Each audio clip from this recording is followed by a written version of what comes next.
Do do do, theme song. Do do do, I'm broke so this is my theme song. Do do do, just imagine this is an awesome theme song. Do do, theme song. Left of the box.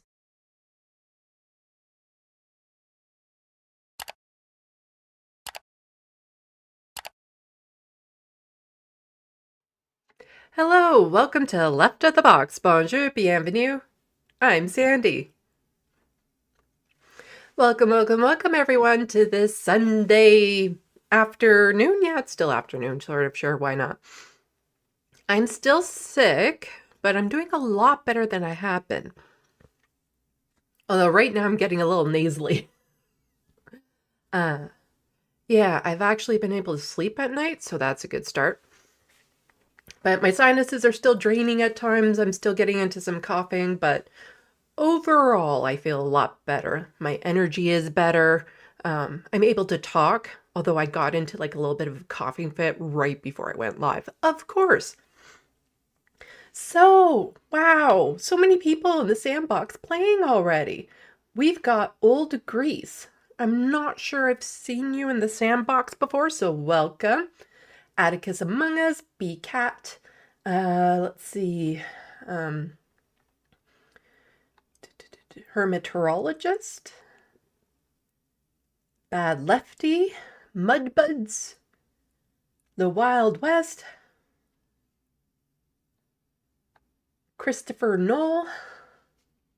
Welcome, welcome, Jet. Hello. Sorry if I missed your name. But I appreciate all of you coming in and participating in the sandbox. Participating in the sandbox helps with engagement, which then helps in algorithms.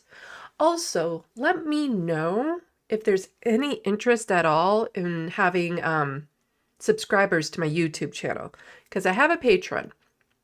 And I like to keep that separate just in case, YouTube gets mad at me for some reason and decides to demonetize my channel, that I'm not losing out on a lot of money. Not that I'm getting a lot of money right now anyway, but that's besides the point. But if I have subscribers to this channel, YouTube likes me better and they might promote my channel better. So let me know if there's any interest in that at all, and I'll consider it. But for the meantime, it's just super chats and advertising that YouTube gets to make money off of me from. So, let's see.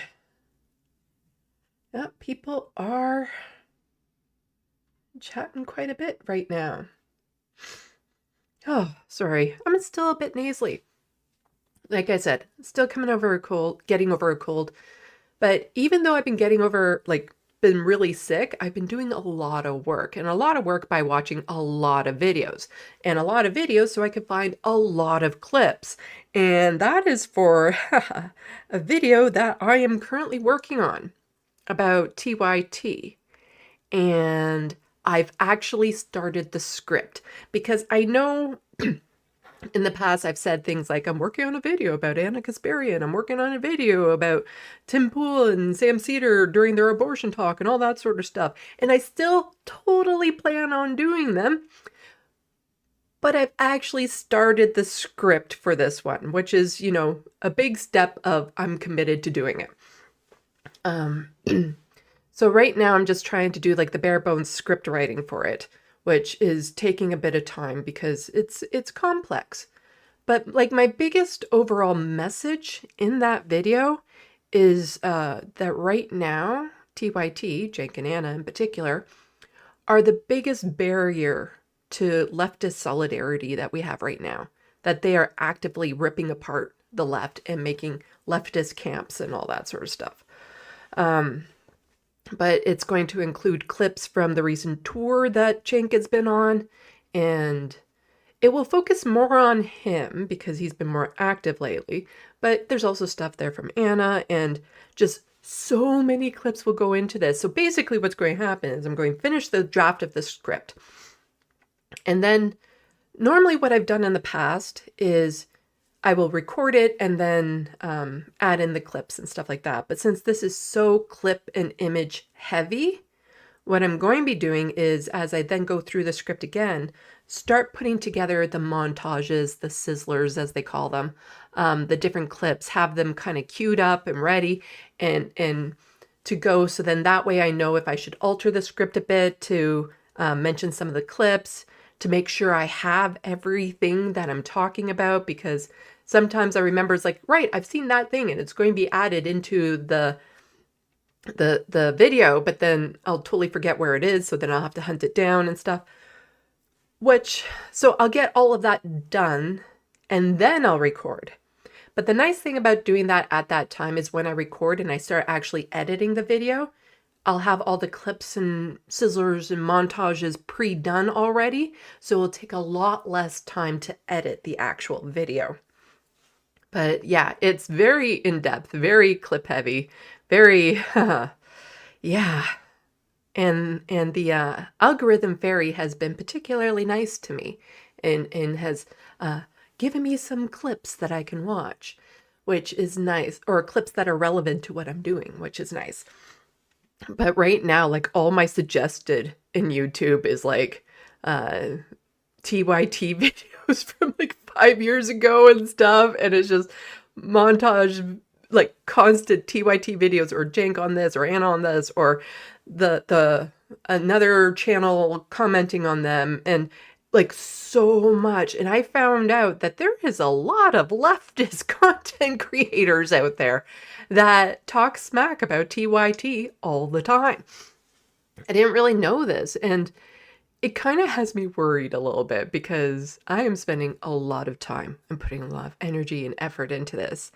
And I see some of these content creators, ones that I had never heard about before. And they're small channels, but larger than mine, sometimes by 10 times the amount.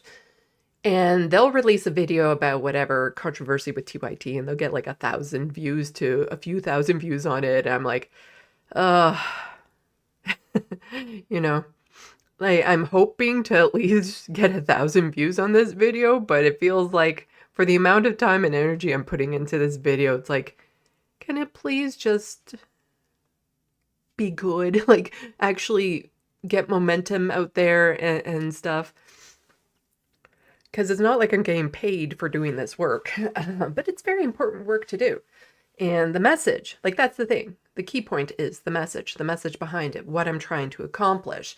And that is to build solidarity, because it's not just cross-border solidarity I want to build. It's also solidarity within the leftist spheres. And so that's like one of the main reasons why I'm kind of working on this. Which means that when this video came out of Jordan Peterson chatting with the Prime Minister in waiting, I didn't have the energy to actually watch it. I just totally out to sit through that and watch it. Because I've already watched so much content that I guess is similar, where I'm watching it to analyze it. And that's not relaxing. Like usually after I've watched a bunch of TYT clips, I'll end up just watching like a libertarian debate with Sam Cedar to kind of unwind, because that takes no brain cells and it's kind of fun. But in the video with Jordan Peterson and Pierre, it's almost 2 hours long. So instead, I've come across some other people who have done the service of sitting through the whole thing and watching it and breaking it down. So we're going to be going over a lot of their points.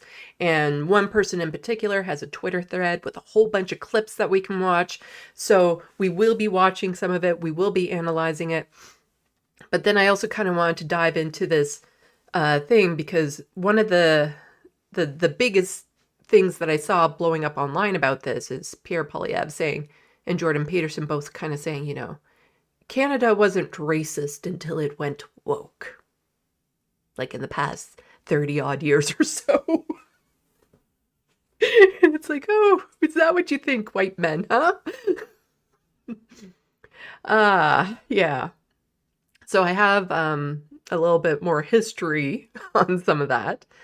And again, I also appreciate there was people who did threads on some of the history, so that we can go over that. So I do have some other kind of like one-off news stories that we can get to at the end of all of this, but the bulk of this live stream will just be this Jordan Peterson, Pierre Poilievre video. Oh, but let's see. So yeah, so I didn't get around to watching it because just so many TYT clips. But let's see what is in the sandbox. What's happening? What's happening? Because, you know, I'm very chatty. The Wild West, could we get cute Frodo emojis? I don't actually know how to add emojis. I have no clue. Is that something where it needs to be, like where I actually have subscribers and then subscribers at certain tiers can get access to emojis? But I have no idea how to actually make the emojis.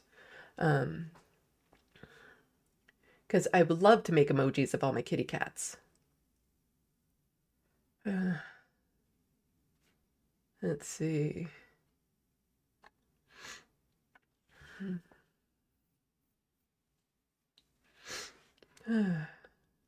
Let's see.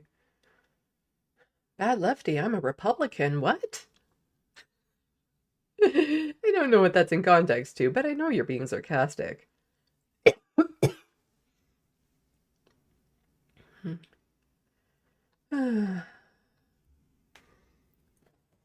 And my nose wasn't this runny and I wasn't this coffee until like literally I started to do all this. And I think part of it is I'm talking now and I'm using my face.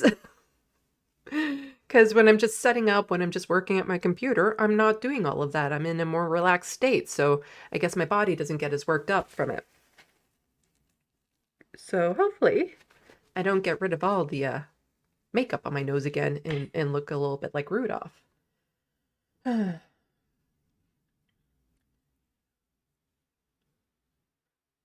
Bad lefty in Ireland, our right-wing parties would be considered commies in US, Canada.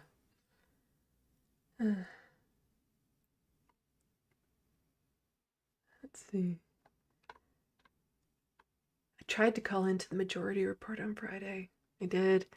My ears burn whenever they start talking about Canada, and it's like, oh, they're talking about things I know about. And then it's like, Pierre Poilievre. No, you're not saying his name right. Oh well. Hello, Jeff C. Hello, Glitch Master. I think I'm missing people. I hope I'm not missing people.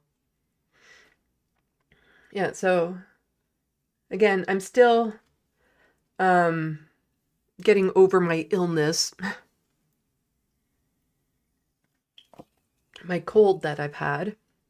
It's the worst cold I've had since before COVID.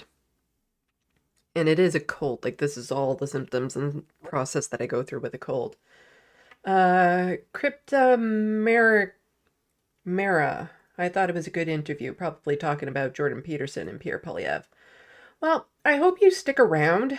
I'm not going to be talking too positively about it, but I hope you stick around to just hear a lot of what, you know, the people on the left, how we actually view what happens in these, like what they're talking about, picking apart some of the lies and things of that sort. Because, you know, I'm very concerned about the future of this country and for the well-being of people in it. And that's where my advocacy comes from. That's where this channel comes from, is I want people to have, you know, as best quality of life as possible. And I'm worried that under Pierre Poilievre, the complete opposite is going to happen. So when I talk smack about Pierre Poilievre and Jordan Peterson, it's not because I'm just mad at them or I'm reactive and stuff like that. It comes from a place of genuinely wanting the best outcome for as many people as possible. And yeah, they're also dorks. Like, that's the thing. They're dorks. They're dorks. So, you know, I hope you're able to stay around and watch it. But, you know, I understand if it's not your cup of tea because, yeah.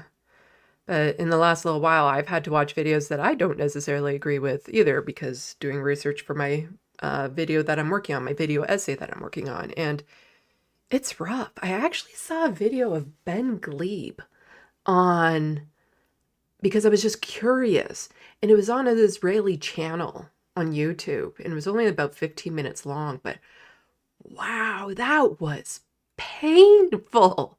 Just painful to watch. Oh,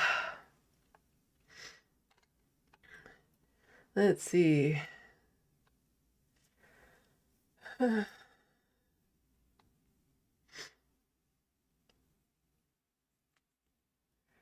Old Grease, that cat at the start was meowing so much I wanted to. Yeah, that's actually that was my late cat Tulip.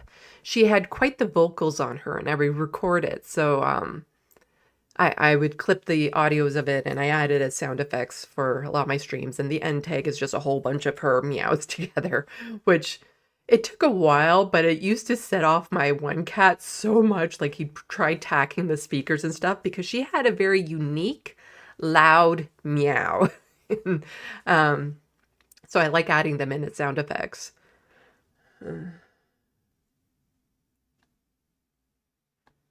Let's see.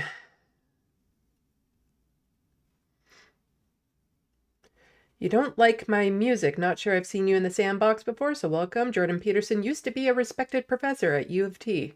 Yeah, used to be. Godspeed. You're a long way from getting over your illness. Probably a little bit, yeah. Seeing a lot of new names in the sandbox, probably because of the title of my video. Because it probably feeds into more of the right-wing-ish algorithms. But like I said, if anybody is here who is generally speaking fans of Pierre Poilievre and Jordan Peterson, I'd ask that you actually hear the counter arguments to what they're saying. It comes from a place of genuinely wanting this country to be better for the most amount of people as possible. Hello, John Davis.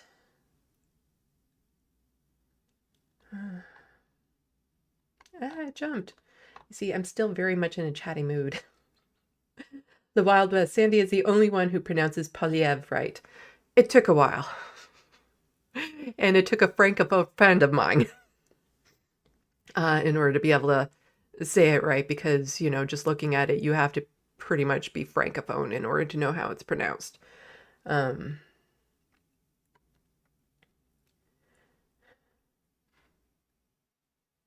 B-Cat, someone failed miserably saying his name the other day, but I forget who, maybe Ladder Shark. You see, the thing is that if they had me on, I could just say, you don't even have to worry about saying his name. Just refer to him as PP. And Canadians will know what you mean. You can call him PP or you can call him Skippy.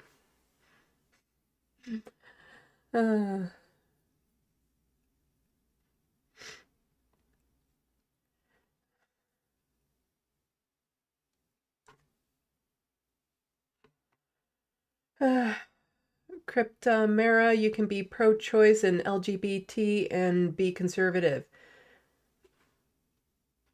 Sure, you can be, of course, but the problem is with that is that our conservative parties here put in policy that go against people who are LGBTQ plus and pro-choice, and they actively work against it.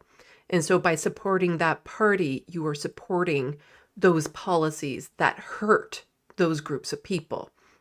Because make no mistake about it, and it will be pointed out in this video, Pierre Poilievre wants to take away the right to choose when it comes to abortions. He absolutely wants to do that, even though it's in the Charter of Rights and Freedoms. But there are ways around it. They're absolutely making life more difficult for trans folks in particular. So you can be more conservative and still be queer, still be pro-choice, because you like other aspects of what, you know, the old-fashioned conservatives used to be. But that's not what the party is anymore. And it hasn't been for a while, and they've been going more and more right-wing all the time. And by supporting them, you're going against other people's rights. by supporting them, you're stripping away other people's rights in this country. And that's just the reality of the situation it is right now, because the leaders of the conservative parties, in order to get elected into their positions, they tend to cater to the most extremist parts of the group, because the most extremist parts of the group tend to be the most active within it. And so in order to get elected, they have to, go to their talking points and accept their values. And then in order to stay in their favor, they have to still maintain all of that. And a lot of people who are simply just conservative, unfortunately, they'll say, well, we don't agree with all of that, but, we still like this, this, and this about the Conservative Party. So, to them, it doesn't matter that other groups will be harmed by them as long as they still get what they want. Or some people are just so against the liberals. They're not. Like, that's the thing. If you're conservative, vote liberal. That's pretty much what the party is right now. Or they fearmonger about the liberals and being like social commies and things of that sort, when it's so far from the truth. Like, there's nothing socialist about this country or about the left-leaning leaders, because like the NDP is left of center, but they've been, squeaking closer and closer to center all the time. Like there's a whole paradigm shift when it comes to our politics, and there is no truly leftist progressive party in this country anymore. C339409. I'm wondering what that actually means. Just stopping by with a friendly hello, and thanks for sharing your amazing content. Well, thank you for stopping by. Hello, Bobby.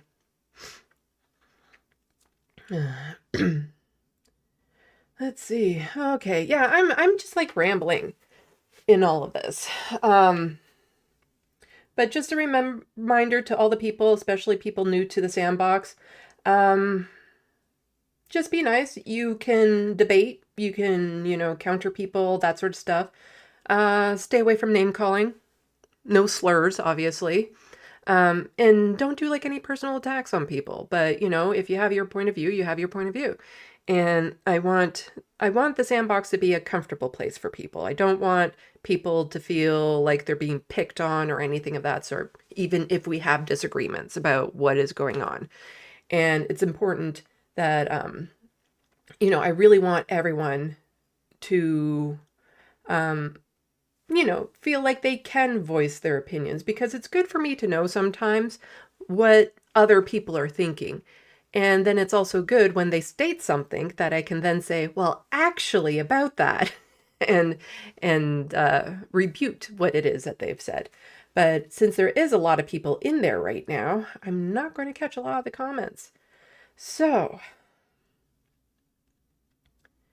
let's see. You don't like my music. The conservatives, Poilievre, must win a majority to block pharmacare and dental care. Oh, he's going to win a majority. That's just the way it's going to happen. So we're going to fight like hell to make sure that we keep what we currently have, because he's threatened to get rid of a lot of the social programs, the very meager social programs that the liberals have put through over the past bunch of years. Anyway, let's get into it. So, like I said, there was a sit-down conversation with Jordan Peterson and Pierre Poilievre on YouTube. And let's see, how much attention could it possibly get? Canada isn't a big country population-wise or anything. And let's see. Oh, well over 2 million people at this point have now watched the video. Great. That is wonderful. Wonderful right there. Yeah. And it is an hour and 40 minutes long. So we will not be watching the whole thing. Like I said, there's only so much analysis content I can watch in any given time frame before my brain just completely oozes out of my ear holes. But other people have done me the service of watching the whole thing and breaking it down. So we'll go to this Twitter thread here. I haven't watched all the clips, so we get to watch them together.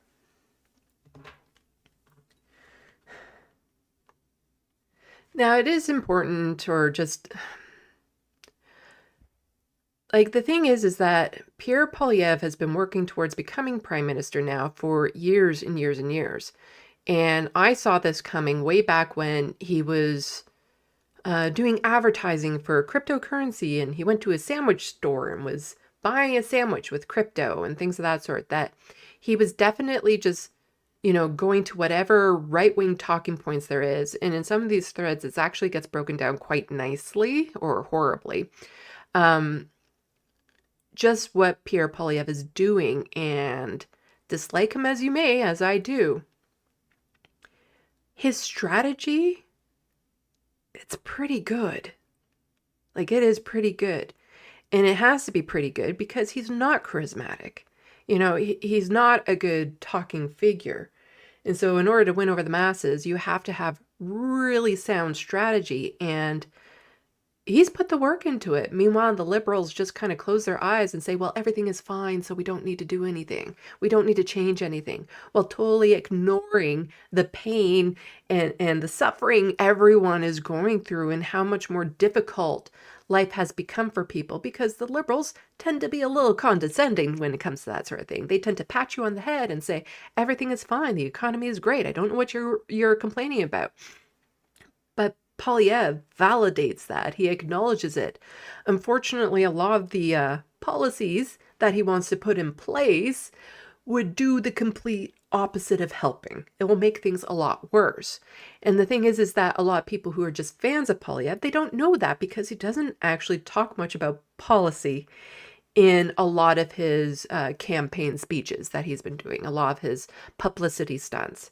He doesn't actually talk about what he plans to get through. You learn more about his policy when you see him sit down with journalists, like mainstream news journalists, and some things tend to slip out at that point. Or there's coded language being put in indicating things that he plans on doing. Like the mere fact that he said that he's not against using the notwithstanding clause to reform bail. That in it itself is alarming, because the whole reason why he would use the notwithstanding clause is to violate people's protected rights in this country. That is it.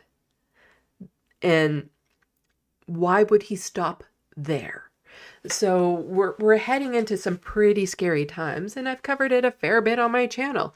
Some of the language that he was using in interviews that aren't in mainstream, that are right-wing, that I guess he figures isn't going to get out to the wide populace that much, he becomes much more blatant at what he plans to do, and making it things like illegal to do protests, depending on what you're protesting, of course, to then want to deport all people who aren't Canadian citizens if they're taking part in these protests. The thing is that people in these protests, and people in Canada in general, might not be Canadian citizens, but they might be here legally. Like, they might have grounds for being here through visas. They're applying to become Canadian citizens. Their refugee status. There are other levels of properly being allowed to be in Canada, but not being a citizen. And so then to just arbitrarily start deporting them because you don't like what they're protesting, again, it's very worrisome. A lot of where he plans to go with this. But let's watch. So Paris Marx has this thread with a whole bunch of clips, and we're going to watch them together. I haven't actually, like I said, I haven't actually watched a lot of this. I've seen just a few snippets here and there. So Pierre Poilievre says Canadians are too obsessed with race because of wokeism, and agrees with Jordan Peterson that Canada essentially had to invent and import racism because it didn't exist here before recent decades.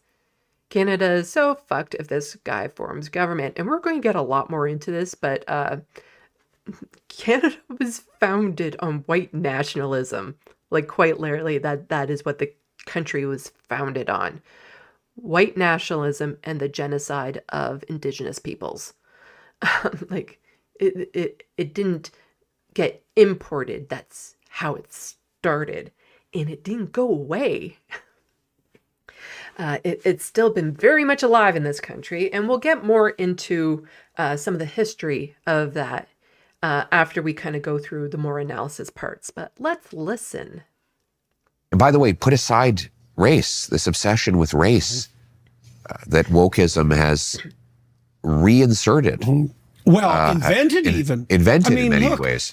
When I moved to Toronto, it was as race blind as any country, as any city could be. Right. Right. And that's flipped. And it's flipped because of that obsessive concern with race. Right. That was something we 100% did not need in Canada. No. Right. It's, we basically. I've lived in Toronto, and it's never been race blind there. Racism has been rampant, but also the nice thing about Toronto when I lived there anyway was how multicultural it was and how aware of everyone's backgrounds people were. It was very common for people when you were just meeting them to say, "Hi, hello, what's your name and where are you from?" And that was just out of curiosity because there was such mixed backgrounds in Toronto when it comes to immigrants or first generation folks. And so there was a genuine curiosity of where people came from in Toronto. But racism was still happening. It was still happening. Like I could say the closest thing I've been to a race blind place was a place that was all white. And I grew up in a very white city when I was a kid. And the reason why it's race blind there is because you don't see it because you're not seeing different people being attacked. And that was basically it. But there was still racism going on. And I would hear jokes every now and then when I was a kid. And then there was the one black kid in class that would then get harassed a little bit.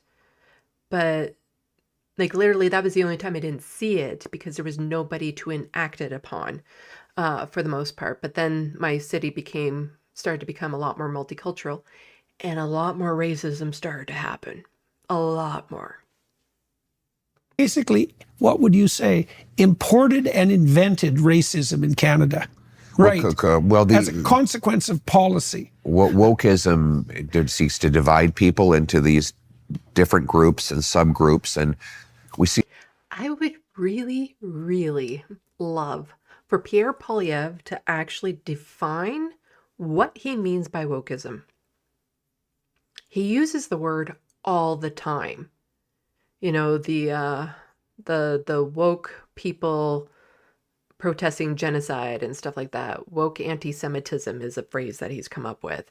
I really, really would like to know what he means by that. And then we could actually see if he applies it equally across the board with things, or if it's just a word that he inserts because it's a catchphrase. It's a word that gets people attention. See the results in a 250% increase in hate crimes. But we're going to get back to the basic principle that people are judged based on their individual character and humanity rather than by their group identity. And that's never been the case in this country. It's never been the case. And I'm just catching out of the corner of my eye. Ragnar Lodbrok, he already defined it. Okay, I'll have to look into it. And see where it is, because I am very curious to know what his definition of wokeism is. That is actually, ironically, the most unifying thing we can do to bring our country back together. And as Lincoln put it, to bind up the nation's wounds. Okay, so according to Pierre Poilievre, it was invented and imported when wokeism took over Canada. I don't think Canada invented racism, but it definitely did participate with it. And like I said, this country was literally founded on white nationalism. So the next one is wondering what the Conservatives will do to social programs if they return to power under Poilievre. He says those socialist policies like public health care and the like are actually bad for the poor and redistribute towards the super wealthy. So they need to be cut. Working class to the super wealthy. So the socialist policies that provide goods and services to Canadians, let's say, or denizens of other countries, by printing money, actually punish the poor brutally. Oh, absolutely. In consequence of the inflation that they generate. Yes, I mean, all the socialist policies in practice redistribute from the working class to the super wealthy in practice. And I can prove that again and again and again. In theory. In practice. Sorry, what was that? Practice redistribute from the working class to the super wealthy. These things take money from the working class and distribute it to the wealthy. These socialist policies. He's describing capitalism. That's what capitalism does. That's not what socialism does. That is what capitalism does. They take money from the working class and then it gets redistributed up top. And that's been making the income gap larger and larger and larger in this country for quite some time. But it's always cute when they try to, make people afraid of this idea of socialism that's going to steal your money and give it to the wealthy and stuff. When they are just talking about capitalism, it's what's happening. It's what they want to do more of. Socialist policies in practice redistribute from the working class to the super wealthy in practice. And I can prove that again and again and again. In theory. In practice. Yeah. In practice, all the redistribution that happens in these so-called socialist countries ultimately goes from the working class to the super wealthy. That is the reality. You see, in proper socialist setting, the money, like excess money, taxes and stuff, come from the working class, but then it goes to the government to put into socialized programs such as housing and healthcare and Medicare and all of that sort of stuff, which will then benefit the working class. And so they're getting a return on the money that they're putting in. Whereas what he's explaining with socialism, where the working class money goes up to the ultra wealthy, and then they get no return, they get no better healthcare or anything of that sort, that is capitalism. That's capitalism. That's not socialism. Socialism actually provides safety nets for people and whatnot. Let's see. Throughout the interview, you can see how Poilievre has deceptive but effective stories and cherry-pick stats that serve his agenda. He'll fabricate a narrative that government spending is what's driving up home prices to distract from developer or speculator profiteering. I have a buddy whose family moved here from Italy back in 1973.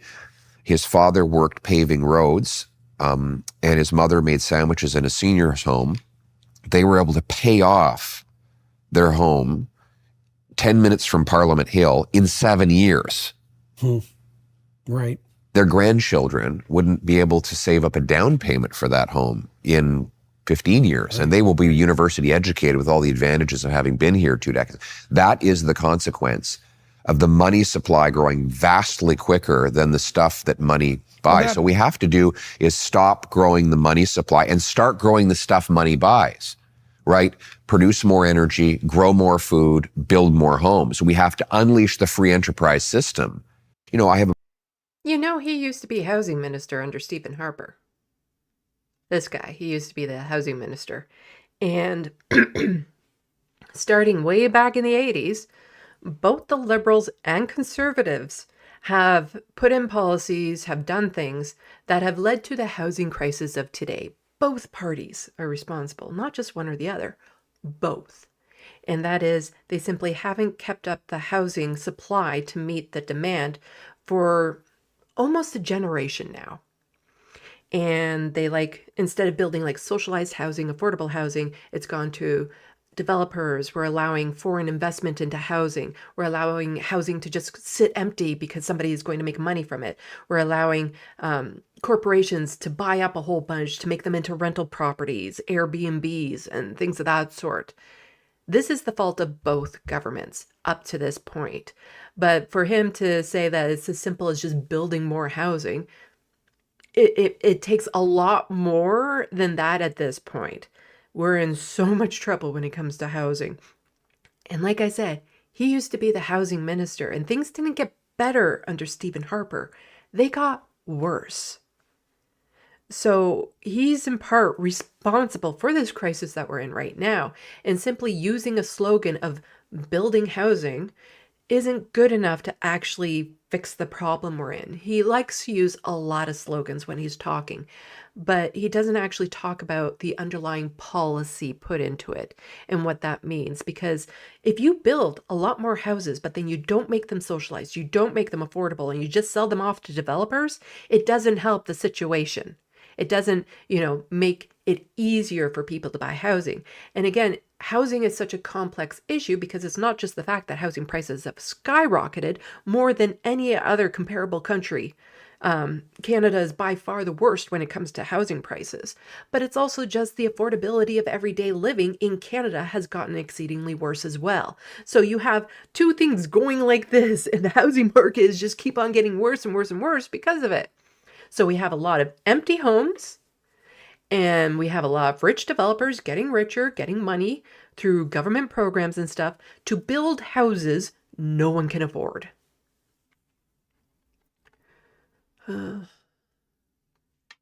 So it's funny to hear politicians suggest that housing should be dirt cheap because Canada has a lot of land and that it's just government making it so expensive. But there's a reason 90% of Canadians are within 100 miles of the U.S. border. But we've got so much land.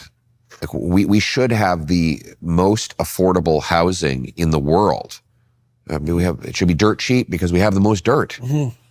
We just need to get the government out of the way. The same goes for our resource sector. I mean, why is it that we're still importing oil when we've got the world's third biggest supply? Why is it we can't export our natural gas overseas? But we've got so much land. Yeah, so a lot of that land that Canada has isn't exactly habitable. It's very difficult to build there. It's very difficult to get supplies and material there. Some of that land is not Canada's land. It's Indigenous land. Some of that land is very pristine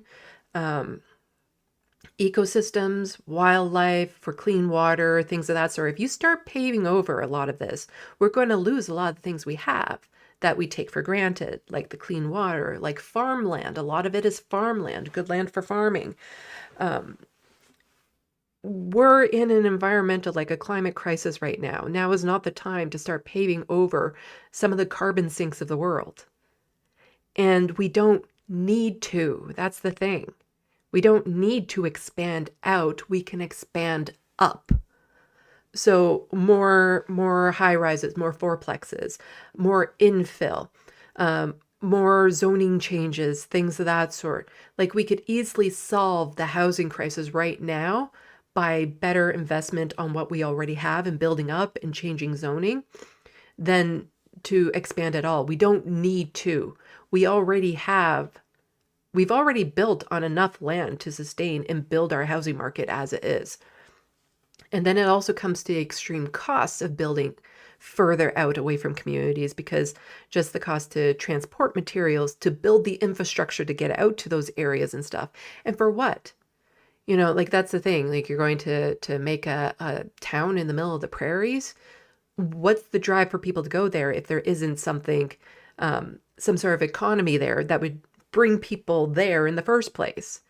Like a lot of people, it is true, 90% of the population lives within 100 kilometers of the border because that's where the hubs are. That's where the economy is. That's where the easy access to trade and transportation to the United States is. All the northern communities that we have, life up there is horrendously expensive because it's very hard to ship goods up there. It's very hard to find qualified people for services like healthcare or counseling or any sort of professionals that you would think of. It's very hard to get them to move up north because, like I said, there's very little up there to draw people. And as I said before, we don't need to. It's not something we need to do. We have enough built-on land already to easily expand the housing market to where we need it. So Poilievre says Justin Trudeau is an authoritarian socialist that wants to control every aspect of Canadian lives and all the industries in the country. You don't have to like Trudeau to know that's complete bullshit. I don't like Trudeau, and I know, yeah, he's not an authoritarian. He's not a socialist. He's neither of those things. He's a neo-lib capitalist. What I'm about to say is not a shock to anyone. We have a prime minister who is dedicated to a extremely radical ideology.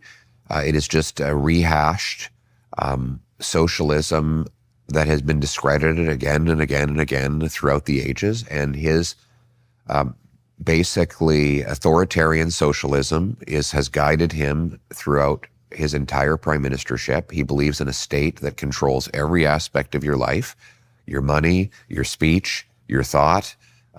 He controls the economic, all of the industries of the country, and every time. Sorry, just quickly, if Justin Trudeau had the ability to control people's thoughts, this guy wouldn't be running for office right now. Yeah, they always want to make Justin Trudeau a much more bigger boogeyman than he currently is. But there is so much legitimate stuff to criticize Justin Trudeau on. And I do, believe me, I do. You don't need to make up things to make him a poor figure in the Canadian political system. There's lots of issues with him. And I've gone over plenty of those issues before. But then to make up this idea, to just fearmonger that he's some sort of authoritarian socialist, because yeah, those two things are extremely compatible. Yeah. There's no need for it. And it would make Poilievre more likable on a grander scale to people who don't like his right-wing rhetoric, who think he's gone too extreme. It would actually make him more likable to a larger group of people if he simply did attack Justin Trudeau on his actual policies and not some made-up fantasy of him being some sort of authoritarian.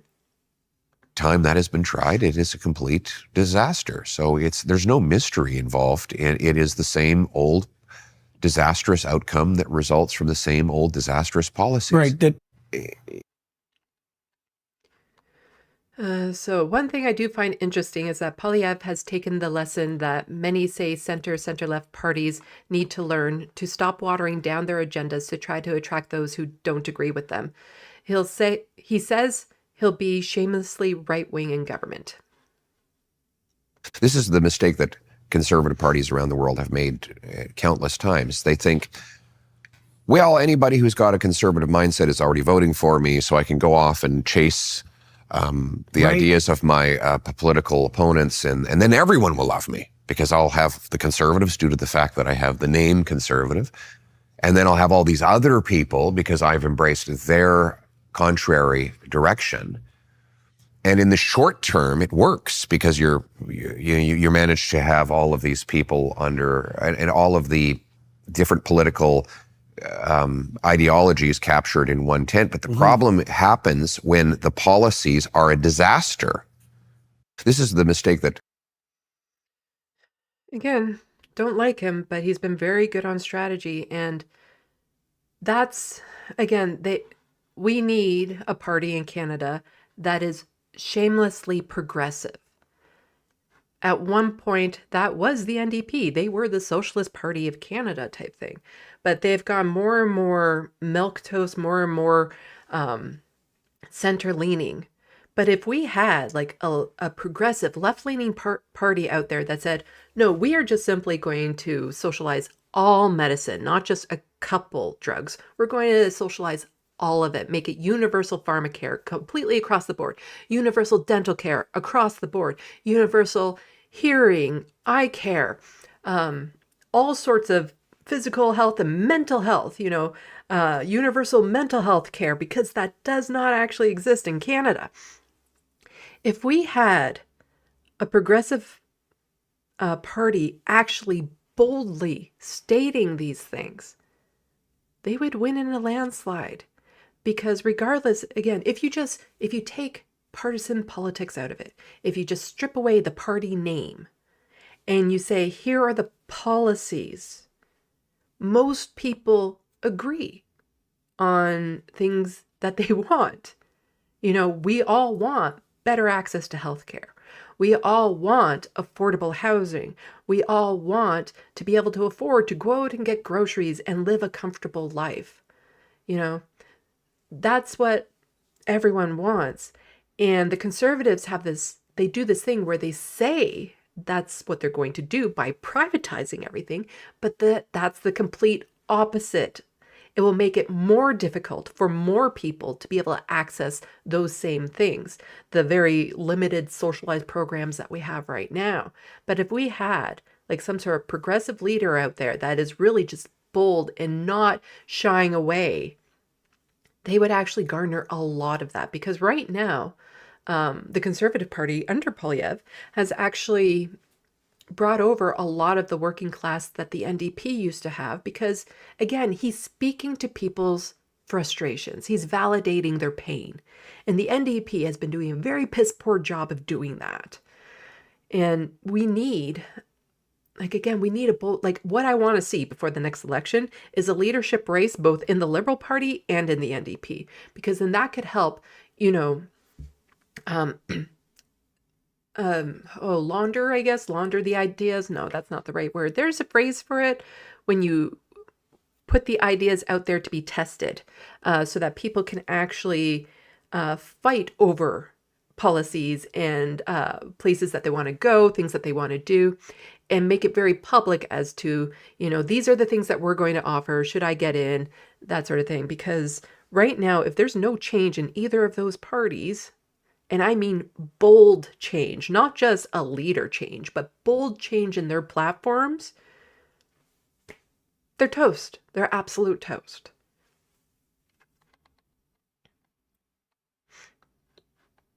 Poilievre says that once the Conservatives take power, his supporters must remain engaged to push not just federal lawmakers, but those in other level of government to adopt his extreme right-wing agenda.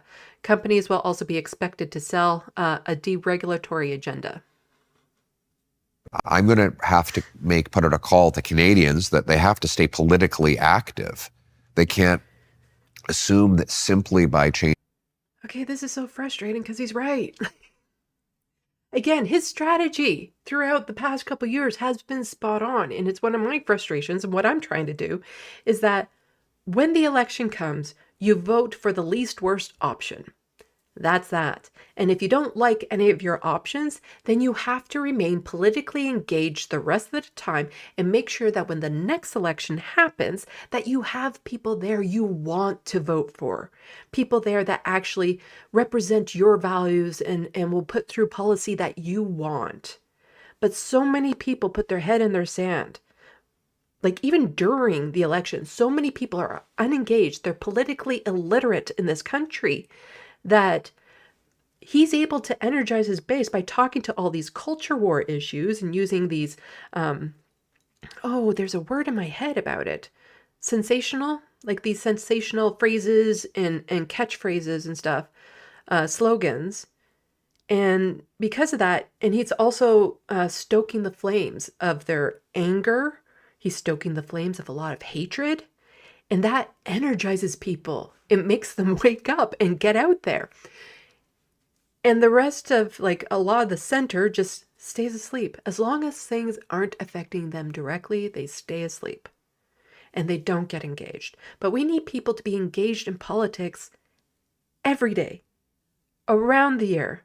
You have to be constantly pushing your politicians to do the right thing. You have to get involved with municipal politics. You have to get involved with all the different policies. Find out what your politicians are voting on and make your voice heard through contacting them through emails or trying to set appointments to see them. Protesting, strikes, things of that sort. We need to get so much more politically engaged in this country than what we currently are if we want to stave off the worst of what this guy is going to bring in. Changing by voting in an election that everything is going to, all the problems are going to reverse instantaneously. Like I will need people to put pressure on the Senate to adopt my economic reforms.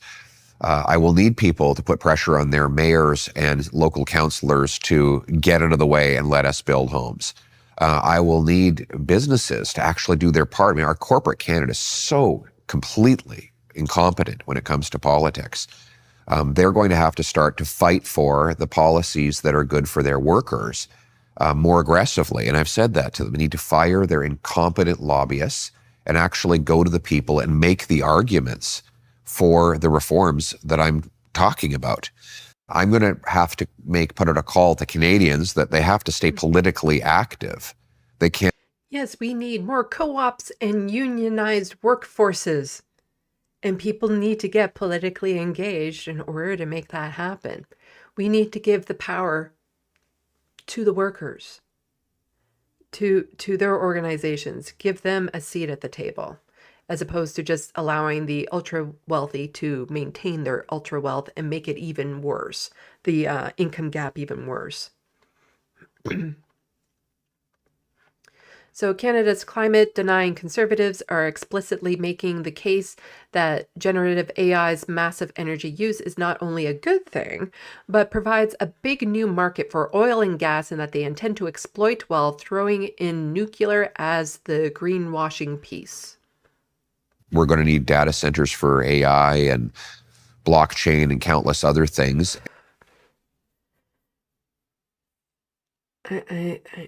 I've never dealt with AI. I've never used it. I'm already done with it. It needs to go. It needs to go. Everything about AI just seems so wrong and takes away so much from humanity. Like, not just our creativity, our ability to express ourselves and get out there, but also what it does to the environment. The amount of resources it takes for blockchain and AI, for what it gives, is, unconscionable. Destroying the world so that you can have a conversation with a fake person, as opposed to teaching people to have real relationships with real people that doesn't do anything to the environment. Like, this is just, it right now, the environment, the climate, it is going to collapse. It's the thing. Like, right now, the Conservative Party, the right-wing agenda is going to come in. It's how we prepare to deal with it and eventually reverse track. And that's what's happening with the climate right now, only on a much bigger and longer scale. There is nothing we can do now to stop a lot of the worst outcomes. But what we can do is mitigate it, and eventually, at some point, start turning things around again. But it's going to take a lot of time. And the thing is that a lot of the sacrifices that we have to do now won't be seen for a long time. Whereas a lot of people want to see that immediate exchange. They want to see the immediate outcomes, the immediate rewards. But that's not how it works. That's why we're in this crisis right now. Because this has been happening for, decades and decades and decades. Because it takes a long time until you hit a tipping point, and then all of a sudden it's like over the edge, and so it's going to take a long, long time to fix the damage that we've done and start to reverse course, and we're never going to get back to where we were. We're going to have to find a new normal and mitigate a lot of the damage that happens. But it is doable to do that. It is doable to turn around a lot of the worst. It is doable to mitigate it. And we need to focus on that. Whereas still, so many people, since it's not immediately affecting them, they put their head in the sand. But the thing is that for most people, it is affecting them already. I would imagine that most people at this point know or has been through some sort of environmental disaster, a flood or a severe storm or a forest fire. I am fairly certain at this point, if it didn't happen to you, it happened to someone you knew. And I can say, yeah, absolutely. I had family in northern Alberta that had to flee their community because of forest fires. Um, there's been massive floods going through town. There's been all that sort of stuff. We're feeling the effects, but we still just keep on trying to brush it off, saying it's a one-off or it's this or that or the other thing. And people really need to wake up to the reality of what's happening to this environment. It's not a future case scenario. It is happening now. And it's the people with the least who suffer the most. It's the people living with poverty. It's the people living with disabilities that get hit the hardest when these things happen. Like when the heat dome was over BC. A lot of the people who died, and there were hundreds and hundreds of people, almost 1,000 people who died in that. You're looking at people who were unhoused, people who lived with poverty and couldn't afford air conditioning, people living with disabilities where the heat exacerbated it. If you look at people who die in floods or forest fires, oftentimes it's the people who can't run that can't make it out. And so since a lot of the people who can afford insurance, a lot of the people who are able-bodied that can flee these things, that can rebuild their lives afterwards, since it's still not making it to the point where they completely suffer and can't rebuild, a lot of people just keep on putting their head in the sand. And after a disaster, be like, oh, we'll just rebuild. Instead of looking at the absolute dire consequences of not paying attention to it now.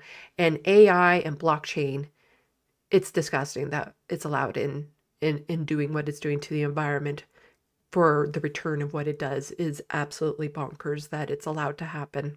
That we have the energy for. It takes tremendous amount of energy to Right. power these data centers. Apparently, a Chat GPT inquiry is 10 times more energy intensive than a Google inquiry. But That's for sure. but we could be powering these data centers with Canadian natural gas generators, with nuclear. We have the biggest supply of uranium. We invented the CANDU. We have the incredible nuclear physicists and engineers. 60% of Ontario's energy already comes from nuclear. So we could be powering these facilities, and they're just beasts that are going to gobble up electricity. Yeah, the tech companies are absolutely desperate for it. We're going to need data centers for. And then here, is this the last one? Yeah, of this. And then we'll get into another video by the wonderful Rachel Gilmore.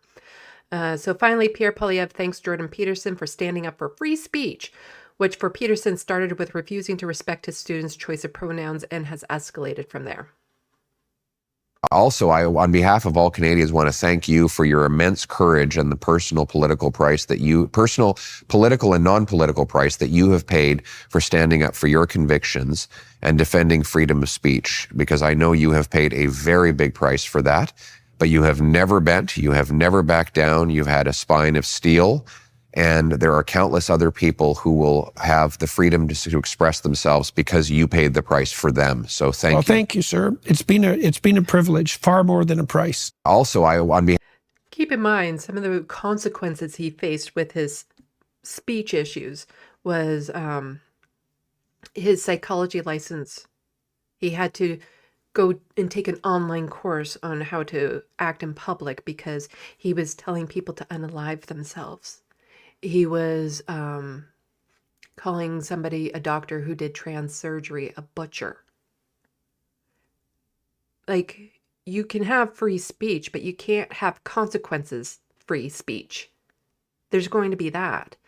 Plus, the whole gender pronoun thing that he first originally got famous for,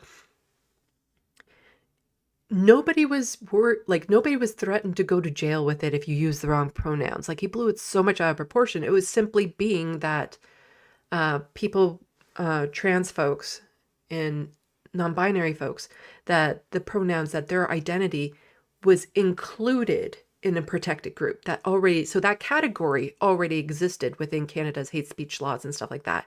And it just happens that people who might use different pronouns and stuff were then included in that particular group. But nobody has gone to jail for misgendering someone. That is just absolutely ridiculous. But You know, that's where his fame and fortune came from, unfortunately. So I'm going to go to the main shop for a bit, and then Rachel Gilmore did a wonderful video about it that we will then watch, and I'll just check in with the sandbox. Bad Lefty, Bad Lefty. Bad Lefty, are you the only mod in the sandbox right now? Huh. I think you are.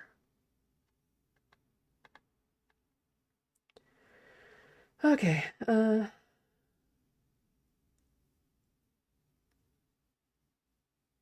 BCAP, but at least they know how to message. Dems lie, but they don't even lie effectively.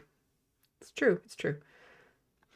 Shemagli, Trudeau promised truth and reconciliation, and the people got basically jack shit. That is sadly very true. And Bad Lefty saying you're going to need more before truth and reconciliation, in my opinion. Give people clean water for a start. Yeah, there needs to be a lot of action applied to it, because right now it's just been pretty words. The Liberals are very good at promising promises and announcing announcements, but they're terrible at follow through.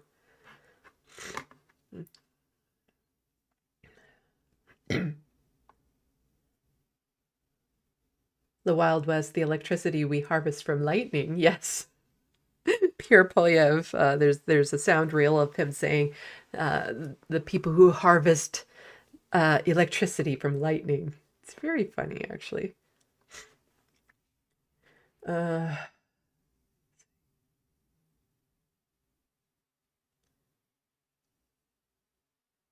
Sasha G, billionaire Larry Ellison is excited by the prospect of mass AI surveillance system to make sure Americans are behaving well. Let's see. Atticus Among Us. AI cheats you of using your creativity. Yeah, so many people don't know how to do things anymore. Like if the power were to go out and you lose access to internet, a lot of people would be so lost on how to do very basic things that a lot of people like pre-internet just took for granted. One of them is, you know, being able to function without having to watch a video or something, you know, being fine with not knowing a fact and moving on. The Wild West last summer almost killed me. It was so hot. BCAT, we had severe hurricane floods in Tennessee, which means the mountains didn't stop it, and it will only get worse. Donald X, there's nothing lazier than a band using AI for album cover music. People like me hate that shit. John Martinez, not surprised the environment's extinction level event is here. It's been warm as hell this winter.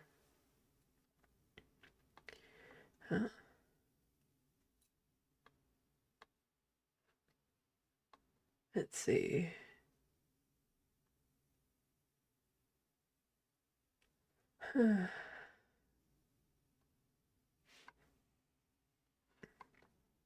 Oh, hello, Hunger Games.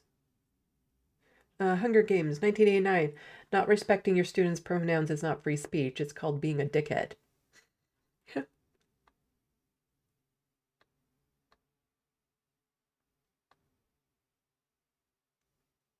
Huh. Let's see, I'm going to do something. And I'm going to do something, and let me know if you don't like it, and I will undo it. Let's see.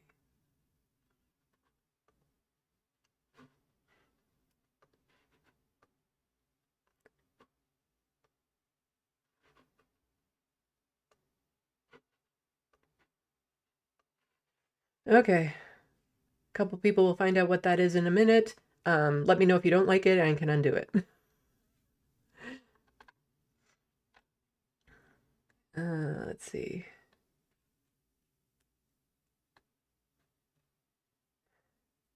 Shemagli, invest in green energy sources, not in ways to waste more energy with AI.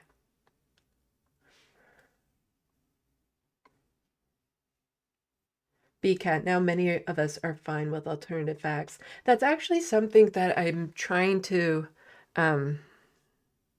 put into that video essay I'm doing about TYT. Because a lot of people will be like, well, how can't you know this about,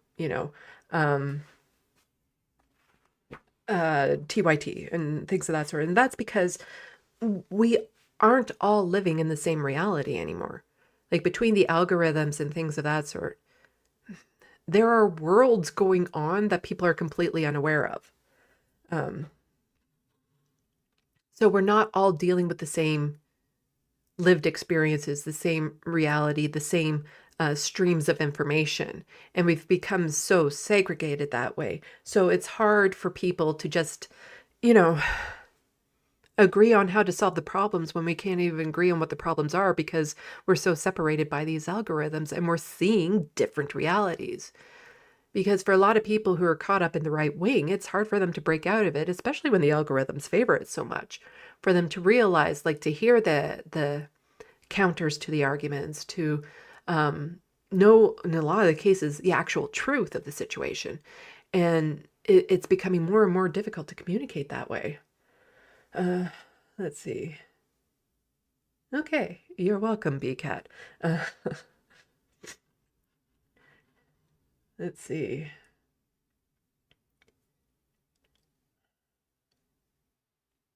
Okay, so why don't we get into the video with Rachel Gilmore. She is an independent journalist here in Canada. She does fantastic work. I can't recommend enough that people go and check out her YouTube channel, her TikTok. She's on Twitter. Go follow her there. And she put together a 9-minute video also breaking this down. And she digs into some of the other stuff that wasn't mentioned in that thread. So like I said, today's live stream is mostly about this interview without actually having to watch the interview.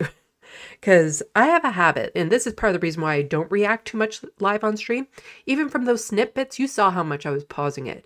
If I were to try to watch an hour and 40-minute long video, we're looking at a 10-hour long live stream.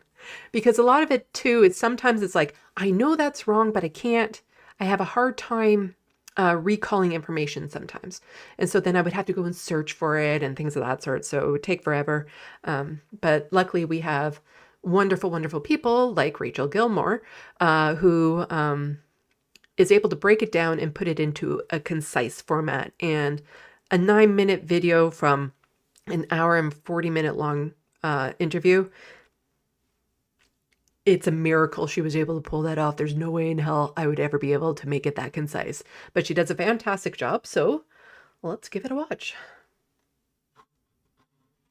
I watched the Jordan Peterson interview with Pierre Poilievre, so you don't have to. You guys really owe me for this one. Because some stuff was said that Canadians need to know that the dude who is probably going to lead the country next is actually saying. But it was buried in an interview that is an hour and 40 minutes long. That's longer than it would take me to rewatch Tucker and Dale vs. Evil. Anyways, in between screaming at my phone, I took a lot of notes, so let's dive in. And trust me, the end is the worst part, so stick around. To start things off, in case you live under a rock, Pierre Poilievre is the Conservative leader who is currently leading in the polls and is very likely to be the next Prime Minister of Canada. And he sat down with Jordan Peterson, who became famous for refusing to use his students' preferred pronouns, who now spends his time posting transphobia, screaming about woke, and sharing human milking videos. So there's a tweet that I'm going to be covering later on that was drudged up by that Jordan Peterson did.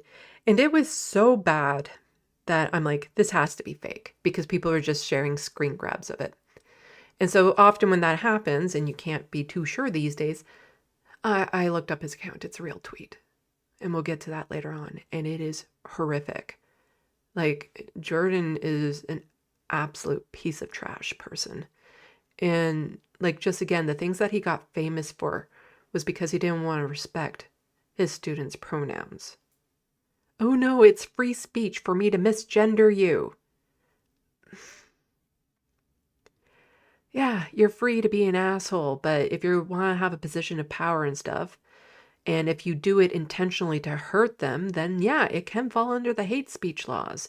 But Like he got famous by trying to make himself into like the biggest crybaby victim out there.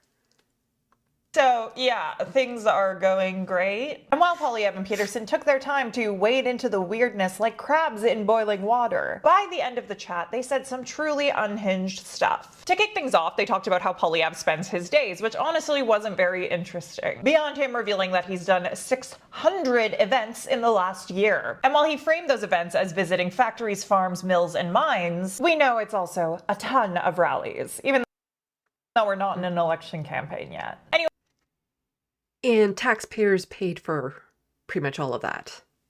Taxpayers paid for the transportation and stuff because even though, like when it comes to rallies and stuff, we're not in campaign, taxpayers shouldn't be paying for it, or if it's any sort of personal travel and stuff like that, he found little loopholes so he could actually charge the taxpayers for it. So those 600 rallies were paid for by the Canadian people. Anyways, the two move on to discussing why people feel like they can't get ahead. And this is where we get one of my early favorite moments, one of the few times Poilievre speaks about women specifically. If you're a young woman who's got a biological clock, obviously, well, do the math. Pointing out that we can't start families because of the housing crisis, which is part of the problem, for sure. But God, am I tired of pasty dudes acting like my lot in life is to make babies. To raise their kids with good traditional values. But this part of the discussion is also where we see one of the first hints of this really sneaky thing that Poilievre does throughout. It really bugs me when men talk about women's biological clocks. Like men don't also have them. And it's not a biological clock. There's a lot of people who just have a desire to have children. And there are people who don't have a desire to have children. I am one of those people. I never wanted to have children. I never had the urge or the desire to have it. And to act like it's restricted to women only, and that there aren't a lot of men out there who also want to start families and who also don't have a biological clock, is ridiculous. But I agree with Rachel too. Like just this idea of, making women seem like they're nothing more than people out there, that their lot in life is to just have children. Like that's their whole point. Like that's why women exist, is to have babies. That's what all women want to do. That's their biological clocks. And a lot of people, especially with birth control and stuff like that, they realize that they can't afford to have children, or, the way that we're socialized these days and how segregated families are, because it used to be that communities would help to raise children, that there would be supports and daycares and things of that sort. But more and more and more is just being put on an individual, often the mother, especially if there's a separation. And that's not to say that there aren't wonderful fathers out there. There absolutely are. And there's lots of wonderful single fathers as well. Generally speaking, though, the bulk goes on to the mother. And just the idea that there aren't the resources and the supports there to allow people who want to have children to be able to afford to have children is a fault in our government. Like, I'm all for people who don't want to have children. The government should help with that. Like if you want to have your tubes tied or a vasectomy or something of that sort, instead of the doctor patting you on the head and saying, oh, well, your husband might want children in the future. So they're not going to do that. They should allow us to not have kids. Like they should allow us to make the decisions about our body. The same with access to abortion. We should have that right to choose when we have children if we want them. But also for the people who want to have children, the government should be doing what it can to support that. So there needs to be better access to daycare, better access to health care, better access to schooling, proper schooling, nutrition, food, groceries, proper housing, all of that sort of things, so that children are also raised in a healthy environment. the interview.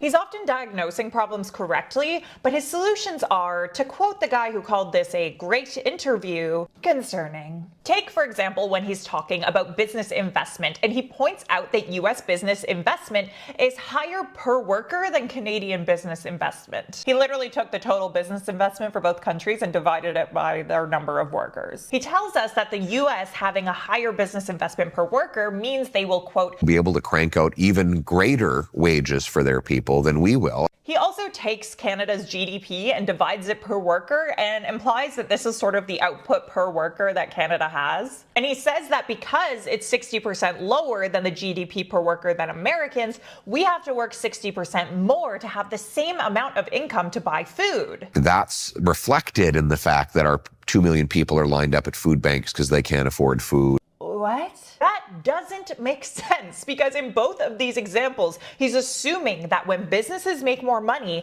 and when businesses invest more, that will go into workers' wages, which is hilarious. Take Amazon, for example, which is the 5th largest That's Pierre again, mixing up the ideas of what socialism and capitalism is. company by market cap in the world. Go ahead and ask the workers at Amazon if they're feeling that increase in wages that corresponds with the business doing that well. Go on, ask. But Poilievre is not even beginning to discuss the idea of forcing companies to pay their workers more. He's just assuming they will, and perhaps more egregiously, telling Canadians that they will. That is a false promise, and he's hoping that between his serious stare and his numbers and statistics, you won't notice the illogical leaps. The same thing happens when he talks about inflation. He says something like it's a fact when it's not, and obviously Peterson doesn't challenge him on it. According to the Bank of Canada, we've got the 2nd lowest inflation in the G7. And compared to our G7 counterparts, we've actually had the sharpest growth of GDP. Now, I'm not going to do I still will push back on inflation talk when it says it's the lowest inflation, so, be happy and stuff. I've covered it plenty of times. Inflation isn't experienced the same for everyone, depending on their income bracket. And for the bottom 60%, inflation is actually worse. For the upper 40%, inflation is great. It's gone down. It's wonderful. But then there's also the invisible inflation that I talk about, where things that used to be free are no longer free, are now being charged. So when it comes to inflation, that is somewhere where I will push back and say that it is horrible for most people in this country. Yet we're constantly being told, it's not that bad, it's in your head. No, it's not. What the Liberals like to do here and say this means that everything is fine. Because it's not. Because a lot of Canadians are struggling, and would you look at that? Wealth inequality just hit the highest level ever recorded in our country. So you're not struggling because of government spending on programs that help the vulnerable, you're struggling because the rich don't want to share. Which brings us back to the lie in Poilievre's first point. Or if he's not lying, he's being totally naive. He seems to think that businesses doing better and making more money means Canadians will too. But that's just not happening. The same problematic logic applies to No, whenever there's excess profits, it just goes to the CEOs of the company. It doesn't actually get filtered back down to the employees. It doesn't end up going back into the coffers of the government to go into our social programs or anything. It's just money being hoarded at the top while everyone else receives less and less and less. Hence, the income inequality gap keeps on growing.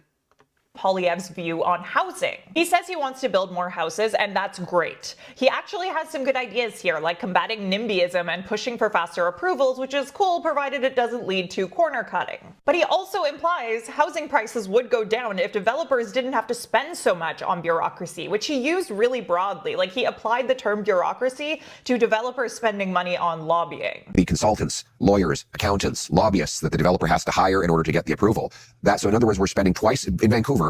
We spend twice as much on bureaucrats than we do on all other things combined to build a home. Which leads me once again to ask, why would you assume those developers would pass those savings along to buyers instead of pocketing the increased profit? At this point, Poilievre also says we need to free up more land for construction and points out that Canada's huge, so why are we having trouble building more houses? We've got so much land. We should have the most affordable housing in the world.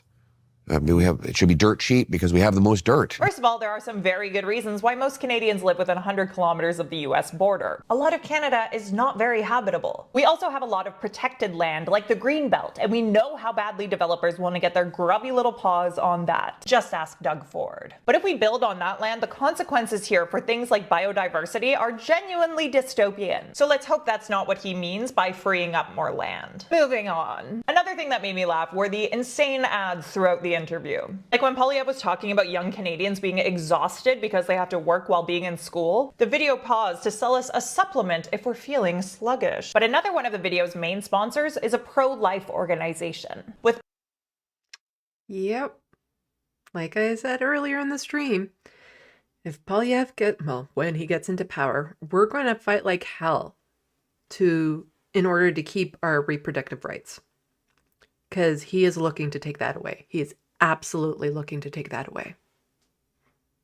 With Poilievre still visible in the background, a voiceover tells the story of a woman who already has 8 children and a quote-unquote tumultuous marriage. They say she found out she was pregnant and could not bear the thought of having another child, but they convinced her to. That's where they end her story and frame it as a victory. That is what seemingly lined Peterson's pockets during his interview with Pierre Poilievre. Yikes. Back to the interview itself, Poilievre just does his usual thing where he lies about socialism and calls everyone a socialist even when they're not. In fact, he calls Trudeau an Authoritarian socialism. I don't think we need to dive into any of this because it's just dumb, and it distracts from serious conversation about government policy, like the fact that the carbon tax is a market-based solution, which is actually what the conservative approach to climate change should be, and not a super progressive far-left socialist one. But instead, we have Poilievre talking about environmentalists like this. You want to talk to these environmental loons. The most concerning part of the interview, though, happens at the end. It really, in 2025, should be disqualifying. But then again, so should taking Jordan Peterson seriously, and Poilievre does this. On behalf of all Canadians, want to thank you for your immense courage and the personal political and non-political price that you have paid for standing up for your convictions and defending freedom of speech. Anyways, Poilievre and Peterson had a nice little chat about racism, in which they discuss it being imported into Canada as if it didn't exist before. Put aside race, this obsession with race that wokeism has reinserted. Well, invented even. Invented in many ways. When I moved to Toronto, it was as race blind as any country, as any city could be. Right. Right. And that's flipped. And it's flipped because of that obsessive concern with race. Right. That was something we 100% did not need in Canada. Yeah. Right. We basically, as soon as people wanted to have equal treatment and equality and all that sort of stuff, suddenly racism was a problem. Before, when people were treated differently and nobody said anything about it, well, that's what they want to go back to. What would you say? Imported and invented racism in Canada. Right. As a consequence of policy. And Poilievre blames an increase in hate crimes on wokeism. Not, of course, on the documented rise of the far right within Canada. Or the rise of anti-Semitic conspiracy theories. Right. But instead, Poilievre blames it on people recognizing existing inequities in our society. Wokeism seeks to divide people into these different groups and subgroups, and we see the results in a 250% increase in hate crimes. But we're going to get back to the basic principle that people are judged based on their individual character. They're literally doing the whole I don't see color bit, which is a great way of shutting down vital discussions about racism and systemic inequities that are baked into our society, which will continue to exist and hurt people regardless of whether Jordan Peterson and Pierre Poilievre believe it's happening. So there you have it, Canada's probable next Prime Minister in all of his glory. What do you think of all of this? Yeah. We're in trouble. We're in trouble. And I have a few more threads and stuff to go through. Again, still just breaking down his talk in different ways and whatnot. And then I have a separate section where we're going to go over some of the history of racism in this country, or what it's actually like, and the fact that it's never had to be invented. It was already here. Like, can you invent something that already exists? Like, oh, look at this thing I write with. I call it a pen. I invented it. It's kind of like, remember when Donald Trump would say that he invented words? Like, oh, what was some of the words he thought he invented? I don't know. There was a few words where he's like, I invented that word. It was stupid. But there, I can't think of it off the top of my head. But he actually is like, I invented that word. No, you don't get to take credit for inventing something that already exists. That's not how it works.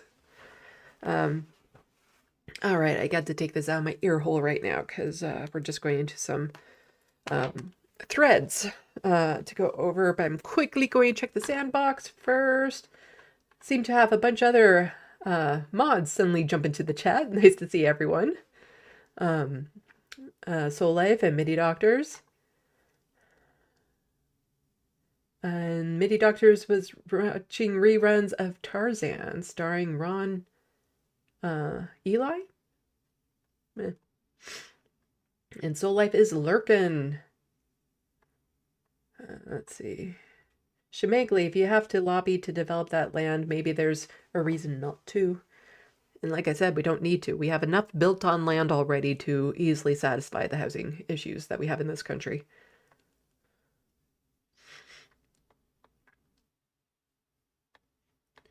The Wild West, remember when he called First Nations lazy? Yeah.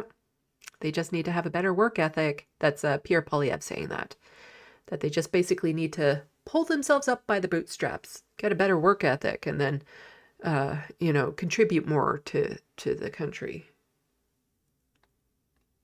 Absolute horrid individual he is. Hermeteorologist so courageous, he left Canada, ran away, if you like. Yes. All the things he sacrificed. He sacrificed living in Canada. Ooh, can we do that? Can we do like sacrificials sending right-wingers to the States in Canada? Can we do that? Can that be a thing?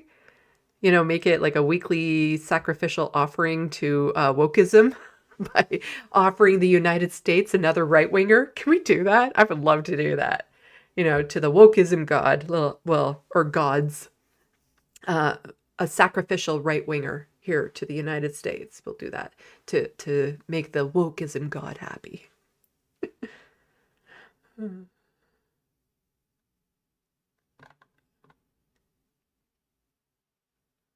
Let's see. Sasha G, racism didn't exist in Canada prior to wokeism. Got it, yeah.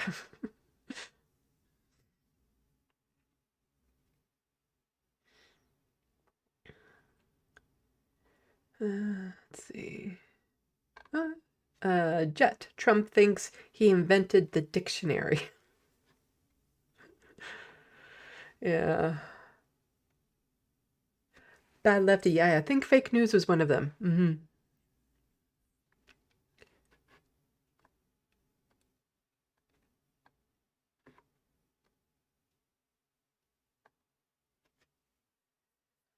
Okay, so again, when I'm going through Twitter, I try to make sure that the sources I'm going on Twitter are reliable sources. So accounts I'm familiar with, that sort of thing. When we get into the talk of people's experiences with racism, I didn't go that deep into looking to see who these people were. I'm just taking those at face value. But when it comes into, again, more analysis type stuff, they're from accounts that I generally know a little bit about, or, you know, I've looked at the bio to see that they're attached to certain news organizations or companies or all that sort of stuff, because fake news is becoming more prominent all the time. And we'll get to the tweet. And I don't think you guys are ready for the tweet. Like the tweet that was so bad by Jordan Peterson, I had to actually look it up and found that, yes, actually he did tweet that out. It's pretty horrible. So here we have Guy Felicia, somebody that I have talked about plenty of times already on my channel. He's an advocate. He has survived drug overdoses. He's used to be an addict, but he has overcome that, and he's now an advocate for people who are suffering with addiction and housing issues and things of that sort. So he's gotten really involved with that type of politics and stuff. So here he has, Canadians are being conned by Pierre Poilievre, and it's heartbreaking to see. What jumps out the most to me about this interview he did with fawning right-wing extremist Jordan Peterson, they clearly lay out the way they're stirring up rage with carefully calculated campaign slogans and then capitalizing on people's anger over it, especially young men's. Pierre says before every speaking engagement, his team analyzes mainstream, ethnic, and independent media, downloads all the local social commentary, and then decides what topic of the day will be based on what people are mad about. Again, Pierre Poilievre's strategy is spot on. Like, he is putting the work into it, and it is paying off. Like, to do this type of analysis, like the Liberals, they refuse to do any sort of analysis of what the people want or what they're saying, and they just like to keep their head in the clouds about what's going on. But to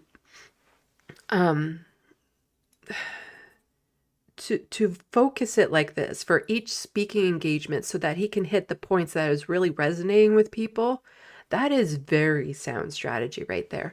And a little bit of an example of this type of thing again, if we go back here. So this is Peter Julian, he's an MP, and says this is part of a massive foreign interference strategy, which is the only reason Pierre Poilievre is leader of the Conservative Party right now. And so this is a reminder that after one speaking engagement that Pierre Poilievre was at Kirkland, I covered it at the time, there was a mass campaign of people, like literally more people than the amount of people who lived in that tiny little town were saying almost the identical thing. Like, just came from the rally, really excited, that sort of thing. Still buzzing after attending Pierre Poilievre's recent rally in Kirkland, Ontario. There were literally more people saying that than the population of that town. And this is, again, part of the work and the strategy that he's putting into being where he is. And he has to put in a lot of that work because, again, he is very uncharismatic. He is not a likable person. And the policy he wants to put through is absolutely horrendous. It'd be nice to actually see other political parties put in this much effort. So take his response here on racism and his claim of a 250% increase in hate crimes due to wokeism. Every single part of that statement is false. According to Public Safety Canada, hate crimes rose 7% in 2022 after a bigger increase, 72% from 2019 to 2021. But that it wasn't wokeism that caused those increases. It was anti-Asian hate over blame for the pandemic, then outrage over racially motivated policing and a backlash to that outrage. Now it's rising again because of October 7th attack on Israel and the war in the Middle East. No one invented or imported racism. It was already here. And these fake claims about wokeism and identity politics make it worse. They have made it okay to punch down on minority groups. There's your increase in hate crimes.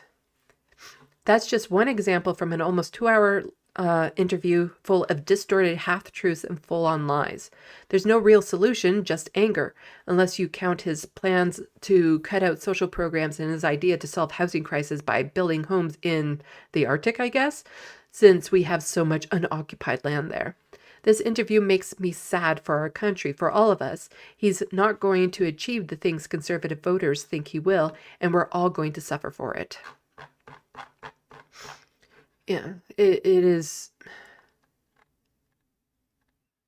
Like, that's the thing. He seeks out, he finds out what people are mad about, and then he just kind of pokes that wound and he stokes that flame and he makes that so much worse. And it's horrifying that he's been allowed to get away with it so long because there's no real pushback from the mainstream media or from other government officials in the NDP or the Liberal parties. The NDP do call him out more, but they don't do a good job of campaigning on it. They don't do a good job of making it known, like really grabbing social media by the algorithm. And the conservatives have definitely done that. And, you know, a large battlefront of all future politics will be done on social media because that's, increasingly where more and more people spend their time to get their information, their news, to connect with friends and families and stuff of that sort. It's less through mainstream media, more through social media. And like I said, we then run into the issue of everyone being in their own those things that people can be in. Cylon? I'm saying it wrong. I know that. Silo. In their own silo. That's it. I had like 12 different words in one. We're all in our silos of different information and stuff, which making it harder and harder to communicate. And then it's harder and harder to understand where people's anger is coming from, where they want to see the changes and all that sort of stuff. And that's just going to become a bigger and bigger problem. But Guy also added on to what he was saying. I continue to be baffled by the positive reception to this interview. Wasn't Jordan Peterson called out under oath by Justin Trudeau for being paid by Russia? And hasn't Pierre Poilievre, and why hasn't Pierre Poilievre gotten his security clearance? Both very true. Now, again, part of the positive reaction, as we saw, he has well over 2 million views on that video so far. A lot of them are probably not authentic views. Like, that's the other thing that social media has a problem with, is that it can make things seem more popular than they actually are through paid bots or views or counts and likes and things of that sort. You don't know how many humans are actually engaging with the content. So it's hard to gauge it, but then you see all of a sudden like, wow, over 2 million people. And even then, even if it's, a large chunk of that is not real, that's still a lot of people that are real. And, they know how to grab social media by the algorithm, and they've been doing it, and they've been spreading their message that way. And, unless one of the other parties can really start breaking through those algorithms, the Conservatives are going to win this. Like, they're going to win it anyway at this point, because, again, Pierre Poilievre he's been playing the long game. He's been at this for years. And the other two parties have had their head in the sand or the clouds, not paying attention to their base, not trying to get their message out there, not doing rallies, not getting people excited, not speaking to people's frustrations, none of that. Pierre Poilievre has been doing that.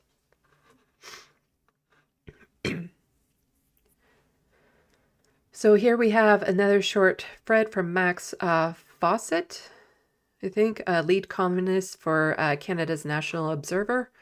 One of my favorite parts of the Joe Pete Poilievre interview is where Peterson says that Ontario is the richest province in Ontario. It isn't, and isn't even close. And then he talks about how poorly it compares in pre-CAPA GDP to Mississippi. Let's dig in a bit, shall we? The inhabitants of Canada's richest province are poorer than the inhabitants of America's poorest states. That's actually occurred primarily in the last 10 years because we were basically at parity before that, pretty much tracking them one for one. And so here's the GDP per capita in 2022, purchasing power.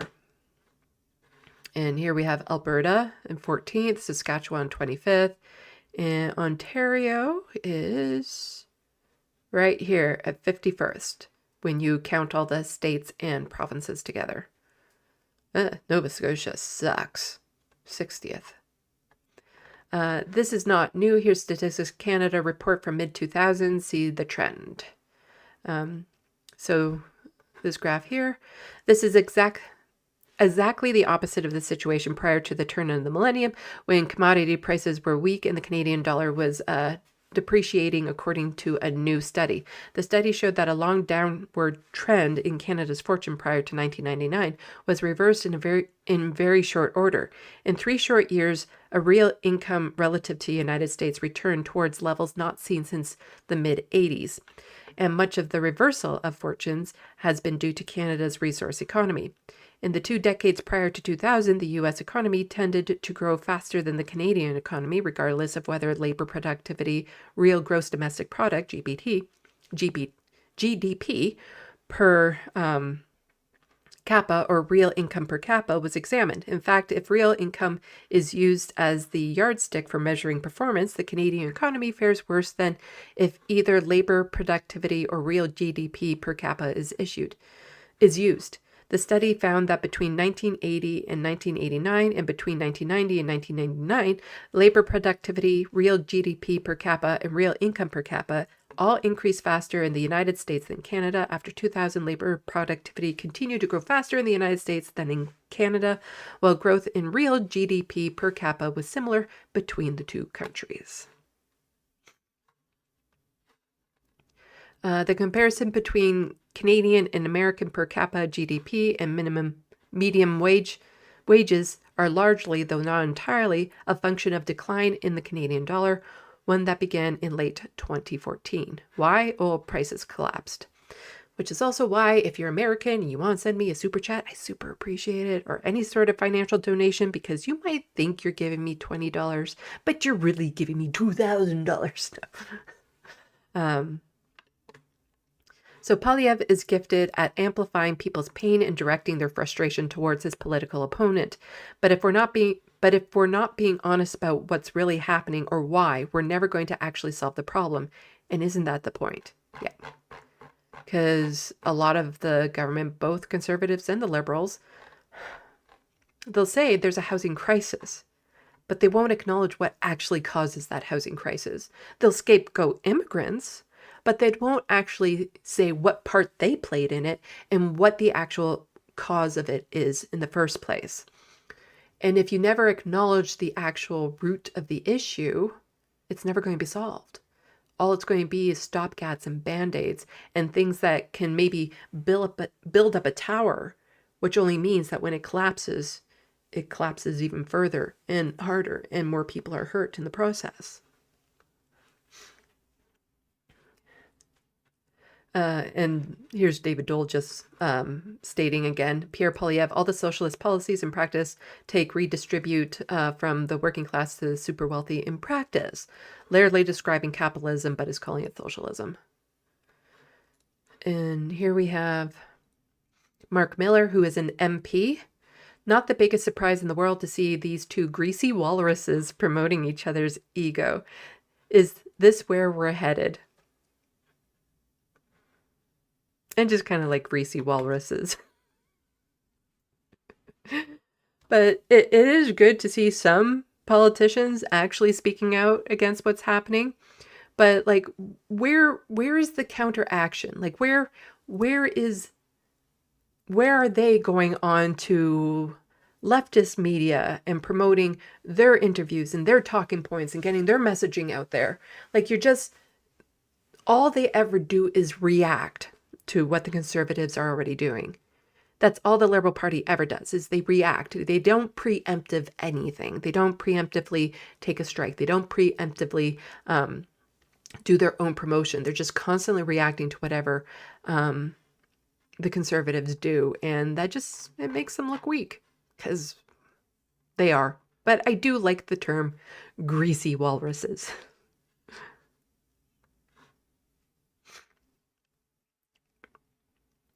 And Amber Mack here, best-selling author, speaker moderator, president at Amber Mack Media, hosts the feed on Sirius XM.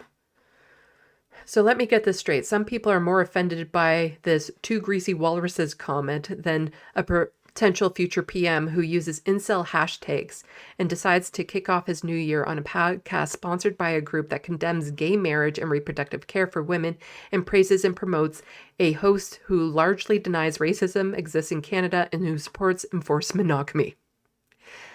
That's quite the sentence. And I just want to remind people here when she mentions incel hashtags, this was a thing. A lot of videos, political videos, contents, clips that he was putting out there, one of the hashtags he was using is MMIGW or men go their own way type thing. And they were actual like incel hashtags that were being buried into this to help it again promote in the algorithm with a lot of the ultra right wing. And so, instead of calling it out, condemning it, or whatever. The conservatives just kind of use it as a freeway into the algorithms of all these right-wingers to gain their eyeballs, to gain their support. Please bookmark this tweet because I am fearful about where we are heading this year.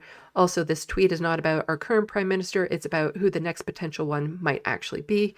In fact, he's telling us right now, open your ears and listen. Canadian women deserve better.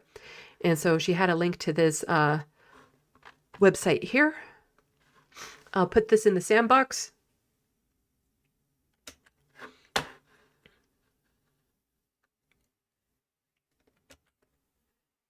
There you go. So that you can read it in full later on. Just kind of glance over it, but it's just a breakdown of here's why Jordan Peterson is the fucking worst. So this is a good resource if you want to find more about Jordan Peterson. Just checking the sandbox quickly.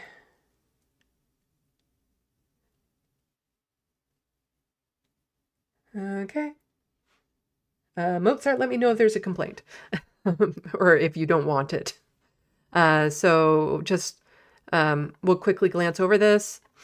Man in the myth, Jordan Peterson is a highly influential person, particularly with men.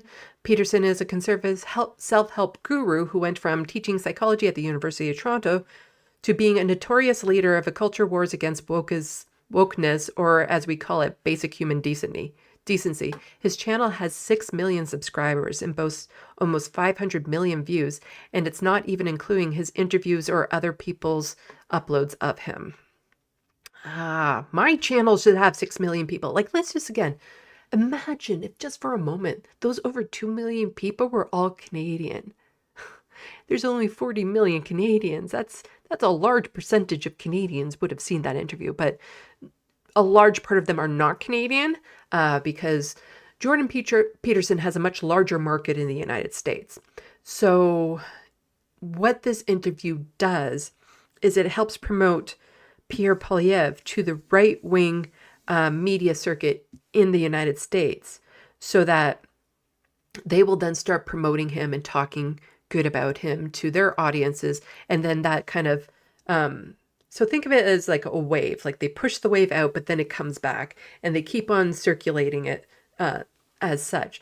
So Jordan Peterson will blast it out to his audience. It gets picked up by Fox News and stuff. And then it comes back to some Canadian audience and it goes back and forth because, like I keep on trying to build on my channel, we need more cross-border solidarity on the left.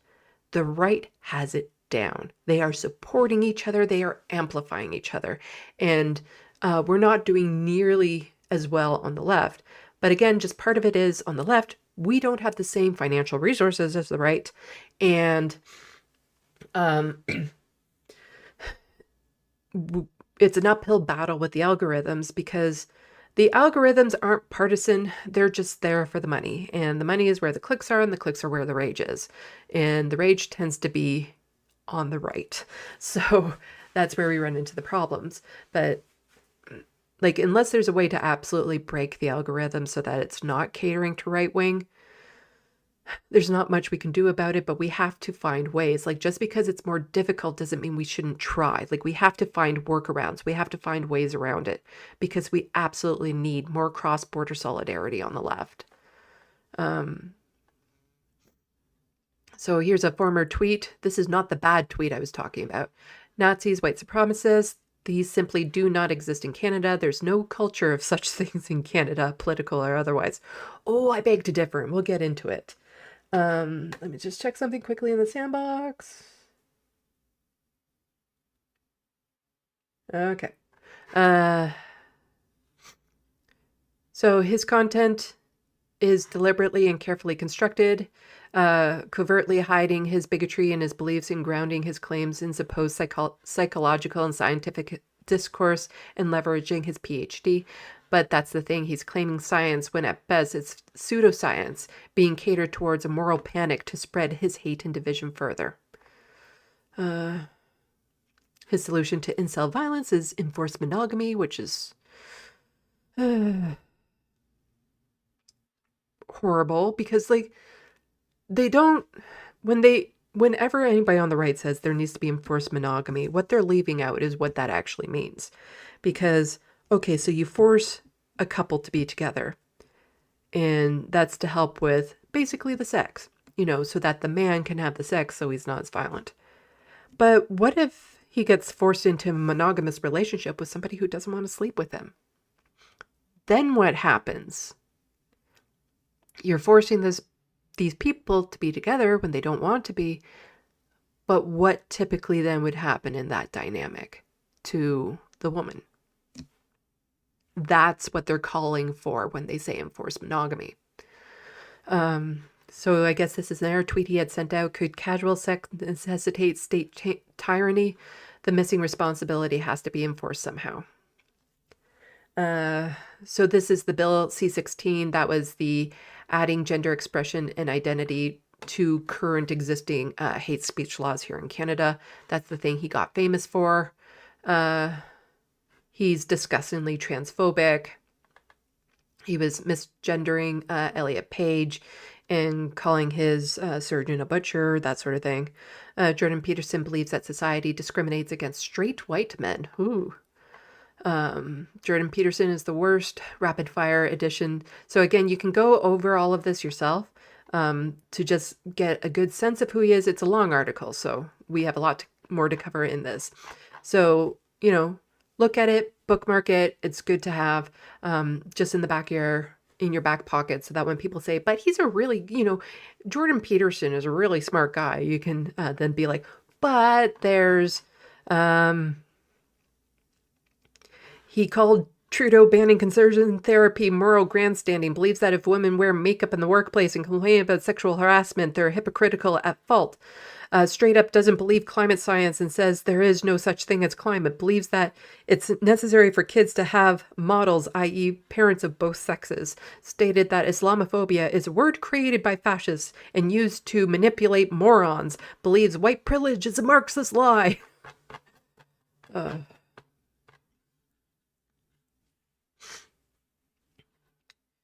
And more from Amber Mack. This is Trending Podcast episode with Pierre Poilievre is sponsored by Preborn, an anti-abortion group that proudly says homosexuality is a sin. Marriage should only be between a man and a woman. Medical abortions murder the souls of mothers. And so this is just showing the ad that's linked to Jordan Peterson's. Like, he's actually tweeting it out. Today's sponsors of the video is this organization Preborn. I'm not going to read all of this. You can freeze the screen if you would like to read this uniform disclosure statement, and this is from that organization again.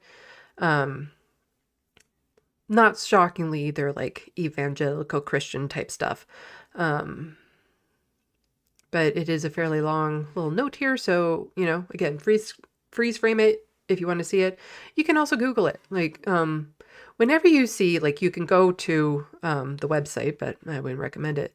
But whenever you see something like this, type into the search bar in Google most of the paragraph and then hit enter and it'll come up.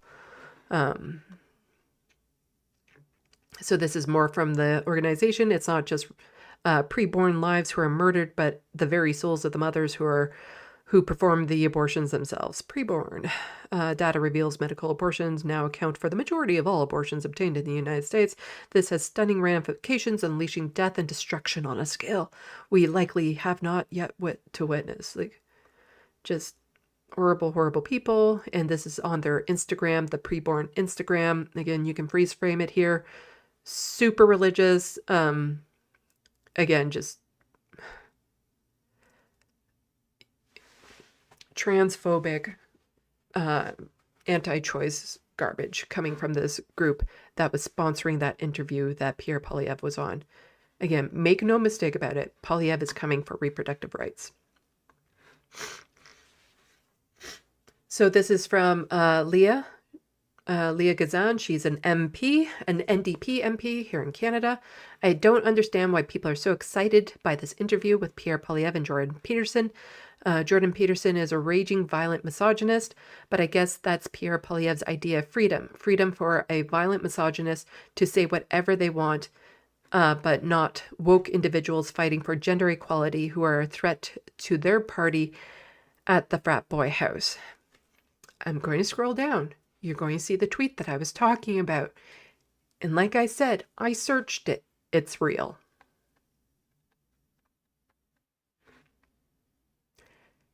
From Jordan Peterson. And it's not a vagina, it's a hole for another man to fuck, and that's that.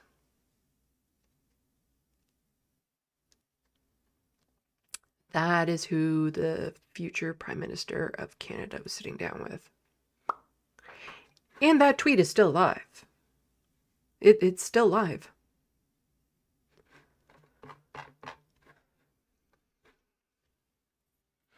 And just a little bit more from Leah. Reconfirming for me that Pierre Poilievre continues to be a residential school denialist.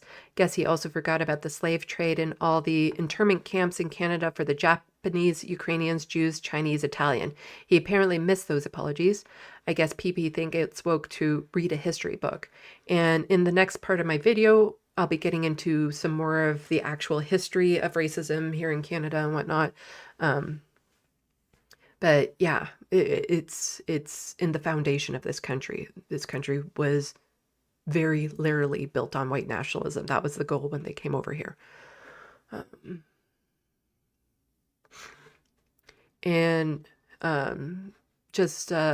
Stefano tweeting this out.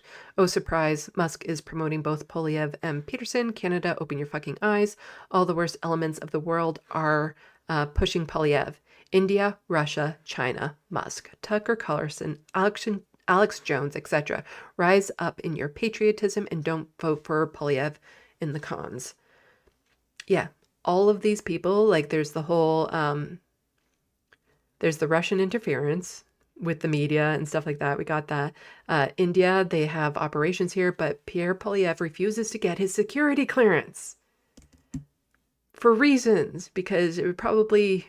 He probably wouldn't qualify at this point. That's the only reason why I can think it.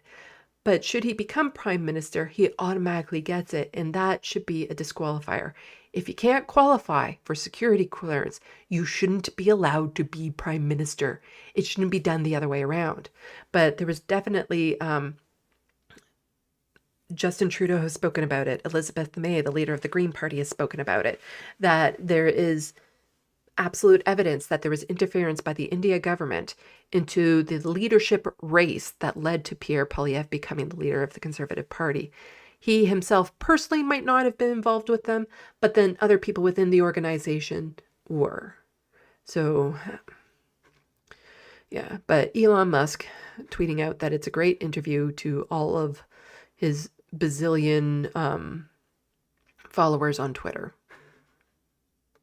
And Jagmeet Singh, leader of the federal NDP, Elon Musk and other billionaires back Pierre Poilievre because if he wins, they'll get richer.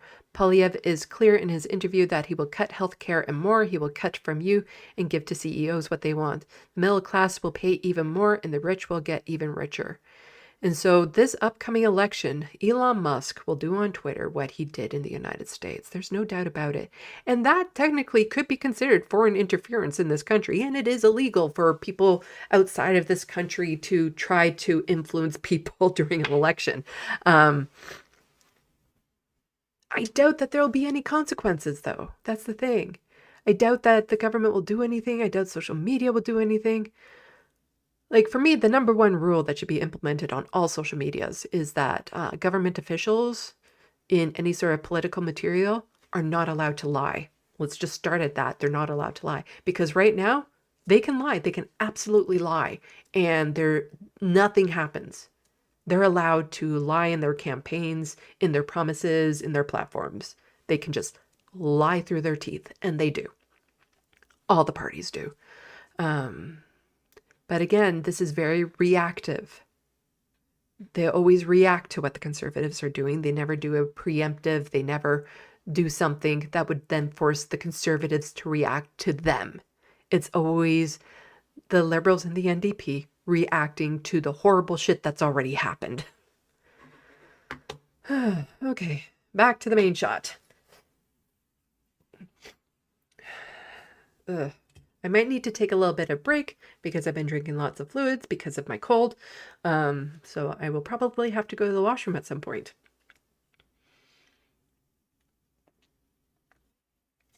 and maybe get some fuel. Okay.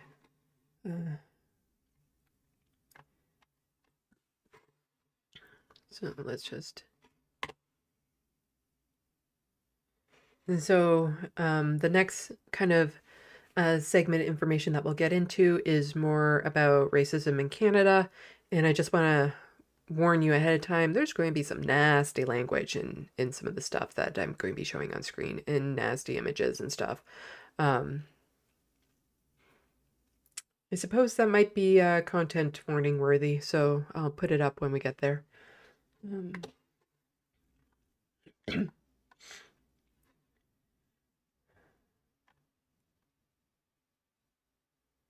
Let's see.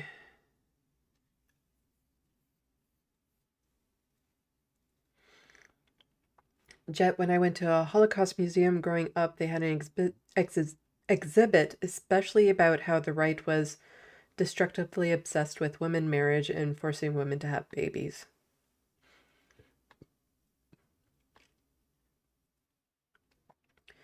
Schmegly, high-functioning alcoholic, John A. Macdonald, the first Prime Minister of Canada. Hello, Christy Zed. Donald, I don't know, you have... Oh, I don't know what it says too. Oh, and I saw John Martinez was in here, so welcome, John Martinez.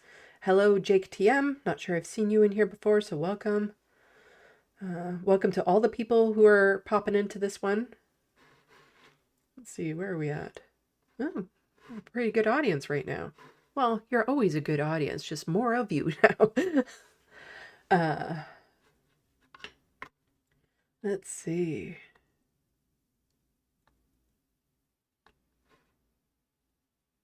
Mozart. It's weird that people don't know that almost every group and nationality of people have been persecuted by law in U.S. and Canadian history, including many today accepted as white.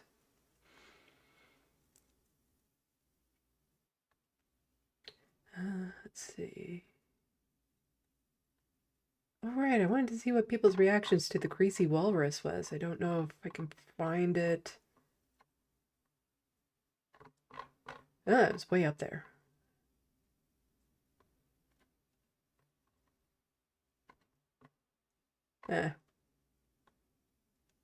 I'm sure you guys like that comment too. I can't go too far back in the sandbox. I don't want to get too distracted because I still have a lot of stuff to cover.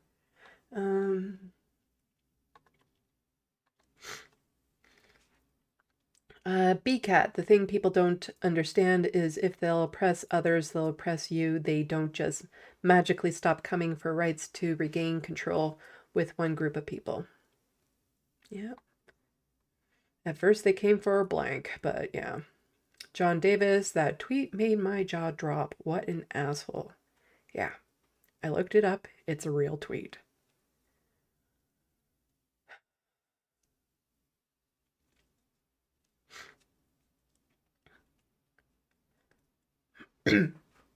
Mozart, billionaires have always pushed power behind closed doors, but Musk is so stupid and arrogant that he's doing it all out in the open.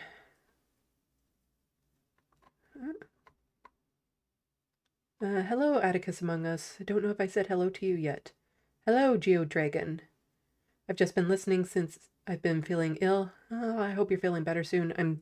I'm getting over the cold. You can probably... I'm still sniffing. You can hear it. So like I said, I might need to take a break so that I can like drain my sinuses and go to the washroom. Let's see. Actually, should probably do that before we get into the next segment because it is fairly, you know, there is a lot to go through in it. So we're going to take a 5-minute break. I need to upload a new letter hack ad because the one that I have up there is so outdated that it, you know, a lot of it isn't relevant anymore. So I'm just going to go to the cat meowy screen until so everyone take 5 and be back in just a moment.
And we're back. We're back. We even got a kitty cat. Say hi to everyone, Abernathy. Oh. Mm.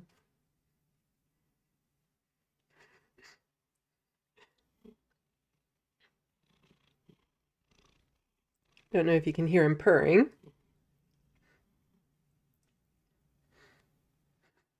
Look at those paws.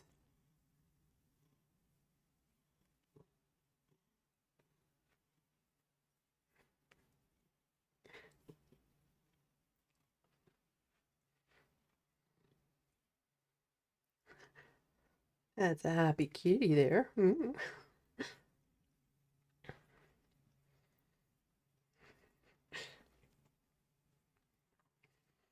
Mm.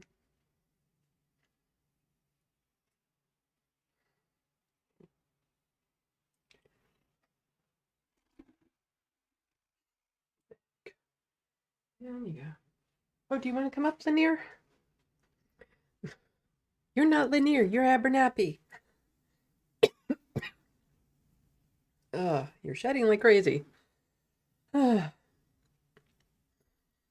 He does this where every now and then he'll just want on my lap, and it's like a little game. When I try to push him off, he'll just jump back on.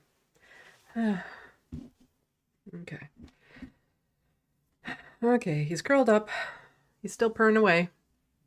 But I'll eventually have to kick him down because he's a heavy kitty and my legs are crossed, and so yeah, it becomes a bit much at some point. Okay. I'll quickly check the sandbox. Let's see. Jet, I want to take advantage of this brief break, but my cat has me pinned. Yeah. Literally had to go and powder my nose after blowing it. Let's see. Oh. I like to go on walks. It helps me think and stuff, but being sick, I haven't really been able to go outside, especially in this cold. But then it dawned on me, and I don't know why it took so long for me to figure this out. There's hallways in my building.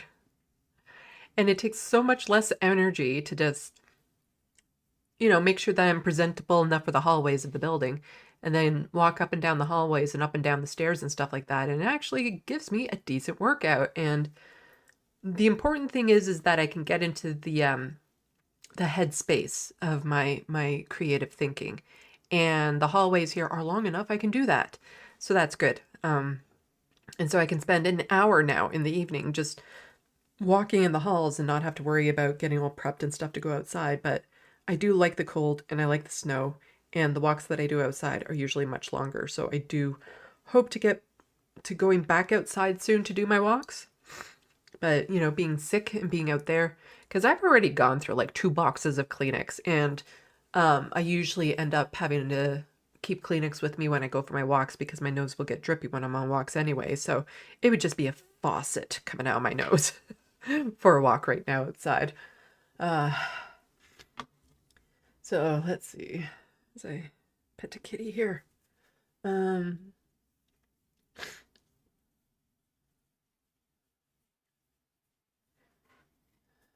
Yeah. See people struggling to spell Abernathy's name. It's not surprising. It took me a while to figure out. It's a Abernapbie. Abernapbie. Abernathy is what I think my grandmother was trying to say when she was 5 years old. It's from a story. Got the name from my grandmother from a story of a pet that she had. So I named my cat after this little pet that she had, and she had called her pet Abernathy, and she was 5 at the time, so she was most likely trying to say Abernathy, but a 5-year-old would pronounce it more like Abernathy. And so it took me a while to figure out what spelling I wanted for it, and I got it. So yes, his namesake is from my grandmother's pet pig.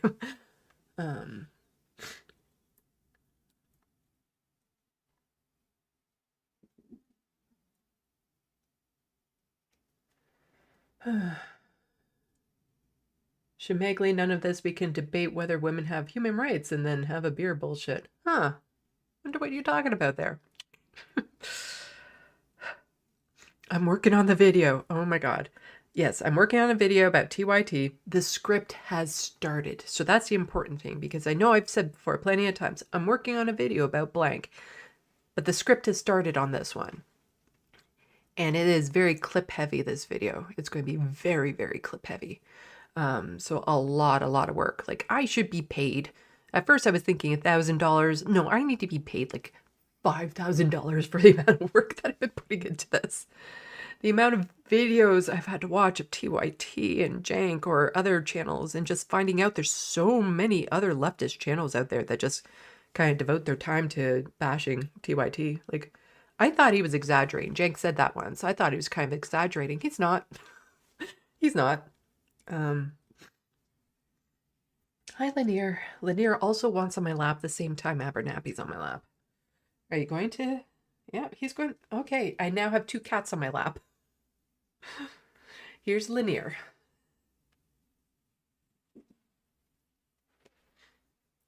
I have yet to have all 3 cats on my lap. But Frodo is out and about and doing well. Aww. I wish I could show you guys this. But let's see. I don't want to, it's hard because I don't want to disrupt my camera too much. Let's see. Yeah, because normally speaking, I don't have my camera pointed at my lap. Let's see if I can do this.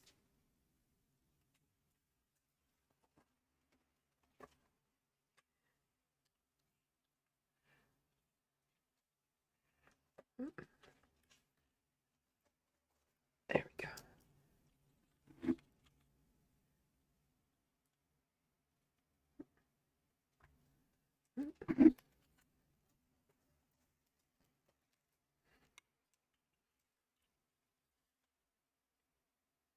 Will it focus now? There we go. Oops.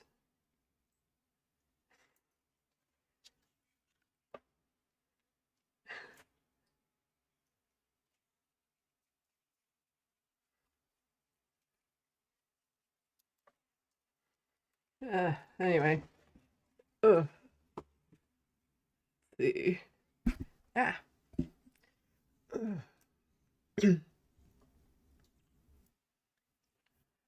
Okay, back to proper frame.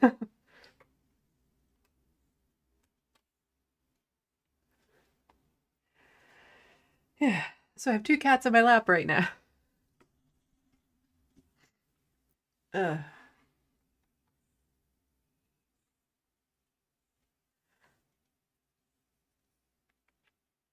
But yeah, so I'm working on that video for TYT, and the script started. So once I have the script kind of first run through done, oh, Abernathy's getting a little crowded on here. And now it's just Lanier. Okay. So once I get the script done, normally I would put all the clips and stuff together during the video editing process, but I'm going to pre-edit all the clips and the montages and the sizzlers that I'm putting together to make sure that I have the information I need to have in case there's extra commentary I needed to have on different things, because there's so much. Like, I have so many tabs open right now with so much information to go into this. But it's basically to just, it's an overview picture of how Jank and Anna in particular is fracturing solidarity on the left. That's the biggest overall point of the video. I'm not just doing it because, you know, bash on TYT or whatever, but it is an actual, there's a message behind it. Okay. Christy says his link up with Benjamin Dixon. I've been trying. I've DM'd him on Twitter a couple times. I was watching him live this morning, and I was in his chat saying, hey, I'd love to connect.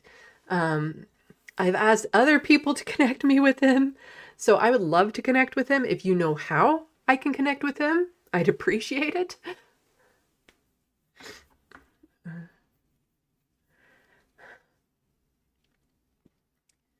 Let's see.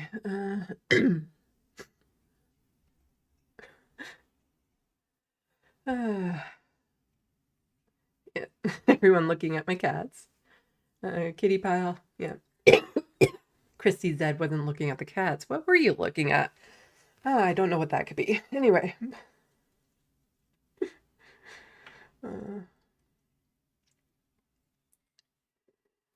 See you later, Donald James.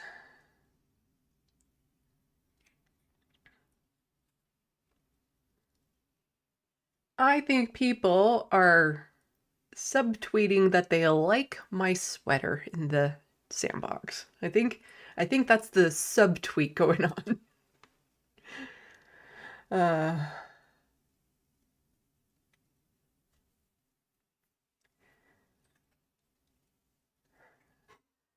Okay.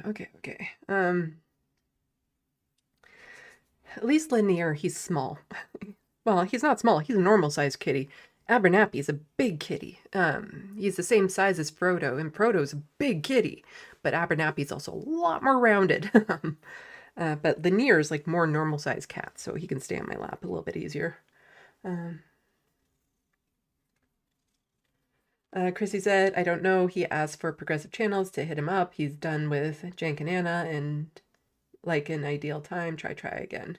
Yeah, I actually, that's when I messaged or put my comment in his chat, specifically when he was talking about that. But then I went over, he was showing up on Boston Brian's show, and so he sent everyone over there. So I actually was in the chat of Boston Brian, and I was able to get their attention. So they gave me Boston Brian's email so that I can email Boston Brian, because he's also doing the same thing. I've never heard of him before, but you know, I guess he's part of Midas Touch, and I trust Midas Touch. So I'll try reaching out to him.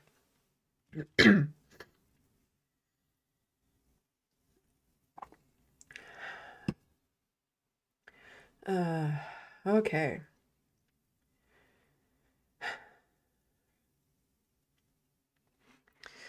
Shall we get on to it? So yes, this next part is going to be content warning-ish.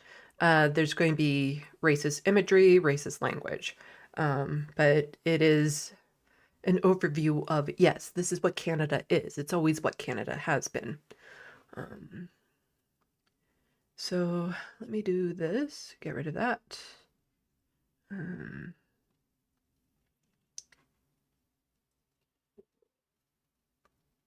Banner. Content warning.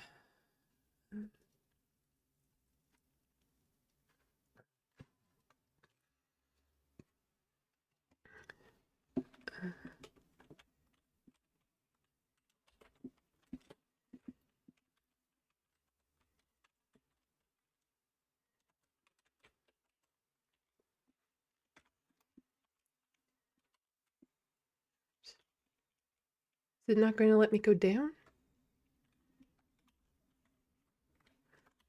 Ah. I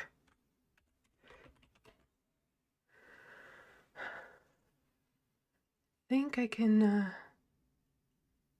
do this a bit better. Properties. There we go.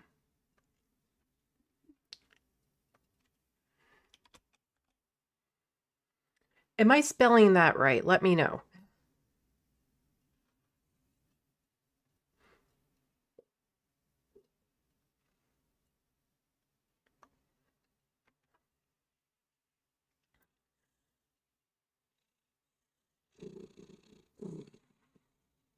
Okay, so I'm getting thumbs up. That's for spelling. Okay. That's why I hate doing this on the fly. My spelling sucks. Tori, the lefty Canadian radical, she's a trusted source on Twitter. She has lots of good information. She's a woman of color, so has to deal with a lot of racism online on a regular basis, but she always has a lot of facts and stuff to go to, especially when it comes to policies and government and stuff. So if you're still on the hostile farts, Hannah, give her a follow. Well worth it, and you'll learn a lot. So she's responding to the idea that Canada was never racist, a short thread.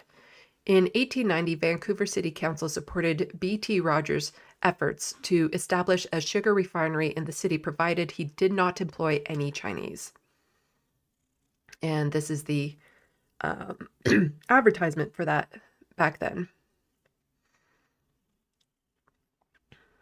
So here, like white labor, what shall it be?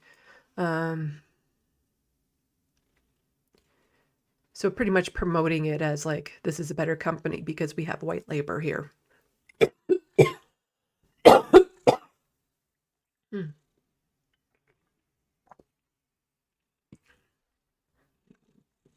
That's what I get for having a little bit of chocolate in between. And a little bit of chocolate, it seems to be aggravating my throat during the break. So that's that. And this is again in reply to Pierre Poilievre and Jordan Peterson saying racism was invented in Canada and imported when Canada became woke. But this country was built on it. So Canada never had a racist problem until recently. And that part, so the first sentences there are in sarcasm. Le Canada, Montreal, August 25th, 1900. And that is a pretty disturbing image. So let's see if this is, it's about immigration. Shifton, here's a fine lot of immigrants that I got for practically nothing, Miss Canada. So Shifton is this person, Miss Canada, her. My God, how much will it cost me to send them back?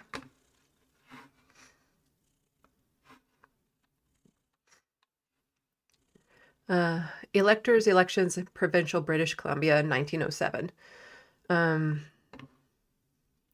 So no Chinese, Japanese, Hindu, or Indian shall have his name placed on the register of voters for any electoral district or be entitled to vote at any election. So this was actually put into law. And then just breaking down using a not appropriate term these days for referring to somebody who is Chinese. And the thing is that we've had laws around elections and who can and cannot vote for quite some time. And I believe it wasn't even until the 1960s before all Indigenous peoples could vote. I believe it was that late. I'd have to double check that one. So come down to the Miss Burlington's Bluebird Inn in Vancouver. They have white sheets. And so this was the business card from 1920. And it says home cooking, white help only.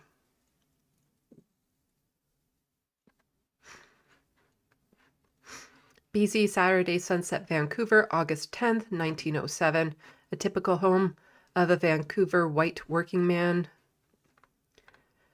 A warren on Carroll Street infested by 2,000 Chinese. So again, that's from 1907. Nothing racist about these Canadian wages. Pacific Coast Mine Limited report of the Minister's Mines, 1911. And so here we have white miners up here, number of employees, average daily wages, and we have Japanese, Chinese, Indians, and as you go down, so let's see, average daily wage here. So we have $5, $3, and then we go down to this group here. So then it's $2.20 and $1.75 for these groups down here. Despite dark skin, he has a white heart. Totally not racist. Canadian Patriotic Fund poster in 1960. 16. Oh, right. They're referring to Indigenous peoples here. I'm thinking India. Sorry about that. So I'm not going to read out what's on that. You can see it yourself.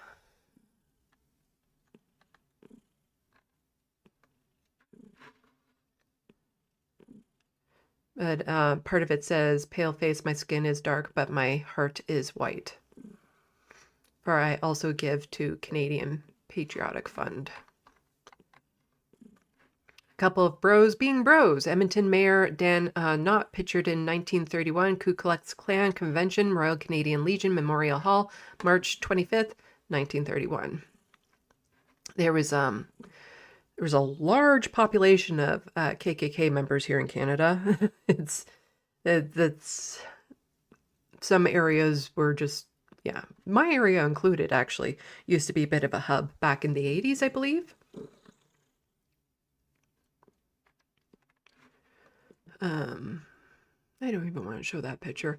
How are Ukrainian diaspora drew black people was not racist either.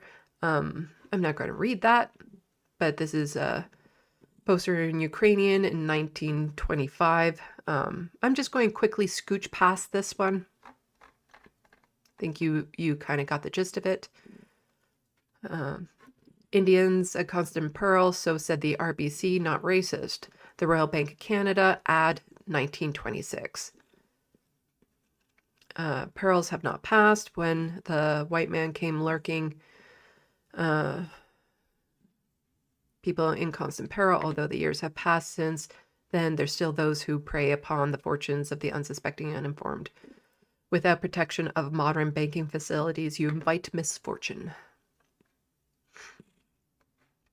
Care not for a victory bond poster from Archive of Ontario in 1942. Again, I'm just going to scooch past the picture of this one. You'll get it. Just the Chamber of Commerce unracistly opposing people of different races coming together in solidarity in the labor movement. Luncheon Bulletin, Vancouver Chamber of Commerce, 1950. You can see that for yourself. I'm not going to describe it or read anything on that one. So that was just a small sampling. And here, yeah, no history of 200 years of slavery, abolished only 30 years before the USA. Followed by segregation, the Indian Act, internment of Japanese, Chinese, head taxes, bans on immigration of undesirable races, residential schools, sterilizing Indigenous women, and the 60 scoops, etc. And a lot of that hasn't stopped. The way this government treats Indigenous peoples, it's still absolutely horrific what's going on. So, yeah. So racism has always been a part of Canada. And there's more. So Jay Hunter just saying, referencing again that racism didn't exist here until recent decades, as Pierre Poilievre says. So John A. MacDonald, the execution of Indians ought to convince the red man that the right man governs. Residential schools, Chinese head tax, Japanese internment camps, KKK, neo-Nazi groups, etc. When the school is on the reserve, the child lives with its parents who are... I don't even like reading. That's the thing. I don't even like reading this. You can see it on the screen there, what it says. And though he may not learn to read, write, in his habits and training mode of thought are Indian, he is simply who can read and write. It has been strongly impressed upon myself as head of the department that Indian children should be withdrawn as much as possible from the parental influence, and the only way to do that would be to put them in central training industrial schools where they will acquire the habits and modes of thought of white men. And a Ku Klux gathering in Kingston, Ontario, on July 31st, 1927. The Canadian Knights of Ku Klux Klan. Not surprisingly, the Canadian starts with K. Just a reminder that Doug Ford's daughter started an online bakery business that was called Kai Kai's Cookies. And the acronym for that was KKK. She spelled cookies with a K in Kai Kai. So it's KK Cookies. KKK. But, she didn't know any better. It was a cutesy little name. She thought it was just a cutesy little, like, alliteration type thing. So they hold a meeting in Vancouver on October 30th in 1925. History lessons on dealing with Canada's neo-Nazi groups. Canada has long been home to hate groups, and two moments in 1938 and 1965 show how best to handle today's strain.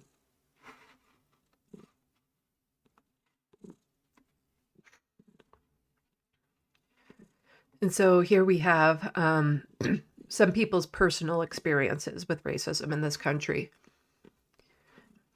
This is Christopher E. Richardson.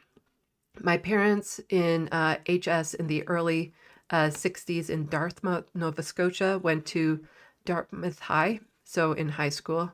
The thing to do then was to drive out to Preston in the back of pickup trucks and hit black people walking on the sides of the road with a broom.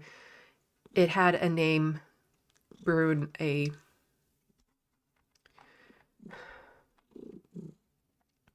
the 80s, we had KKK distributing flyers at Cole Harbour High, newly opened and being the high school in traditionally black. Creighton becoming just a junior high school.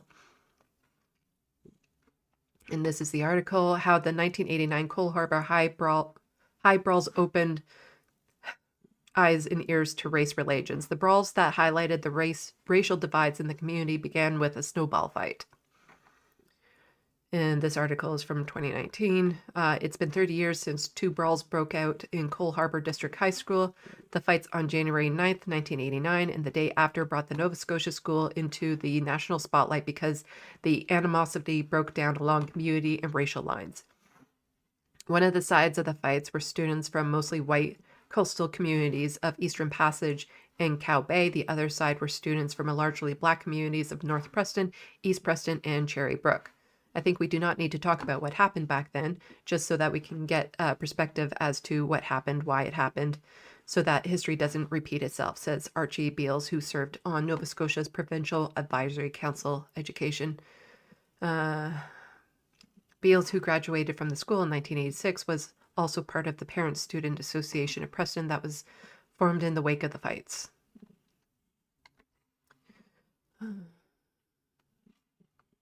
So anyhow, no idea what world PP thinks we live in. He lives in. Oops, typo, but yeah. But racism has always been a thing in Canada, and woke recent decades didn't start it. And here we have a Black Search for a History in Nova Scotia, published in 1984 from the New York Times. And we have this. So Terrell Tail Feathers, racism didn't exist in Canada before decades. Canada in 1876, the Indian Act. A person means an individual other than an Indian. The Indian Act is still in use to this day. It's been modified over the years, but it's still a thing in Canada. This still actually exists in Canada.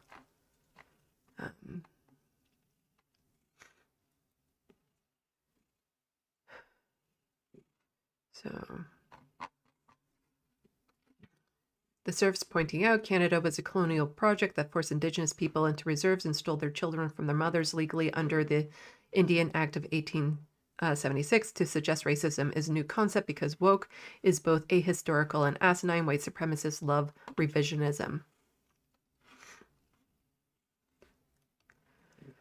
So somebody else just talking about their personal experience. I don't know how to say that name at all.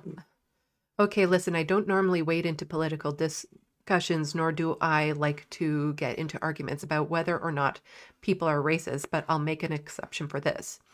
Two white guys talking about whether Canada was or wasn't racist before is hilarious. As a kid, I was called a fucking... You can see it on the screen.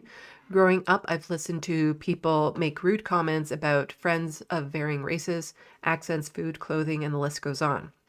My wife is still shocked at the number of openly curious, bordering on judgmental comments she gets around our mixed children that go to something like, they clearly aren't fully white. What are they? What background is their father?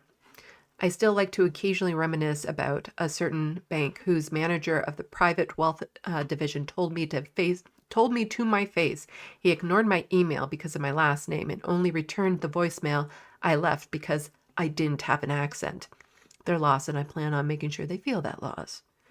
So to Jordan and Pierre, you are welcome to argue about whether the pendulum has swung too far or whether the policies are working, but to argue that people were race blind and that everyone was on equal footing before that is laughable.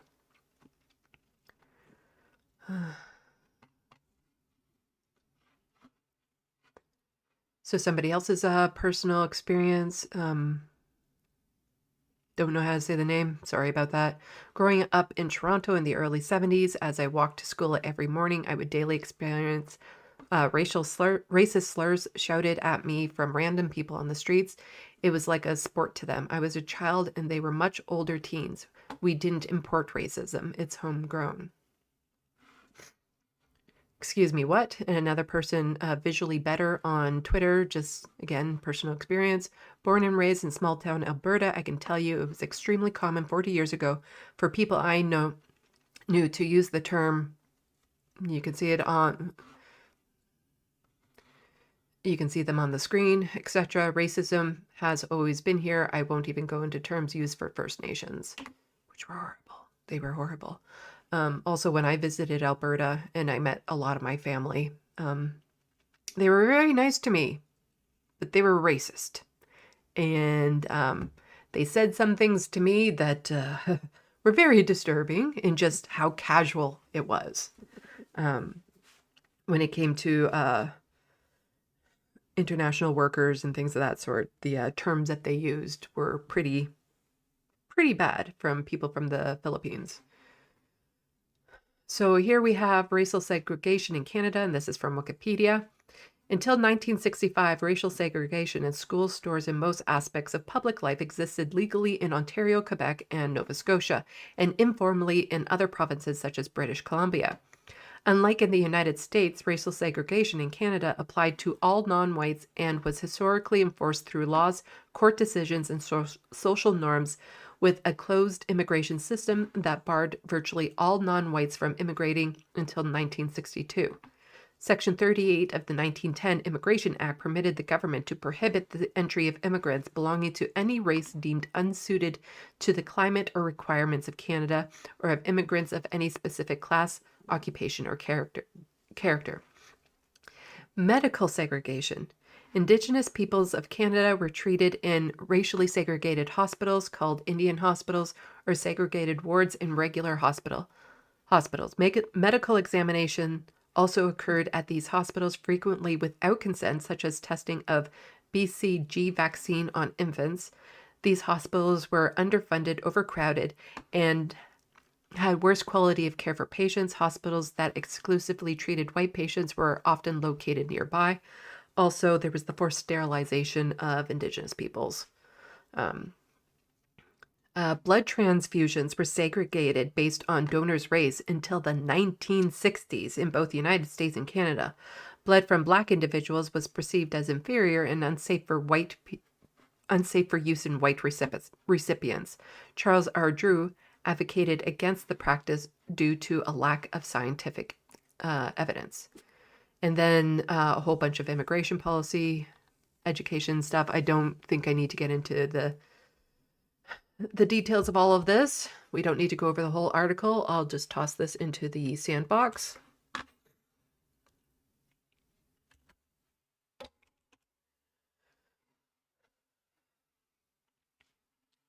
But also, I'm pretty sure that Jordan Peterson and Pierre Poilievre are familiar with money.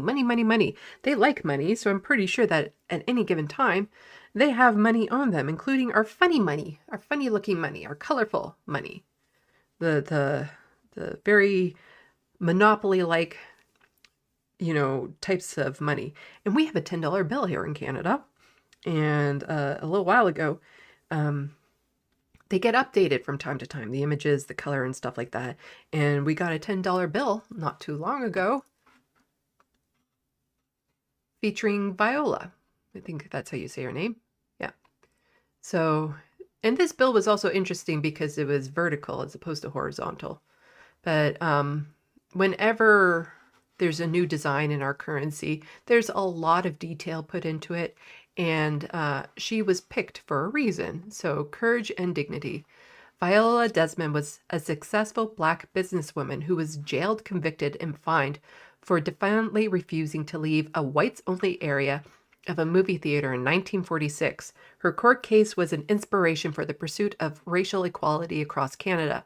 Viola's story is part of a permanent collection of the Canadian Museum of Human Rights. So, yeah, that happened. That was a thing. Again, more segregation type stuff in this country. But, and it's ongoing to today. From CP24 News, arrest made and charges laid after alleged hate-motivated incident in Waterloo region. Toronto, police say they have arrested and charged a suspect in connection to an alleged hate-motivated incident in Waterloo region. Waterloo region police say officers responded to reports of disturbance at a residential building on King Street North near Eglin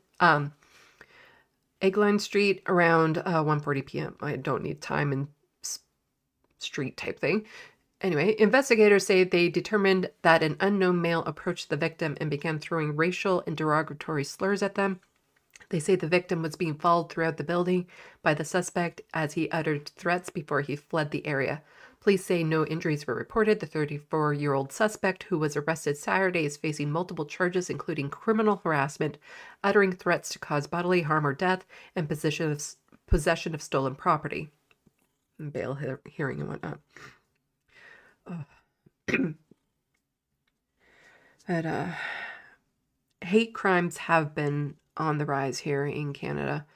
A lot of race-based, the largest increase has been towards the queer community. But it has been on the rise, and a lot of it has to do with the rhetoric that Pierre Poilievre and Jordan Peterson spread. It has to do with them stoking the flames. It has to do with them, calling it wokeism and bringing attention to it, and fear-mongering to their base and telling their base that it's all the other people's problems. And then even the Liberal Party is at fault because, they turned around and threw immigrants under the bus when they said, oh yeah, the housing crisis, it's the immigrants. That's where it's coming from, as opposed to all the policies they put in place that caused it. But I wanted to end all of this with a little bit of a funny. And T-Dot resident, somebody I follow on Twitter and stuff, just posted this, and I thought it was cute. Jordan Peterson and Pierre Poilievre discussing racism. The old Muppets. That seems about right.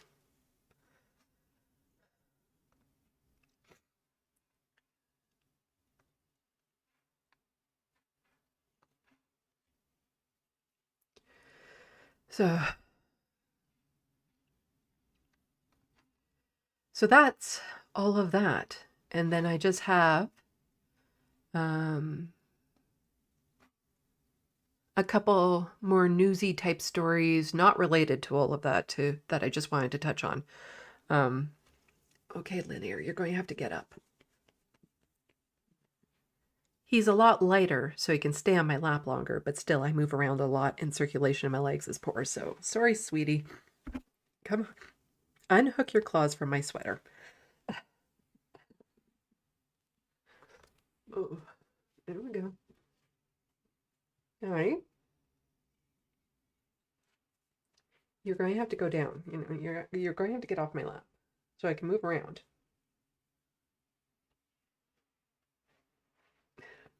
Unhook your claws. His nails need trimming.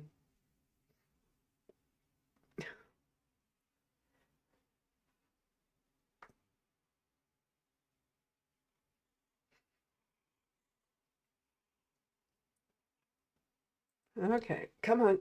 Come on. Ugh. There we go. Okay. Okay. Checking the sandbox. And then, yeah, it's just a few newsy stuff that I want to get to.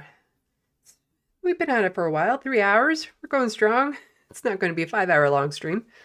But, you know, let's see. So, yes, I'm very sorry about going over the...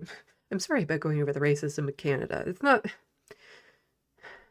It's just, I know it can be sensitive, and seeing the language, but it is necessary for people to know that is Canada. That is our history. That's our current day. That it's not an invented thing. It is the foundation of this country. And a lot of people, when we talk about racism and stuff, there's a lot of focus on the United States because the United States likes to take focus on a lot of things. And so a lot of like how absolutely horribly racist this country is tends to go under the radar. Like even a simple stat such as Indigenous peoples make up about 5% of the population of Canada, but Indigenous men make up 30% of the prison population. A little over 40% of women are Indigenous women, and over half of children in the foster care system are Indigenous. And that's because of the systemic racism in this country. And you know, there was the residential schools, and then there were the day schools, and now it's the foster care system. So, you know, this country, this government is still finding every way it can to rip apart the families of Indigenous folks. A lot of the policies and stuff, like the fact that the Indian Act is still a thing, is a lot of Canadians don't realize it. They don't know how bad it is.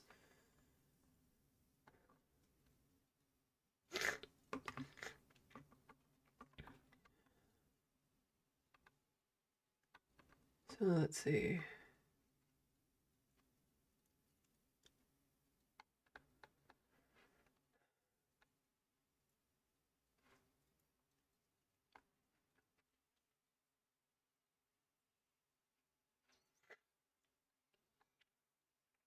Sorry, I need to blow my nose.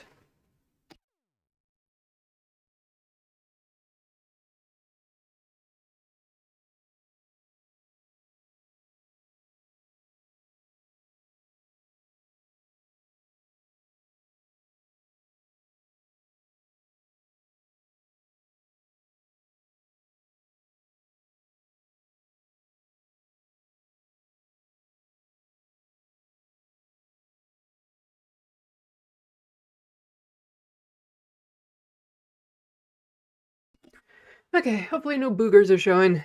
It's looking a little bit red now. So.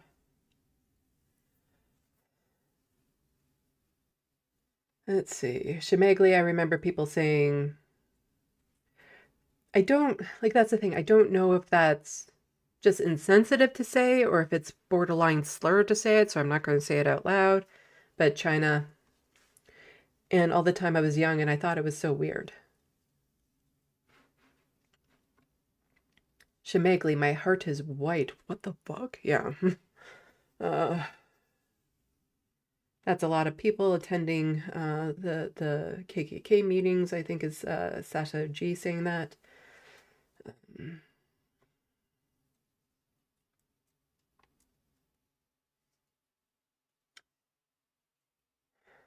Sasha G again, some sort of minstrel show imagery. And people reacting to those horrific drawings.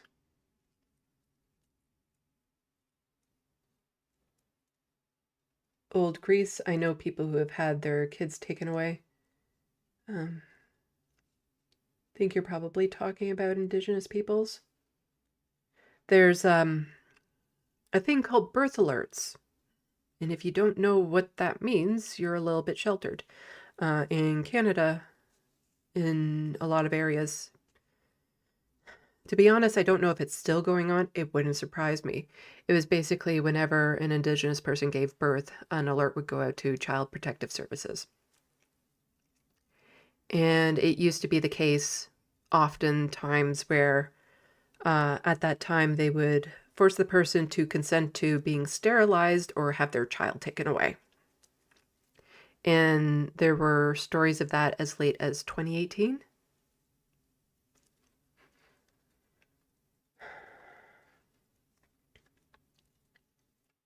Let's see. Shemagli, there's a great documentary called Search for General. I don't know how to say that. That covers the origins of Chinese food in American and documents some of the racism Chinese immigrants faced.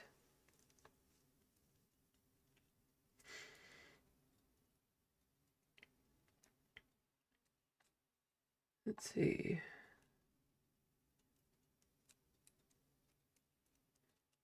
Bad Lefty, your memory is too good. Well, you're definitely not talking about me in that comment. Talking to other people in there.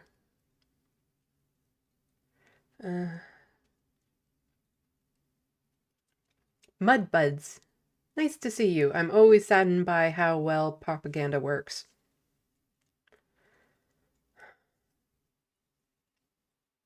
Shemagli, it only became legal for Indigenous peoples to buy alcohol in Canada like during my parents' generation. Yeah.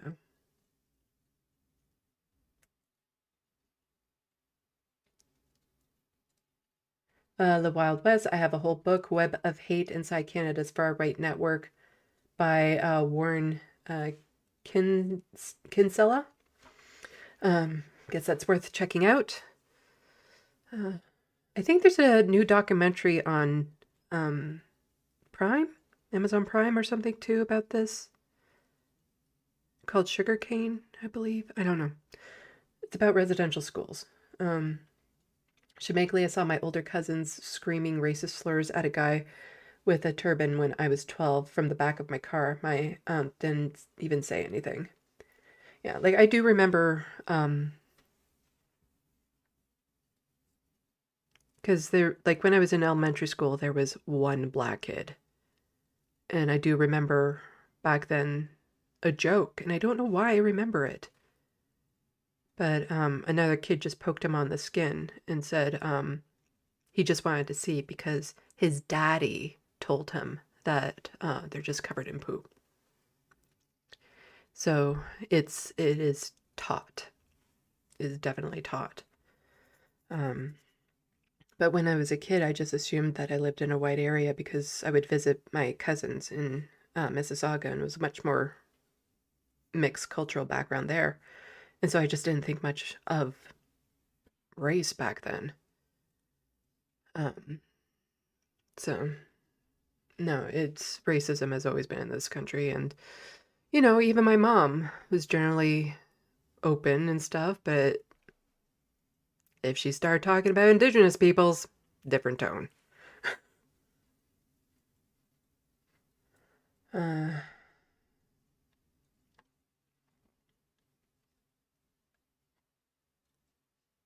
Shemagli, it's weird that we still have laws like the Indian Act. Yeah.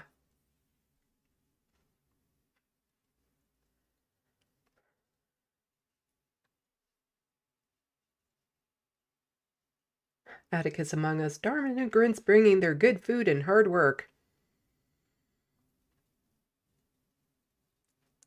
The Wild West, I mentioned the $10 earlier with Viola Davis. Yeah. Like, it's literally on our money. That's the thing. It's literally on our money. You know, to point out that there was racist laws just back in the 40s.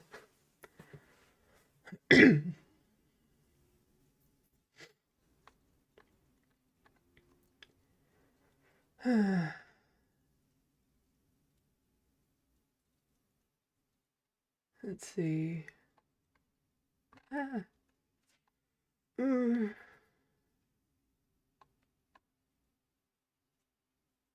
Ew, Atticus among us. I agree with you, bad lefty. Soul knows the snot rocket trick.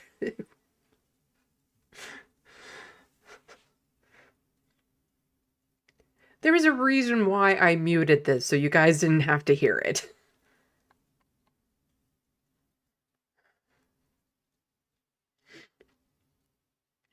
Vicky Klee, welcome to the Sandbox. I went to Catholic school with Irish and Polish kids, and some kids came from St. Paul's, Bristol, where there were race riots, so I was aware of racism early. Yeah, there was a big race riot in Toronto, actually.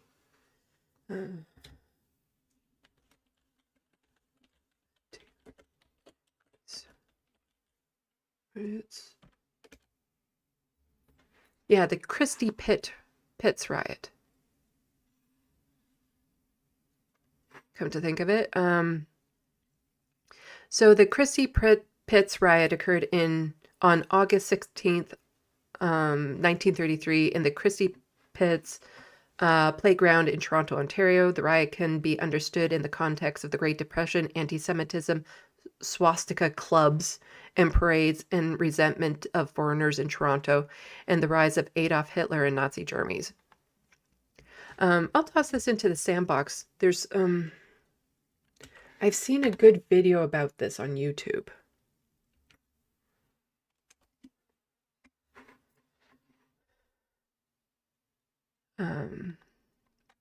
Let's just scooch down to the riot. So this is just the background. The riot, which lasted 6 hours, broke out after a cornerfile baseball game at Christie Pitts between two local clubs, consisting predominantly of Jewish and Italian players, and St. Peter's baseball team, sponsored by that church at Bathurst and Bloor. The night of the riot was second game. After the final out, the second game, the members displayed a blanket with a large swastika painted on it. A number of Jewish boys and young men who had heard about the previous swastika incident rushed the swastika sign to destroy it. Supporters of both sides, including Italians who supported the Jews from the surrounding areas, joined the fight, and a fight started. The Toronto Daily Star described the events the next day. While groups of Jewish and Gentile youths wielded fists and clubs in a series of violent scrapes for possession of a white flag bearing a swastika symbol at Willowvale Park last night, a crowd of more than 10,000 citizens. It was big. It was big. A crowd of more than 10,000 citizens excited by cries of Heil Hitler, became suddenly in a disorderly mob and surged wildly about the park and surrounding streets, trying to gain a view of the actual combatants, which soon developed in violence and intensity of racial fleeing into one of the worst free falls ever seen in the city. Scores were injured, many requiring medical and hospital attention.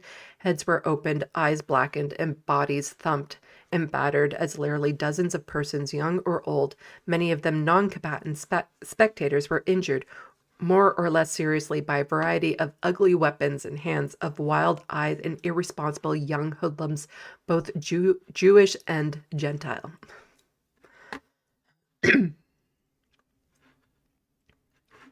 But yeah, I saw, let's see, there's a article about it in the Canadian Encyclopedia, but I'm trying to...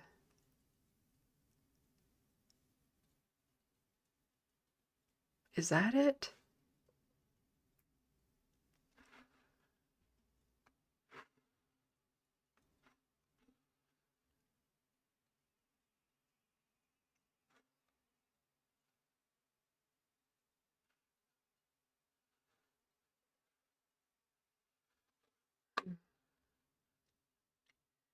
Let's see. I don't know if this is the video I saw, but it's the Christie Pitts riot, the worst anti-Semitic riot in Canada. And that's on Historica Canada channel. I'll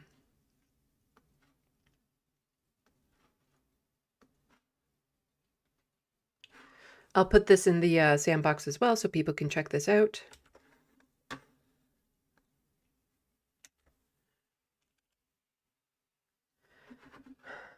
But when it comes to this sort of thing, like, a lot of Canadians don't know our own history. We don't know that things like this actually happened because this isn't exactly taught in our schools.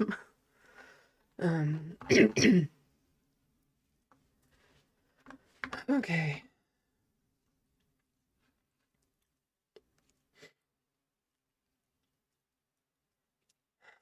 Just quickly glancing at this, I just want to get to the few little news stories that I wanted to get to end the day with. So,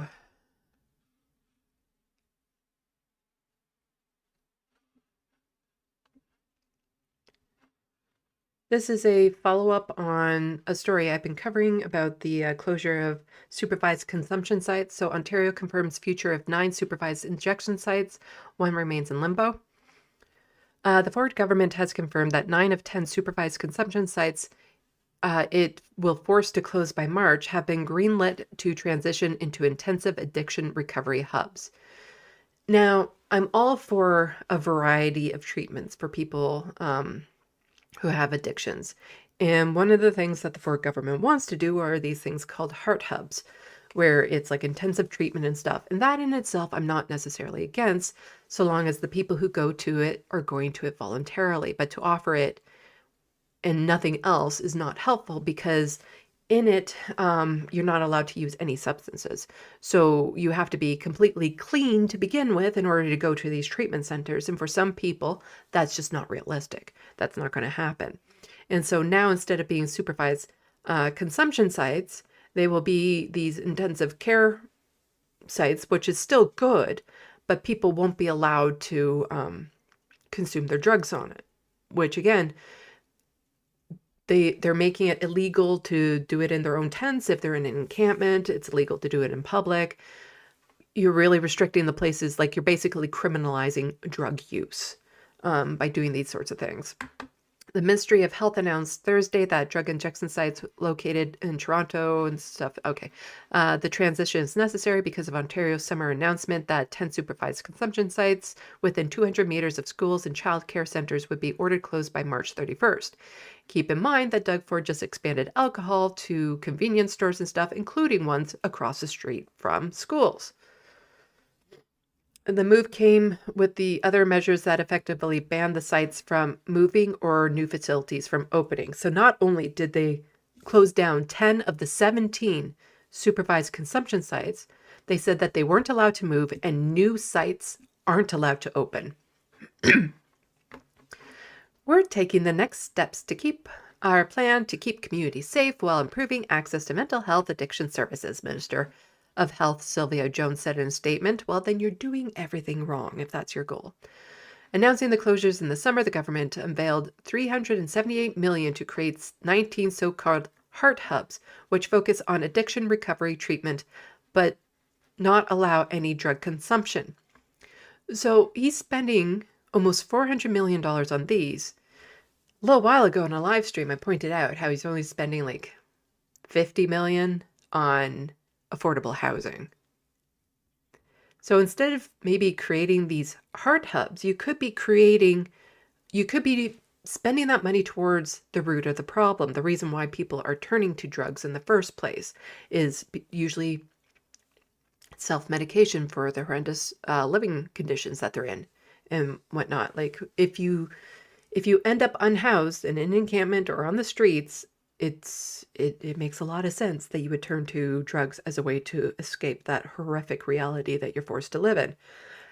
So instead of, dealing with affordable housing or mental health and addiction treatment programs that people can voluntarily go in that don't have wait lists that are over a year long, he's going to spend hundreds of millions on these heart hubs, where I'm suspecting it's a way to line pockets of certain people.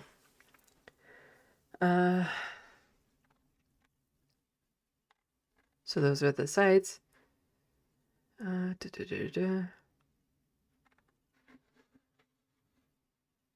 Just talking more about the sites.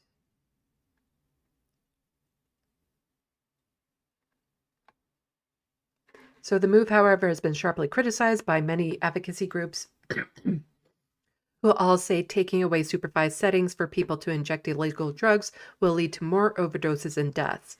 In her annual report, the Auditor General found the supervised injection sites set to close had prevented 1,579 fatal overdoses in 2022 to 2023. Even an internal government analysis predicted a high risk the law would lead to increased emergency department visits, hospital impacts, overdose, and death. When she initially unveiled the law, Jones batted away the idea policy would lead to fatalities. People are not going to die. They're going to get access to service, she said in August 2024. I do not call watching someone inject an illegal drug to be health care in the province of Ontario. We need to do better, and we can do better. Also, there were no instances of people dying a supervised consumption site. So they prevented those people who, if they had taken the drugs on the streets, most likely would have died. No one died at one of these supervised consumption sites in Canada, not just Ontario, in Canada. But, you know, so like it's good that it's still going to be a treatment center, but it's not going to fix the problem. It's not going to, you know, solve the issues at hand. And it's just, again, the way this government wants to villainize people who use drugs as opposed to actually dealing with the issues at hand is disgusting. And this is something I covered in a previous live stream as well. Ex-Ontario MPP who became homeless says it's humbling politicians rallying to move him out of a shelter. It's just so frustrating. It really is. That because he was already part of an elitist class, other elitist members are now coming to support him. And I'm glad, like, you know, I'm glad he's getting the support he needs. But what about all the other people who weren't a former MPP? All the average people that are forced into shelters and stuff, that a lot of the time the people in government seem to think they deserve to be there, that they deserve to be punished for living with poverty in the first place. And they do nothing to address the housing crisis or the reason why people end up in shelters. They do nothing that they have the ability to change. They're in the government. They can affect policy. Instead, they pitch towards to GoFundMe for this one person because of who he was. But all the other people who are just as worthy of receiving this sort of help won't get it because they were never part of that class. When former Toronto City Councillor and MPP Lorenzo found himself in a homeless shelter last year, it was circumstances he never imagined he would face. Basically, you know, it's one of those things that can happen to a lot of people. I think he was injured, disability, got behind, and all of a sudden, you're unhoused. People don't realize how much of a teeter-totter they are when it comes to becoming unhoused. So, yeah, divorce followed by unemployment, medical trouble. And lots of people go through this, but will never get the assistance that he got because they worked at a auto factory. They worked at a fast food restaurant. They worked in an office for insurance. But since he was a former MPP, other MPPs are then like, we should help him out. Somebody who was of that class shouldn't have to fall that low. Politicians of different backgrounds pitch in. Things have turned around for Lorenzo in recent weeks, physically and financially. Lorenzo said his doctor has cleared him to go back to work, and he goes to the library every day working to renew his law license, set up his own legal practice, and write a book. Thing is that also it's very hard to recover from illness or injury if you don't have stable housing. And after over a year on Ontario's housing list, he's taken himself off and will be able to look for new accommodations with the help of the $25,000 raised through Van Diet's GoFundMe.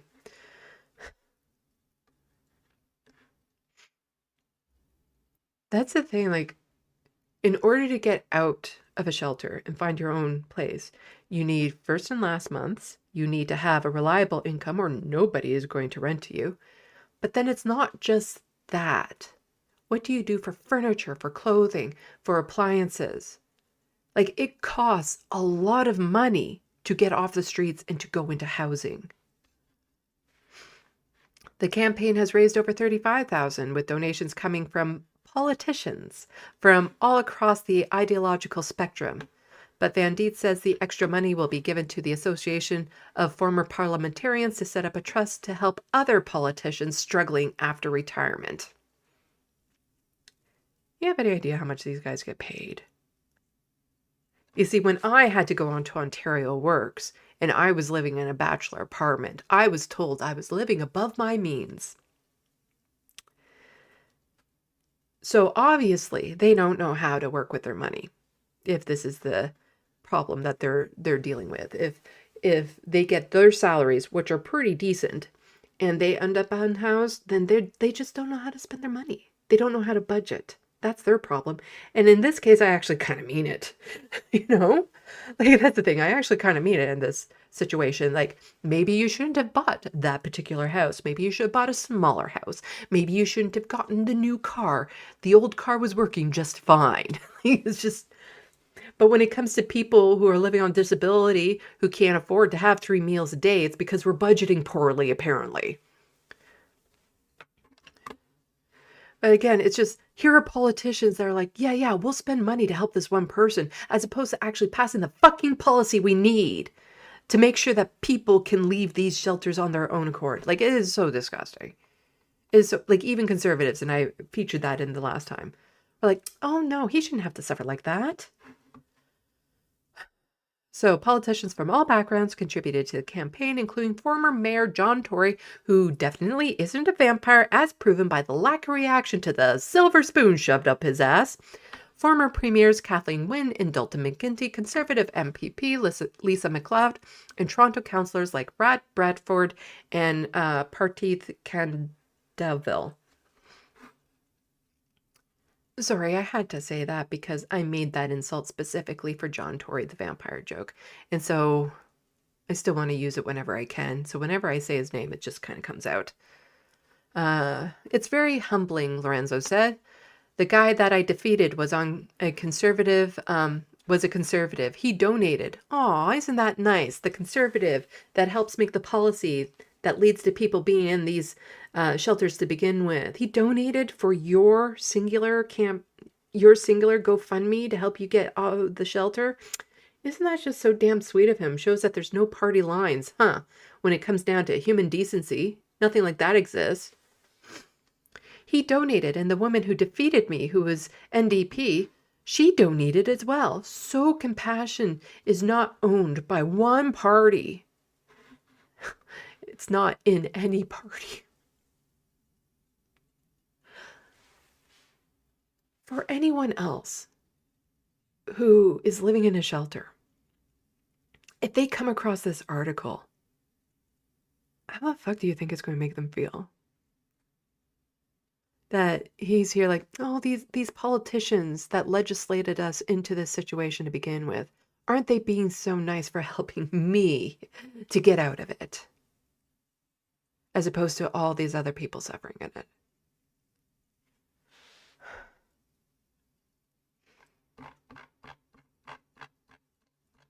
This whole article from CBC is disgusting.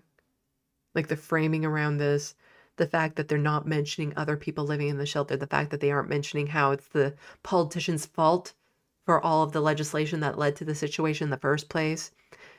This is just a grossly framed article from the CBC. And Mitchell Tremblay, who is an advocate for people living on disability, as somebody who does, became disabled, became homeless, lived in a shelter, but because he was part of the established order, this can happen to anybody's moment, is lost on those who could actually help politicians. Disability poverty isn't an MPP only issue. And this was, over 40,000 raised. Yeah. Over 40,000 by under 300 people. Yeah, those people have money.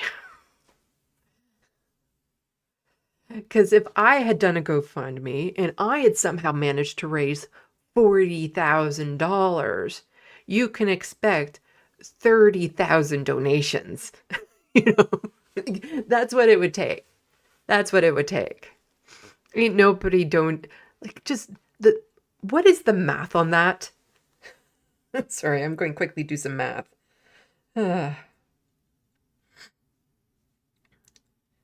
Let's see. 716 divided by 279. So that would mean the average donation was $145. Ain't no one tossing that in the sandbox for me, and I understand why. Like, I get it. But that was the average. That's if you divide this number by the amount of donations.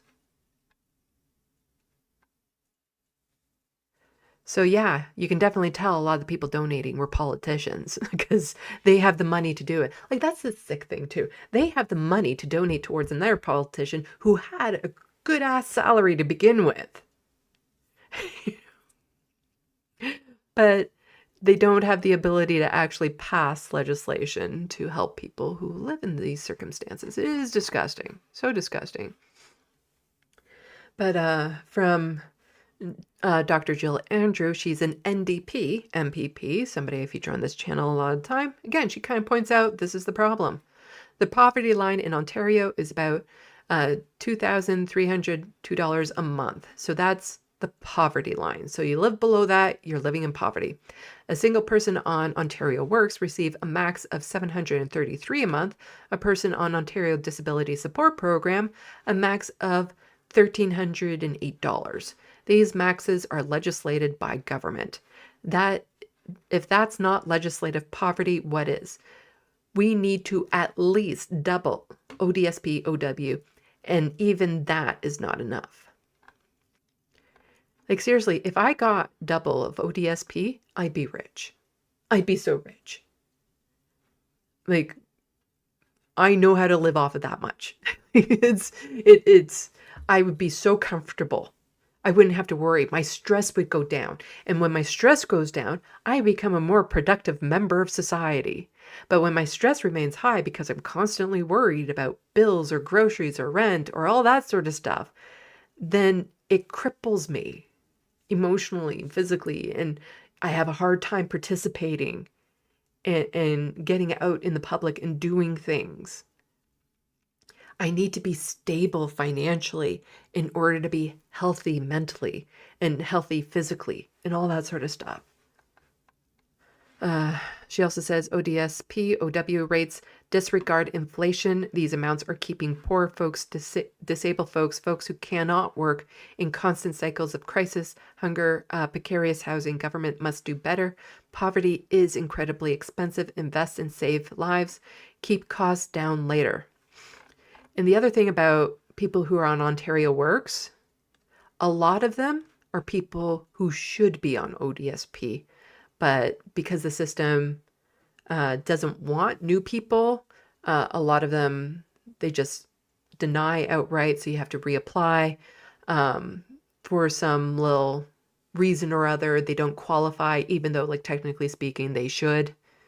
So a lot of the people on Ontario Works, it's not that they're just lazy and don't want to get a job. A lot of them are also disabled.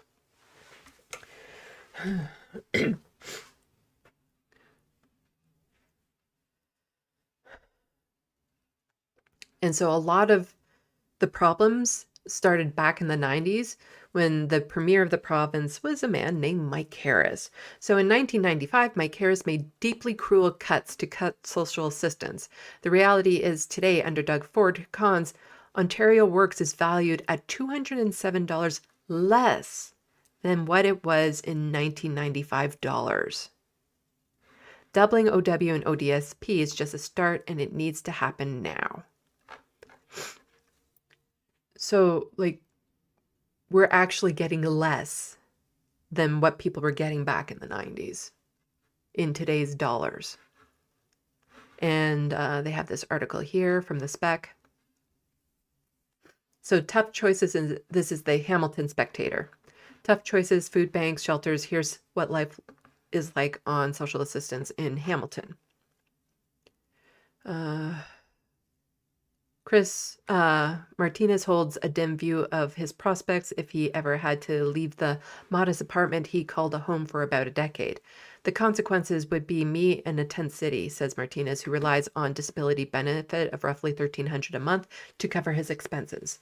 So like others in the Main Street East building across from Gage Park, he has fought his landlord's attempt to evict him to do renovictions. In doing so, he has endured turmoil, notably a nearly 3-month stretch without running water during the winter of 2022-23. When he looked for an escape, there was no obvious path. So that's the other thing that happens when you have to rely on legislative poverty income, is that it allows landlords to be abusive. It allows them to get away with so much. If you're in an abusive situation, you can't flee it. Like he can't find a better apartment because all the apartments, as he says here, every time I tried to look for apartments, it was more than I made in a month, says Martinez, citing rents of $1,500 to $1,800 in Hamilton's rental markets. So where are you supposed to go? So you're either forced to have an abusive landlord that will turn off the water, not do repairs, not keep the place clean. If there's an infection of bed bugs or anything of that sort, then, the landlord won't do anything. If your fridge breaks down or any of that, they won't do anything because they want you gone so that they can raise the rents. But there's literally nowhere else you can afford that your entire check could pay for. So that's well above the nearly $800 he pays for his Bachelor Plus den, an amount capped at Ontario's annual guideline for increases that landlords can charge existing tenants. Much lower, but still makes for a tricky balancing act out of what Martinez, 33, receives from Ontario Disability Support Program. So people who have been in rental contracts for a decade plus, someone like me, that's the only way that we can afford it. Because we're still capped at Ontario's annual guidelines for rental increases. But in 2018, Doug Ford got rid of rent control on buildings built after 2018. And the amount that a landlord can increase the rent by in between tenants also changed. So it's just made for a rental market that is unattainable to a large population of this province, hence why there's now 1,400 tent encampments. After rent, bus fare, and groceries, there's nothing left for frills. He visits the food bank at least once a month. When you're on ODSP, you have to pick and choose what you're going to pay for that month. A new study of Ontario's social assistant rates by the Social Planning and Research Council of Hamilton underscores the tough choices Martinez and others face. In her report, Incident Social Assistance in Hamilton and Ontario, social planner Sarah Mayo puts it this way. Ontario's monthly social assistant rates are completely inadequate to cover even the basic necessities of life and exclude any expenses for participating in society such as internet access, going out with friends, or traveling to community events or to visit family. Yeah, that's the thing. You want people to participate more in society, but I need an internet connection for what I do. And that's the thing. If it wasn't for help that I get from my friends, from the little bit of money that I get from my Patreon, from the little bit of money that I get from Google AdSense for my YouTube channel, I would not be able to afford everything. And so many people who don't have those little extras that rely on Ontario Works and rely on disability, they're being forced to choose what necessity they have to go without for the month. The result is Ontario food banks serve high numbers of social assistant recipients because there is no way a person can have a budget that allows them to buy food that provides enough nutrition to survive on social assistance alone without additional help. To cover all expenses, a single person on ODSP, okay, we got that. People living in residential care facilities or other care homes receive $149 for personal needs allowance to cover everyday items apart from meals and housing. So think about body soap, clothing, if they need a new wheelchair, things like that, comes out of that $149 a month. If they want internet access in their room, if they want cable in their room, that sort of thing. And that's only for some people because other people have to share a room, so they don't even get those luxuries. The personal needs allowance hasn't changed since 2019, while Ontario Works has been static since 2018. Having been flatlined for years, ODSP was pegged to inflation. And as I keep on explaining, it's not the real inflation. It's just, whatever inflation they want to tell us it is. But it doesn't actually account for how much more every month we have to pay on things that are newly added or other inflationary things. In particular, when measured against inflation, the $733 a month Ontario work rate is at its lowest point in 30 years. Mayo points out in her report. That means it's valued at $207 less than it was even after then Tory Premier Mike Harris' draconian cuts to social assistance in 1995. Premier Doug Ford's progressive conservatives indexed ODSP to inflation, but that does not make up for the decades of decline, Mayo observes. The Ministry of Children and Community and Social Services says the government is making social assistance system effective and efficient with focus on helping people achieve sustainable employment and independence where possible. Ontario Works has always been intended to be a short-term support for people who are temporarily out of work, the ministry told The Spectator via email. But as I say, a lot of people on Ontario Works actually need to be on disability. Recipients are supported by caseworkers focused on helping them return to full-time, meaningful employment and financial independence. But then we get into that little catch again. So if you end up in that shelter or unhoused, what kind of job, you can't get hired. Nobody's going to hire you. But then even if you can get a minimum wage job, the amount of money you would have to save up in order to get first and last, and then even at a minimum wage job, that it's unaffordable to live in most places, even with a minimum wage job.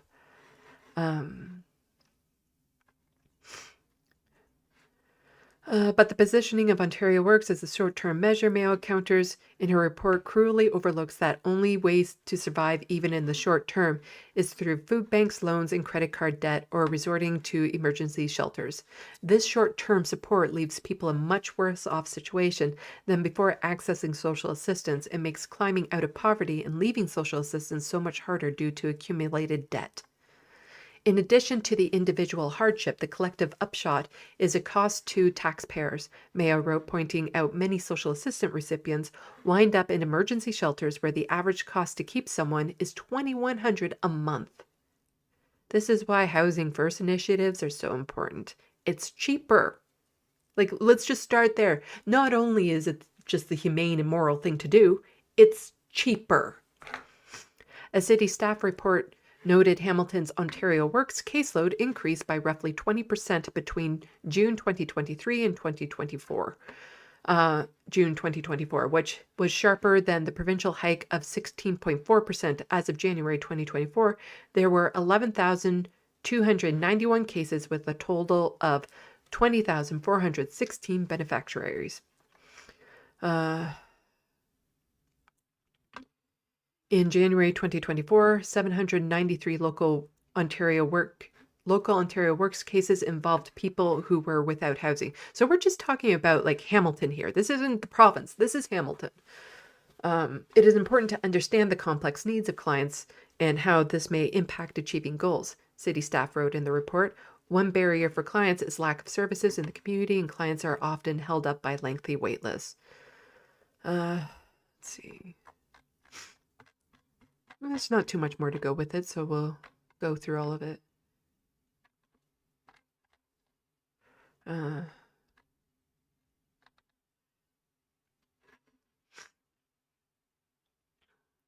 Oh man, where did I end? Lengthy waitlist. Okay. In a recent presentation to City Council, Sally Palmer, an advocate for a reform of Ontario's social assistance program, called the province's Ontario work freeze inhumane. We're seeing our poorest citizens suffer as the weather goes colder. Please let the government know they must treat them fairly, she said. Palmer reflected on how she and others gathered signatures for a petition from those waiting in line for food during regular weekend charitable event at Gore Park. And they are sitting in wheelchairs, not enough clothes on, she said. The Gore Park outreach is really good, but it isn't going to solve the problem. So sitting out in the cold without proper clothing, in wheelchair, because again, disproportionately speaking, people living on assistance are people living with disabilities, or people who are unhoused, people who are in need of food services. They're people living with disabilities. And also keep in mind that while things like this are good, they shouldn't be necessary. But food banks and stuff, if you have dietary requirements or needs, they don't match up a lot of the time. So sometimes even if you can go to the soup kitchen, if you can go to a food bank, they might not even be usable for you depending on what those restrictions are. Palmer Mayo of the SPRC and others are calling on the province to immediately double rates for social assistance to close the survival gap people face. That rings true for Chris Martinez, the Main Street East tenant. I have other friends who are on ODSP, and we all have the same thing. It should be at least double to live in this day and age. When family and friends ask him how he tolerates issues at his building, his answer is simple: because I can't move, I can't pick up and take off. Where am I going to go? So to read the study, you can visit this website here. I will put this in the sandbox.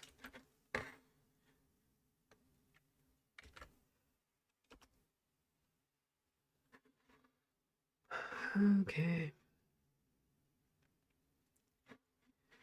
And so while we have people like this, while we have politicians willing to pitch in for other politicians, people suffering in legislative poverty, then there's this. From NDP MP Nikki Ashton, it took till January 2nd for the CEOs Poilievre and Trudeau refused to tax properly to earn what the average Canadian does in the entire year. Wealth tax now.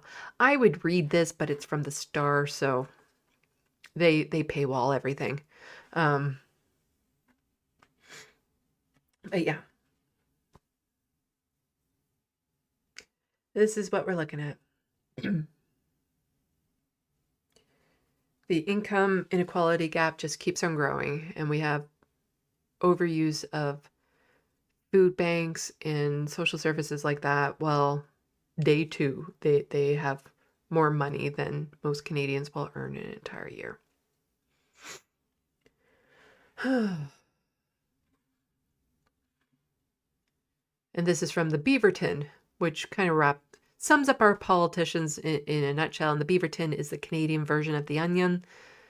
Everything is broken, so let's make it worse, versus everything is perfect, so let's fix nothing. That is actually so apt. That is so apt. Because Poilievre just keeps on saying, everything is broken, but what we're going to do is just going to make it worse. And Justin Trudeau, with his smug-ass smile, everything is perfect, so we don't need to fix anything. And that's that. I was going to share one more video, but I think I can wait till next time. I'm running out of steam. It was just Elizabeth May and her response to all the talk of Canada becoming the 51st state, and I just thought it was rather smug, and I kind of liked it. It has no actual impact. She has no actual power, but, I'll save it for next time. Okay.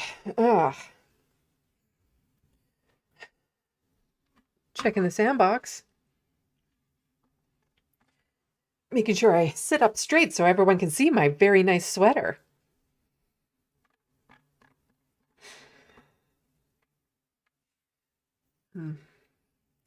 It's come to the time of day where I need to fidget with my hair.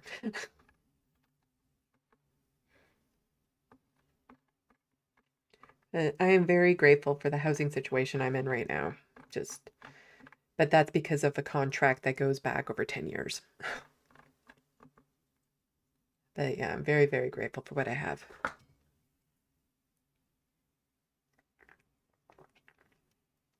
Gives me enough room to have a studio.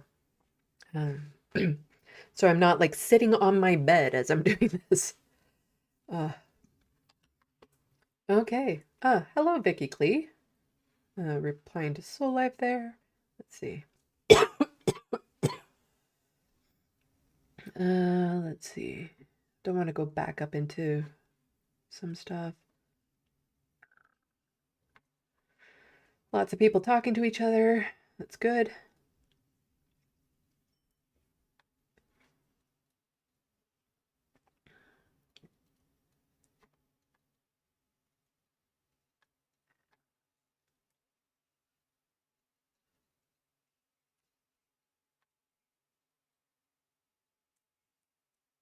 BCAT, we had chatter in here earlier say he doesn't want his tax money going to a meth head dental work.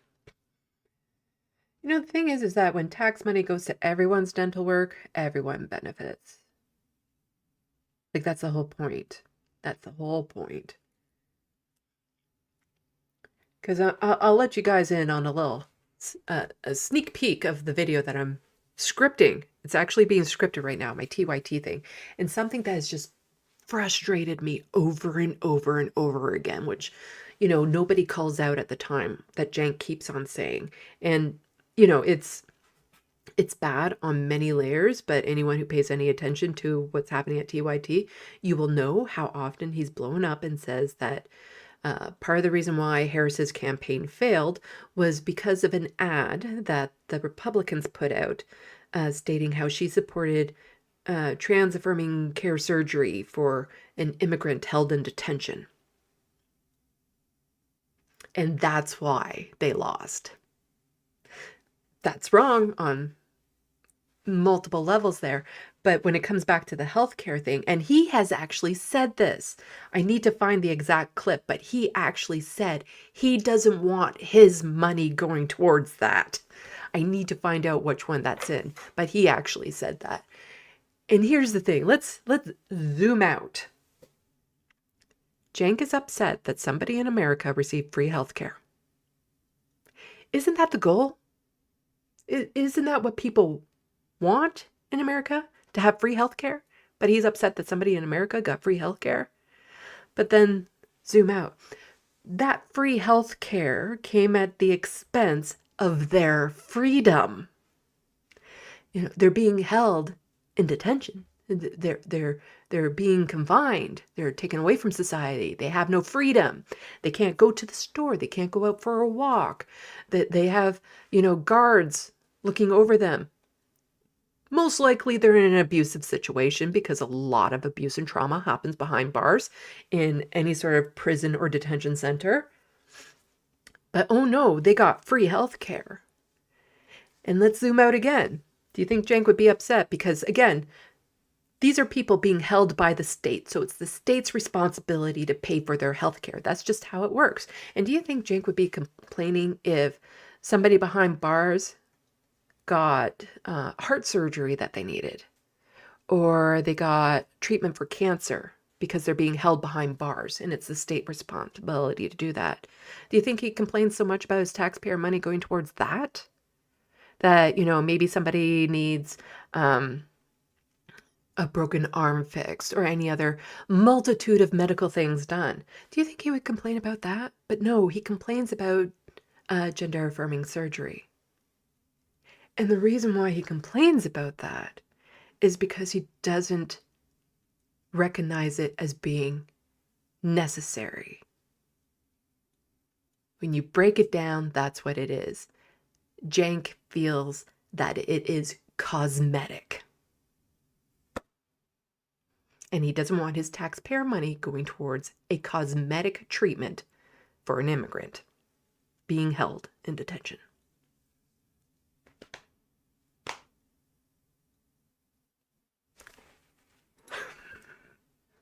But I need to try to find, like, that's the thing. That's why this video is taking me forever to make, because I know I heard him say that in one of the videos. So I need to figure out which video he said it in, because he said that same thing in a lot of different videos. If by some chance you guys know which video he said that exact thing in, I'd love to know. But I've just recently found out that you can do word searches and transcripts for YouTube videos, which is making my life so much easier right now when it comes to finding specific things.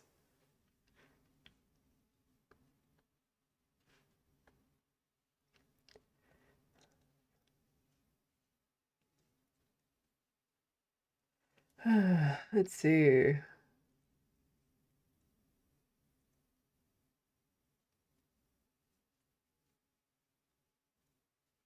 BCAT, it's always the people benefiting from the system that hate the ones who don't. Mozart, absolutely. I've been on the brink several times, and my life has always been relatively stable. Yeah, I've had other people who, when I was going through my housing issues, they suddenly realized how precarious their situation is. Because a lot of people, if you're not looking for a new place to live, you don't actually know how bad the rental market is. Like, again, that's where we get into the silo effects of information that people are receiving. And so unless you're actively looking and you don't pay that much attention to news, how would you know what the average rent price is? Like, literally, how? The vast majority of people who don't rent, or even renters themselves who aren't looking, don't know the average rent. They do not know what it is. So anyone who's had the same place for, let's say, over 6 years at this point, and they're not looking for a new place, people who own their own homes, they have no idea what the average rent is because a lot of them don't necessarily pay that much attention to the news either. So that's the majority. The majority of the country doesn't know what the average rent is like. And so when they think of rent, they think of what they knew rent was. And so it's so easy for them to say, well, they should be able to survive. Like, I don't see what the problem is and blah, blah, blah, blah, blah. But they have no idea average rent is astronomically high right now.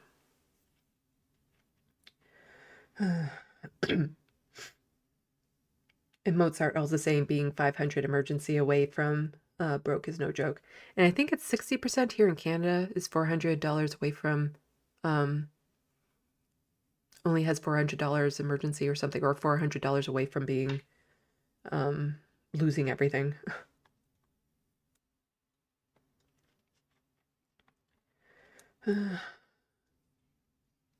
Jet, anyone remember that rich guy who tried to go poor to prove it wasn't so hard and quit in less than a week because it was too hard?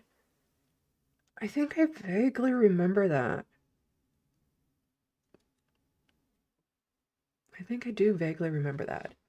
There's a YouTube thing.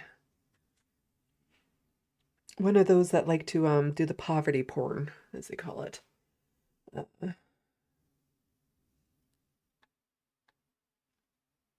Mozart saying, Sandy, 100. I'm assuming you either mean my brilliant commentary or my lovely sweater.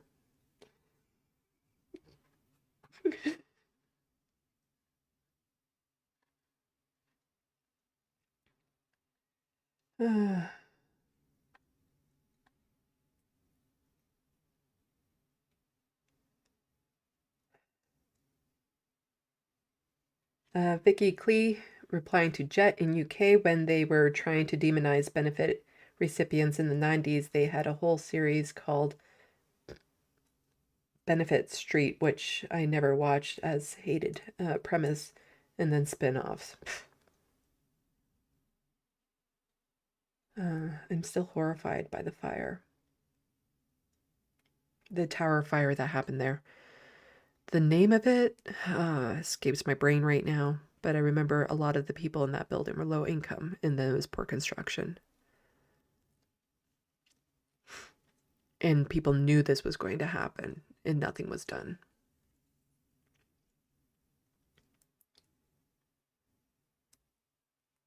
But the name of it just escapes me right now, but the images are seared into my brain.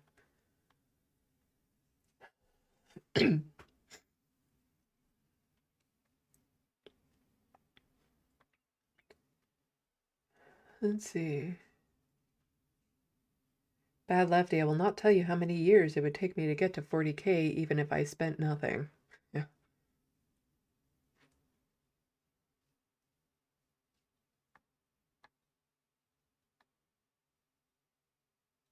Bad Lefty, fuck, I need a beer. Be right back.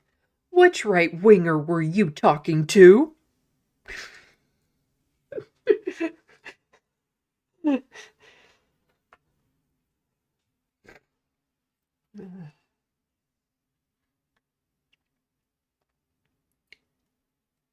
BCAT, if you're late on payments, fees. If you're overdrawn, fees. Yeah, ran into that problem a lot with Rogers.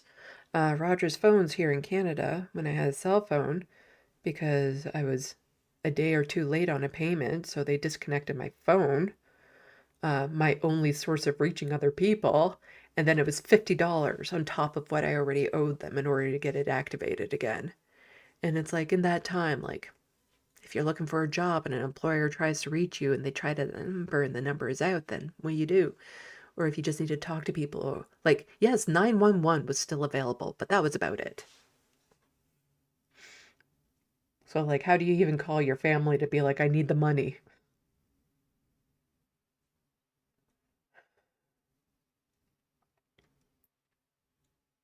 Vicky Clee, my bank sends me texts if I'm about to go overdrawn, and if I pay in within a certain time frame, no overdraft fees. UK banks slightly better than US ones. Yeah, I get notifications from my bank about things as well. Even ones like, oh, I think you're due for a credit card payment type thing, which is helpful when you have ADHD.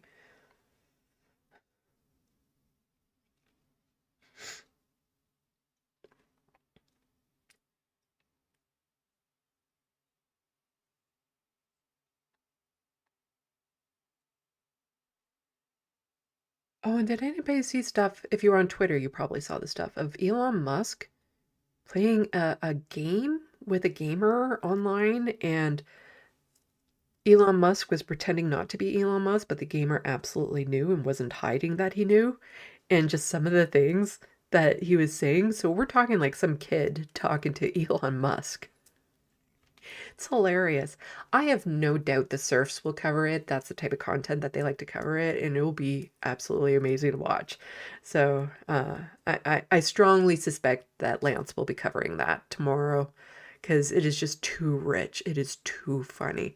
I don't know enough about the whole culture of like online gaming and stuff to even know where to go to get the original video to comment on it. But some of the clips that I saw on Twitter were just hilarious. Like the whole name 3 women, and he kept on stalling because Elon couldn't do that. Like, name 3 women, you know. It's just so funny. I don't know why, but something in the sandbox just made me think of that for some reason. I'm looking forward to seeing other people break that down. That's why you need lots of leftist content creators, so that stuff that I don't do a good job covering because I just don't know enough about it, I know other content creators will, and I get to look forward to watching that.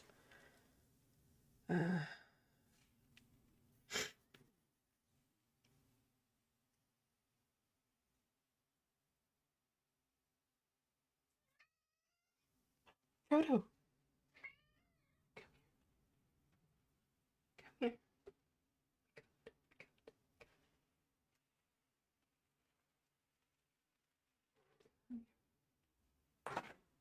We have them. We have them. Oh my gosh.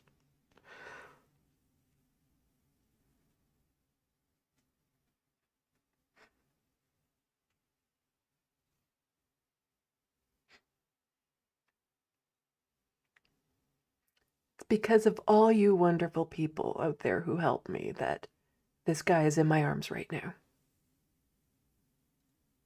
Can you believe he's 18?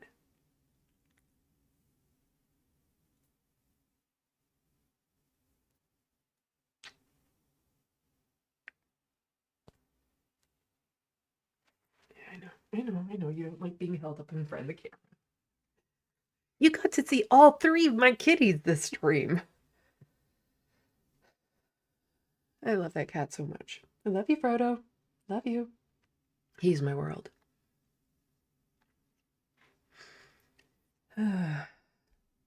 It almost makes me emotional.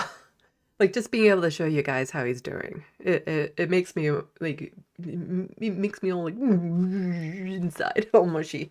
But the fact that I still get to have my bedtime snuggles with him, and it's just me and him in the bedroom at night so that he has time to eat his food overnight and stuff, and the way he loves to snuggle and stuff like that, it's just, he's my world.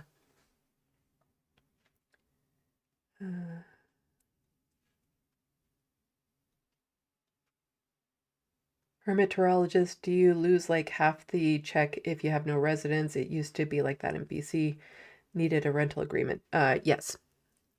In Ontario, that is the case because part of the Ontario disability payment is what they call a housing allowance, which is over $500 or something of that sort.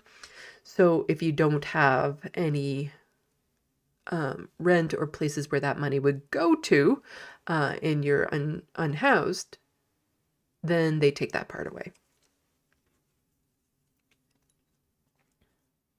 And so then, yeah, you're left with under $1,000 a month to live on the streets.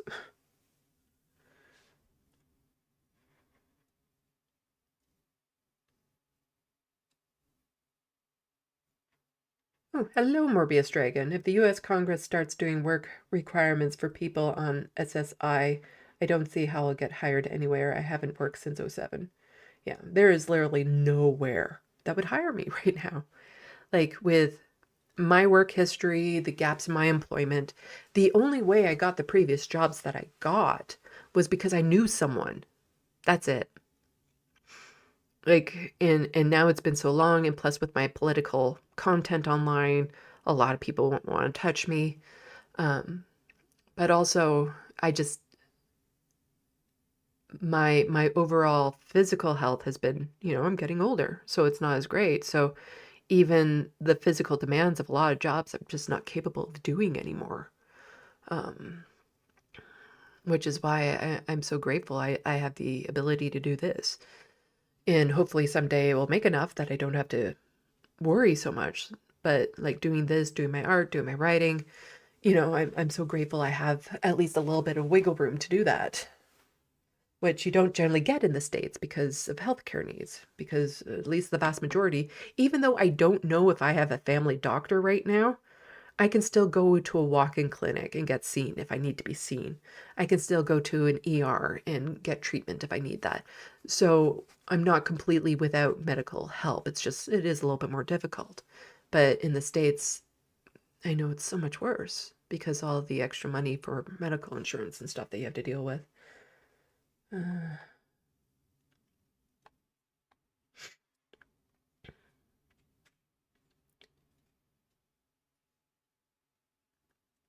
Jet, I have gastroparesis. Being forced to rely on food bank might literally kill others with this illness. Yeah, and some people simple as needing gluten-free food, or they're diabetic, or personal choice. They want vegan. They should be able to have that option. If somebody wants to be vegan out of just moral or religious reasons, they should be able to have that choice.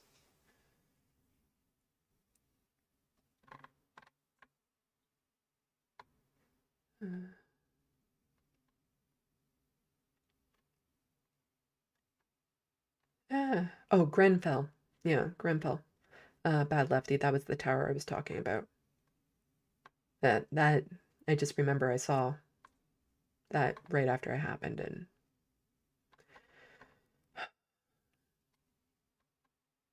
I saw a documentary on it. I saw a follow-up news report on it. Like that whole thing just resonated with me so much for some reason.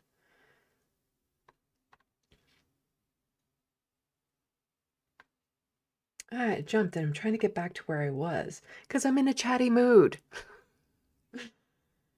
And it jumped. And I'm trying to, okay, there's that. Okay, I see where I am. Because every now and then it will jump down to the bottom because when you scroll up, it's not moving anymore. And so more gets added to the bottom. So every now and then it will just jump back down to the bottom. So then you have to scroll back up type thing.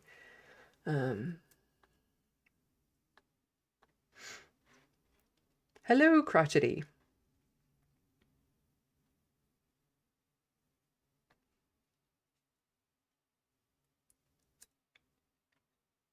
Crotchety, one of my friends' managers in a previous job, is a conservative.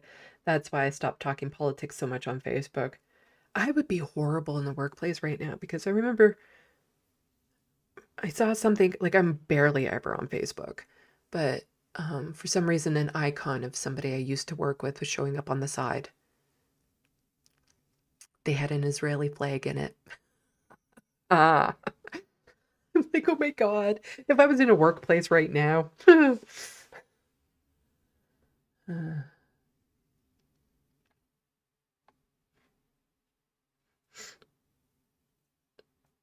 people like in the Beaverton.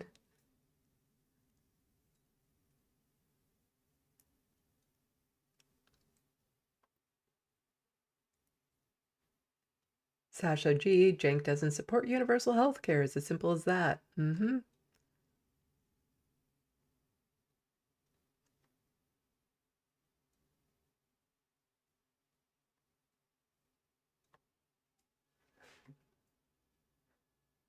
People saying like healthcare for some and all that sort of stuff.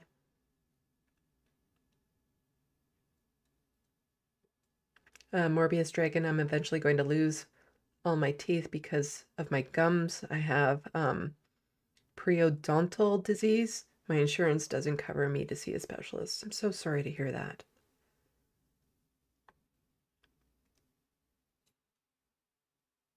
And here in this country, after I get off of disability, because I'm on disability, so I do get some dental, not everything I need.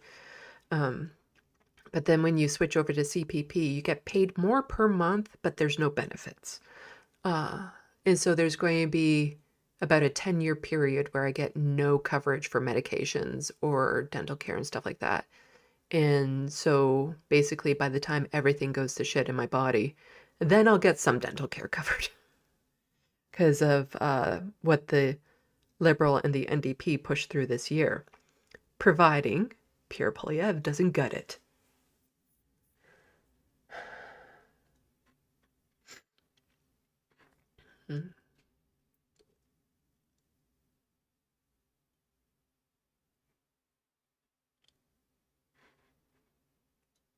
Jet, I've long lost hope Jank would try to understand. He just wants to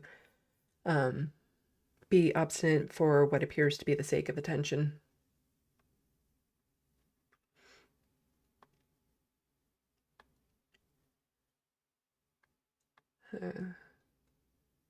Crotchety Jank just cares about his personal brand, and he's constantly angry about not getting enough credit for doing stuff progressives for progressives. Picture of a guy who only does things for acclaim. I might be touching on that in the video.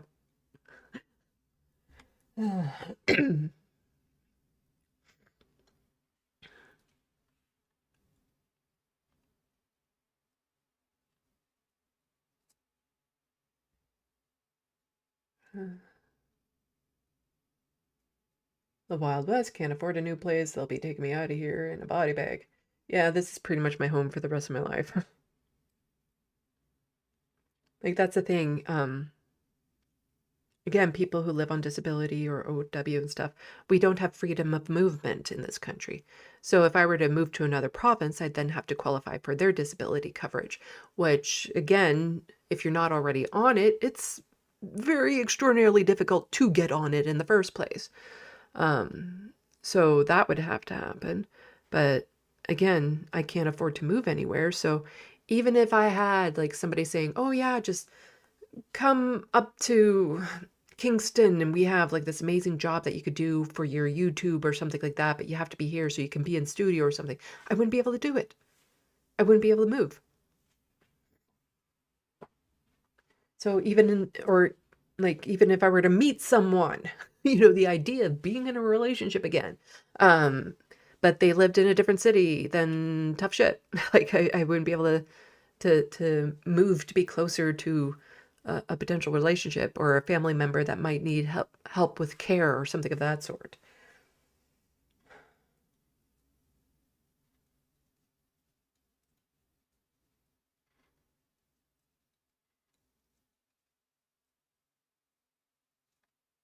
B-Cat, I'm going to try to find that. Are you talking about the clip that I was talking about? I hope so.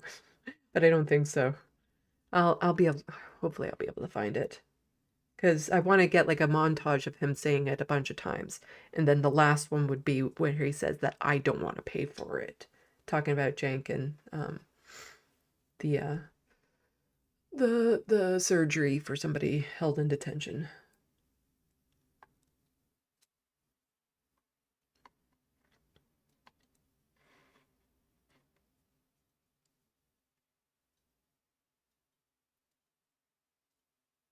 Morbius Dragon, the total rent for my apartment is $300 $100 more than what my mom pays for a mortgage. She has a 4-bedroom house and I have a 1-bedroom apartment. Yeah, I have a friend who's trying to get a place to live, and even though mortgage payments would be less than what our rent is, they still won't let him get a place because of how much he makes in a year type thing, or even though he has money for a down payment and everything, they still won't. It's disturbing to think that people have to pay these rents when mortgages would be so much cheaper.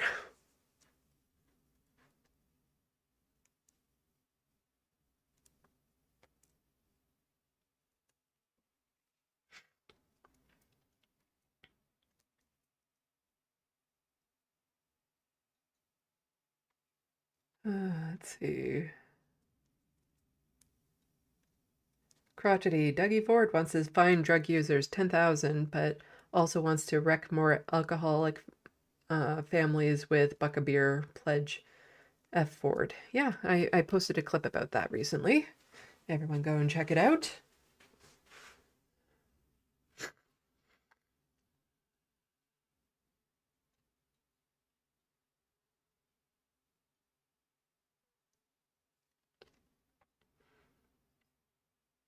The Wild West. Elon has so many burner accounts he never works. Yeah. Bad Lefty, thank God for people like low-key keeping Grenfell in the zeitgeist. Yeah, absolutely horrific.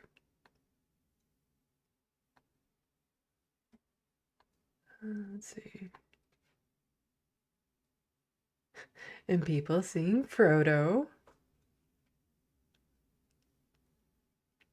Mustache Kitty, yeah. He has his white mustache, which is just the cutest.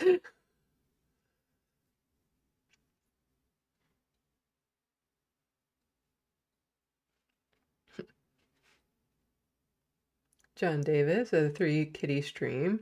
Atticus Among Us, struggling not to comment about all the kitties you get to see in this stream.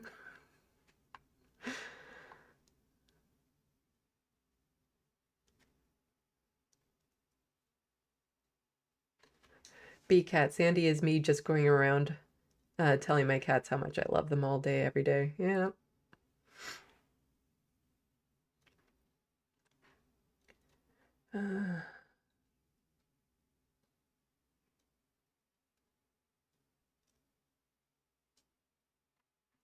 And it jumped. Oh, it didn't jump too far. I'm getting caught up. I'm getting down to the bottom of the sandbox.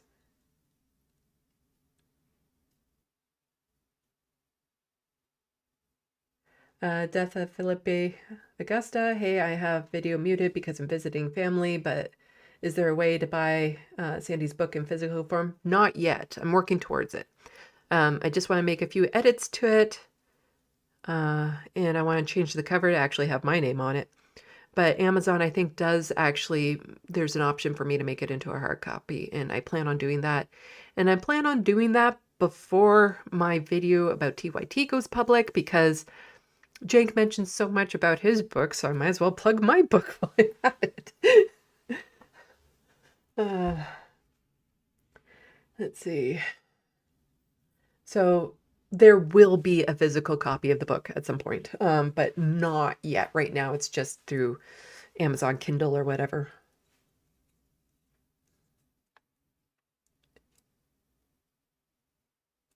The Wild West. I'm vegan, gluten-free, and diabetic. So you just eat celery dipped in water.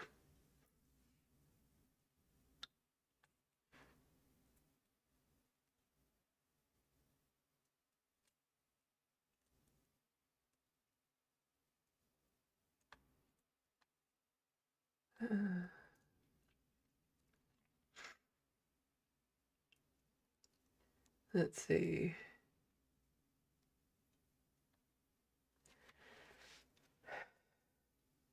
Bad Lefty, Ghosts of Grenfell Part 1 and 2 are classics from Loki. I'll have to try to remember to check that out.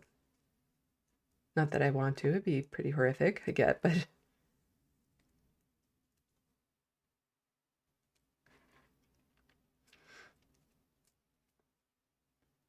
Jet, I just love how disability challenges are framed as feel-good, beating the odds stories when the reality is we don't have equality.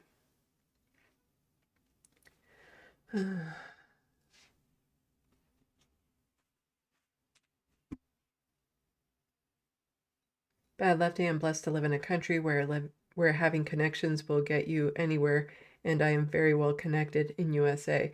I'd be unemployable. That's the thing. I definitely have skills, but nothing that helps a capitalist corporation. You know, when I make a drawing, part of that money doesn't go to a corporation, therefore I'm not hireable.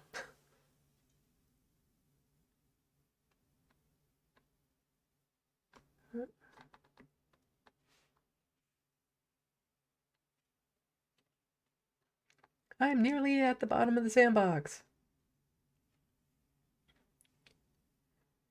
And the only thing then is at least then I'm current to the conversation and there's only like that 30-second delay versus, you know, a 2-hour delay in the conversation. Let's see.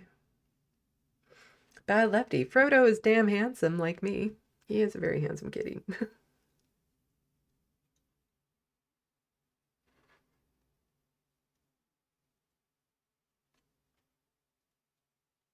Bad Lefty, please let me know when physical copy is available. I am in private contact with Death of Felipe Augusta. Oh, don't worry. When there's a physical copy available, you're all gonna know about it. You'll know. You'll know. Everyone will know about it.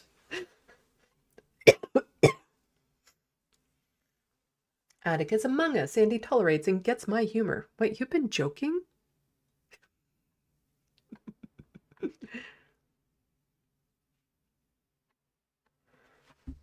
I had to get used to chickpeas, but I do like chickpeas now. Occasionally toss them on pizza.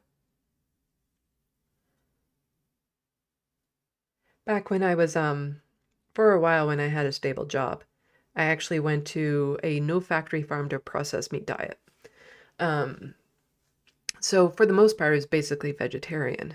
And so I had to find like alternate sources for protein and whatnot, and chickpeas were good. So I learned to like falafels. The first falafel I had was not good, but then I came across tasty falafels. And I actually prefer like a falafel wrap to a grilled chicken wrap. So yeah. And I was far more experimental with my pizza. So a common pizza I would get at restaurants was spinach and pineapple. But one place I would go to, they had like a little salad bar as well, and anything from the salad bar could be put onto the pizza. So there sometimes I'd have chickpeas or black beans or edamame or something like that tossed onto the pizza as well. And they were all very unique. So it was less pizza-like, but it was still very tasty.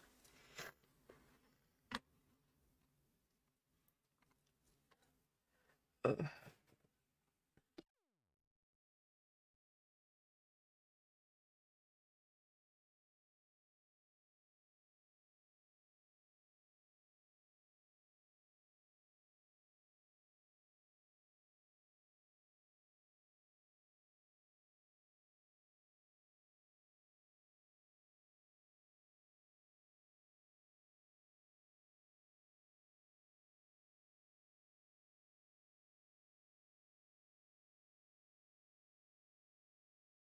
My ears are still popping a lot when I do that.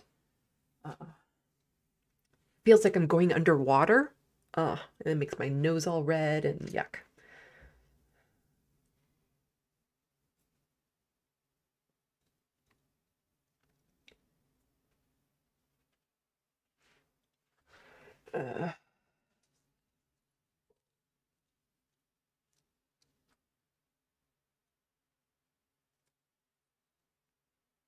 Okay, people are laughing and I have no idea what you're laughing at. I'm almost caught up.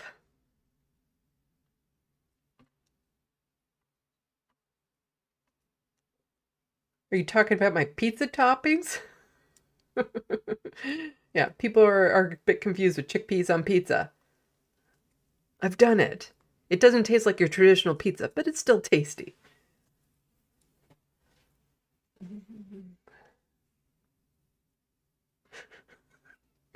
Now people are really not liking some of the things I've mentioned putting onto the pizza. I had a friend who used to make homemade falafels that was just so good. Because normally when somebody gives me like home cooked food, I'm very reluctant to eat it, especially in front of them, because I'm worried, like, what if I don't like it? Plus, I have like sensitivities and allergies and stuff. And so she made these homemade falafels, and I was like really worried because I know that they're traditional from Syria and stuff. I'm like, ugh. And I'm like, okay, I'll try one. They're really good. Uh.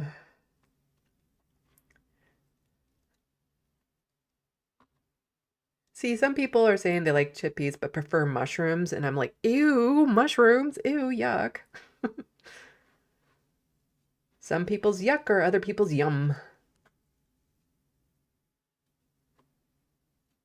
There's also, can go to the bulk barn here in Canada, and sometimes they have like these dried out chickpeas with seasoning on it, and it takes some getting used to, but they make a tasty treat. Yeah, so it's like, I don't know, but they're like dried out. So it's crunchy, but then they can put like a sweet and salty seasoning on it or something like that. So you're not even really tasting the chickpea. I do like it, but it's very expensive, so I don't get to have it too often.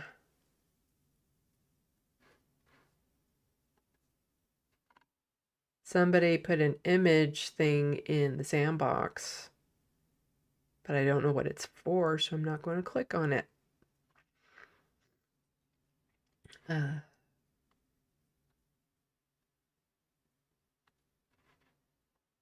Yay, I'm at the bottom of the sandbox. So now I can keep up. Not that I should keep up anymore because it's already like 4.5 hours and I'm running out of steam and I need to eat something still. Oh. But I hope everyone enjoyed today's stream. I'm hoping to have more news streams. I'm busy a lot this week with other things during the day. Plus I have that video that I'm working on about TYT. So I don't know how many newsy live streams that I'll get to, but I want to get to them because if not, then so much news piles up and then it's hard to get to everything. Let's see.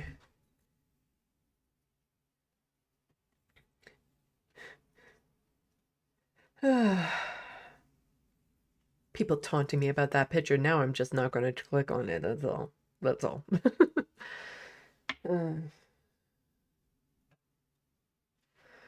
Yeah. But I'm going to try getting in touch with this Boston Brian that I saw Ben Dixon on with this morning, who seemed to be very open to connecting with other lefty content creators. Because it's just so frustrating when I'm watching them in particularly, and it's like, we need more female voices. And it's like, well, my voice is female. Well, I'm not so much, but my voice sounds female. Like, they're like, oh, we need more women and stuff. Well, do I still count? I'm like halfway there. I'm non-binary, but femme. And it's always like, I hear them say that, and I'm like, I'm in your fucking chat. Like, just, I'm right here. I'm right here. You're saying that you want somebody in the leftist space, and you're describing me, and I'm right here. It can get so frustrating trying to get past the noise and get noticed. But I have his email, so I have a better chance of getting through to him because for some reason Ben Dixon just hasn't noticed me, even though I've DM'd him on Twitter. Like, maybe he gets like so many DMs in any given day that it just gets put down the queue. And so then he doesn't see it, but I've tried. I'm trying to get myself onto like even the Vanguard to talk about my time at Rebel HQ and stuff. And I've had like a few people try reaching out to them on my behalf. And it's like, is there something going on? Like, this is where my autistic self-consciousness comes in. Because there's been times when people don't like me and I don't know why, because of something I've done or some sort of aspect of my behavior. But I don't know what it is that's causing them to kind of shun me. And sometimes it can happen, like it would just happen out of the blue. Like I would just annoy them to some point, but instead of talking to me, they would just shun me. And so I feel like there's part of that going on where there's like all these lefty content creators who have just like, we're not dealing with her. We're not, no. Like I've done something like really uncomfortable or weird or strange or something, and they just won't want to talk to me. Like it feels like that, and I know I'm in my head when I say that or think that, but because I have to remind myself it is just a breaking through the noise thing, because a lot of these lefty content creators get a lot of tags and ads and emails and all that sort of stuff. And as I've seen recently, there's lots of lefty channels out there. So if they don't know who I am, and there's lots of like little or lefty channels contacting them, and they would have to do the research into each and every single one of them in order to figure out if they even want to have anything to do with them or they're legit. Like I get it. That it can be a bit of a problem trying to break through the noise. But someday they'll want to come onto my channel.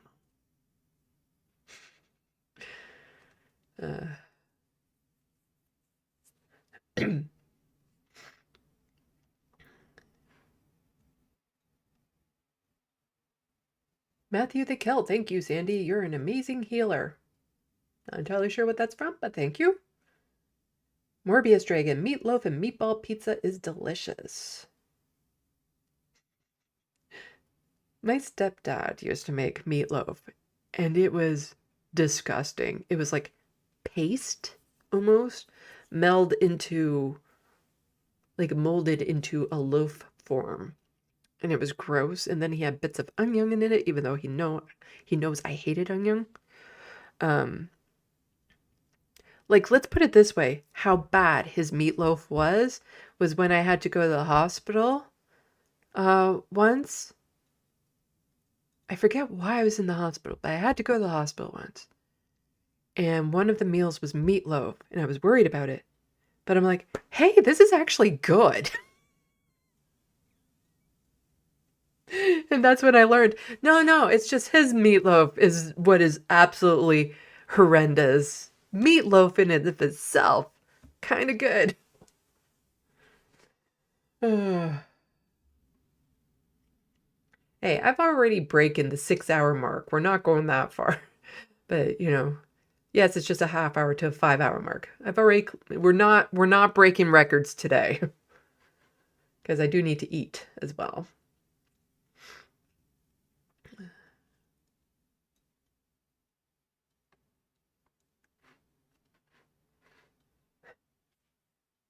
Yeah, I'm close enough to being a woman to count when they say that.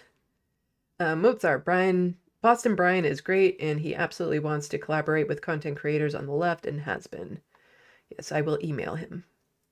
Well, just the fact that his mods got back to me and gave me the email in his chat was helpful.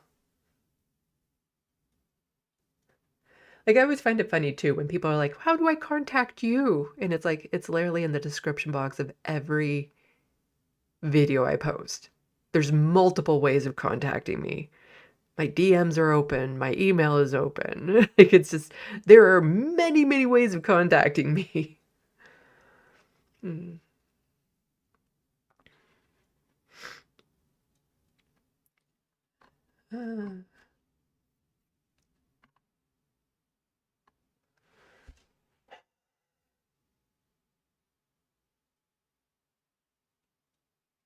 Morbius Dragon, I hate Brussels sprouts. Who's with me?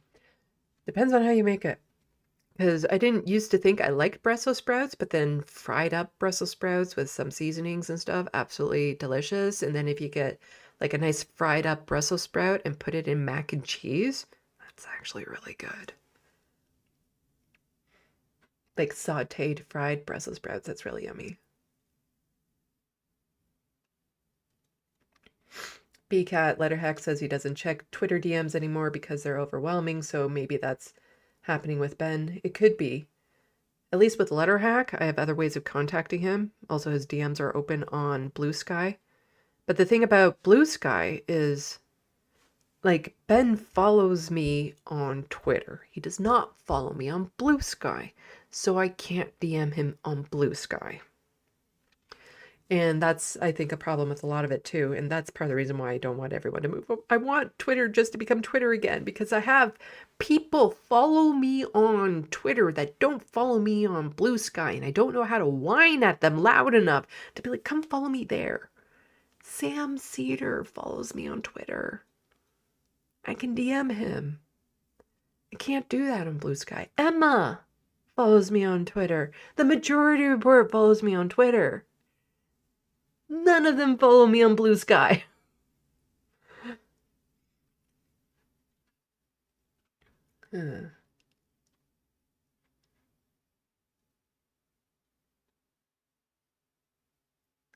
Schmegly. Meat paste.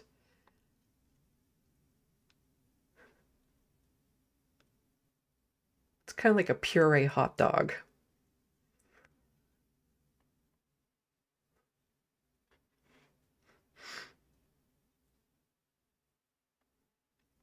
Let's see. I get yapping and I get behind again and then it jumps.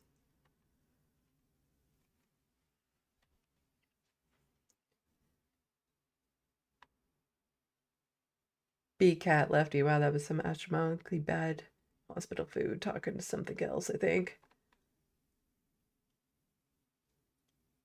John Martinez. Meatloaf is brilliant if made right. I found that out. Yes.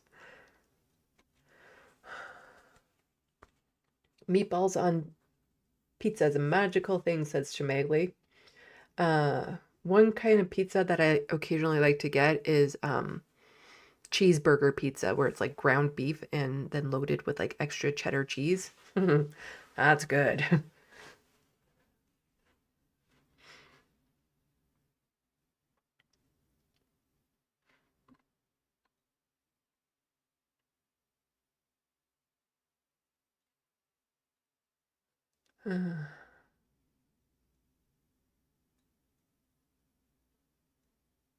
Bad lefty prison food in Ireland is very good because the chefs have to eat it too. That's a good way of making sure that there's some good stuff to it.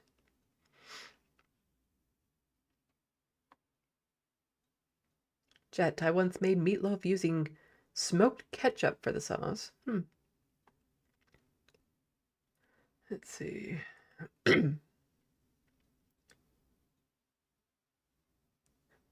BCAT, maybe Letterhat can help you with an email for Ben. You see, the thing is that I do know people who know people, and sometimes I'll ask them, and they can ask the other person and stuff. I don't ask and they don't offer because it's the polite thing to just hand over somebody's email without their permission. You know?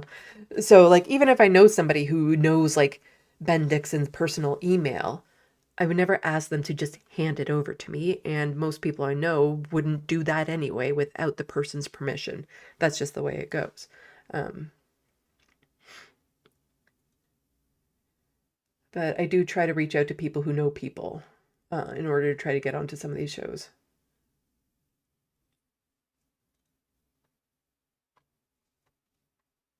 But it turns out a lot of these people are just hard to get in touch with.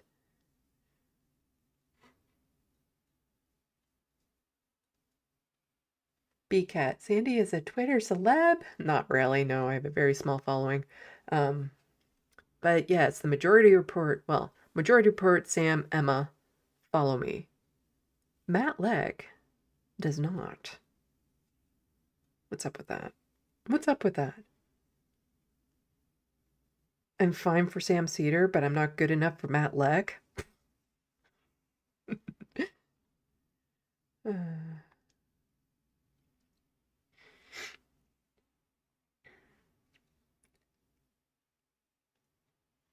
John Davis, pepperoni and pineapple pizza. Yes, my most traditional pizza when I go out is ham, pineapple, and pepperoni.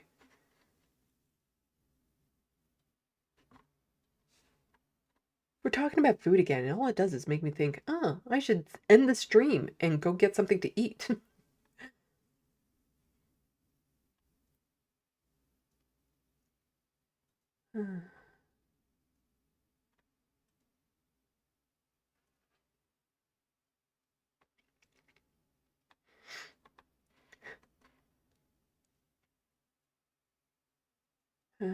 Let's see.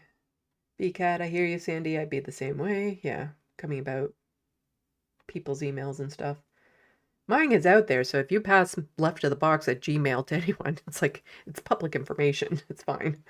And people being like, yeah, what the hell, Lek? Uh-huh. Uh-huh.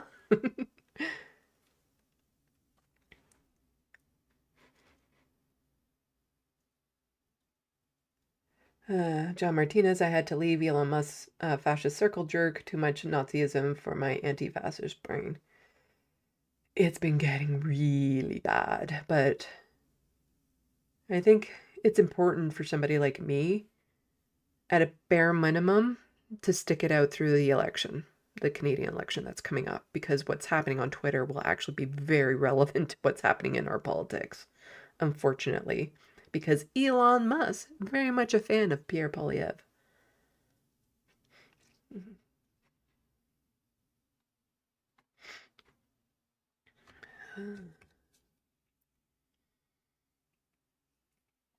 Bad lefty, quit with the food chat, you clowns. We'll never get 6 hours again. I'm just trying to think like what I have to eat here. I'm like, oh, I don't like any of my options. Which would mean I have to go out, and I really don't want to go out. Of course, last time I said that, I went out for my walk afterwards, and then I walked to a pizza place. And I got not one, but 2 pieces of pizza for the price of one. Because sometimes when you go to certain places near closing, they'll double it up, like a bakery or a pizza place, because it's like they'll just end up throwing it out anyway. Like I knew some bakeries I would go to if it was an hour before closing, cafe bakeries, if it was an hour before closing, all their baked goods were like half off or something. And yeah, so I got 2 large pieces of pizza for the price of one, and that was really good because that was multiple meals for me. And I'm tempted. It's like, do I go out again? No. I'm too sick to go outside for walking, so that's just ruling it out. And it's been snowing a lot over the past couple days, so I'd have to like chisel my car out and warm it up and all that sort of stuff, which is just way more hassle than I want. And I don't do delivery because that's just expensive as hell. So I'll have to go into my freezer and find something. I do have food. I just don't feel like eating any of the food I have readily available.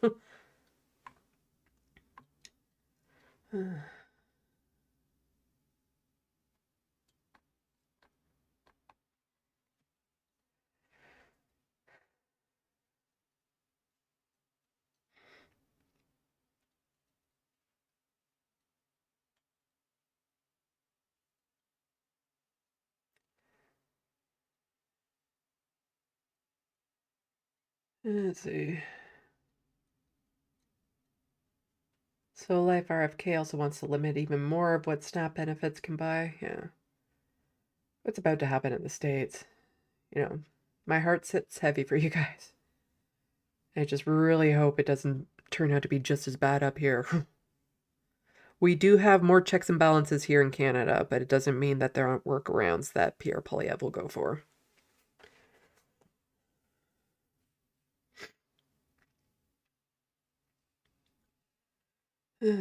Oh, somebody just mentioned fast food, and that just made me think, I really want Arby's.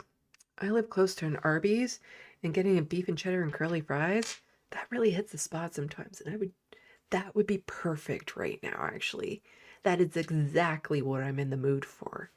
And even though it's like a 5-minute, not even drive away, it would require me going outside into the freezing cold while I'm still sick and unburying my car from all the snow. So that's not going to happen. Oh, shit. Yeah. Crap. I just remembered.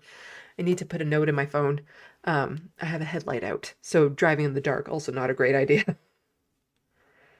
I keep on forgetting that I need to call the car garage about that.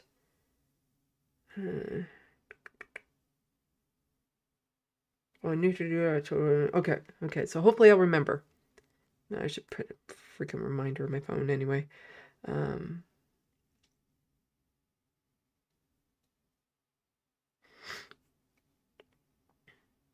There we go.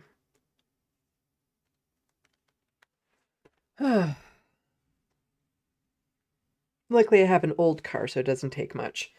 I don't even think they charged me last time I needed a new headlight.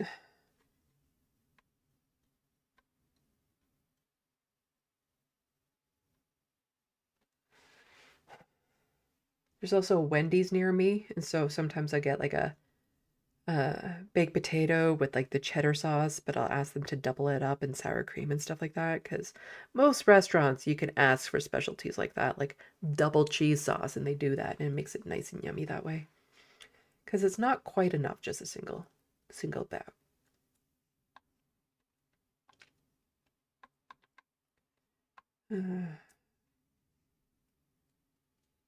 BCAT, I told you about how conservatives wanted to ban fresh meat and veggies from SNAP benefits in Iowa or Idaho. It's ridiculous. Like some charities, they'll be like, okay, you can get this $40 grocery card, but you're not allowed to spend it on this, this, this, and this, and this, because they found them to be, you're not allowed to spend it on junk food. You're only allowed to spend it on this or whatever. BCAT RB curly fries are the best. They are. They are. Oh my God, that's what I want right now. Damn it. Crotchety. OMFG, I see what they mean about Elon Musk's tweet being forced into everyone's feed. Yeah, and all the bot farms and everything that supports Pierre Poilievre, and the way that Elon is going to be promoting his tweets and activity and stuff.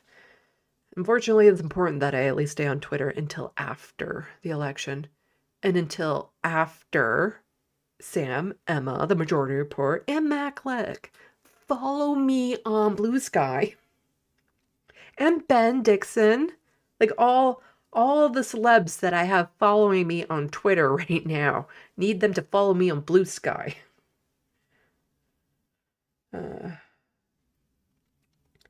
John Martinez, Sandy, some clowns field a lawsuit against Arby's starting their portion sizes are small. I say go elsewhere or make it yourself. Shake my head. Yeah.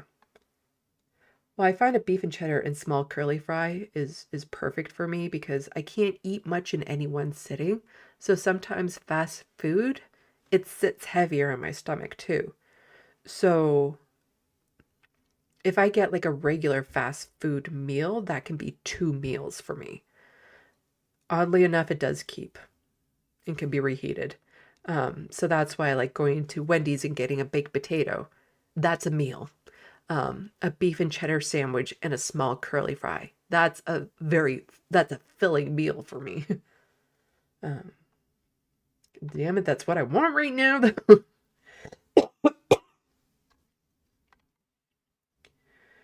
But being sick like this, I'm not going back out unless I have to.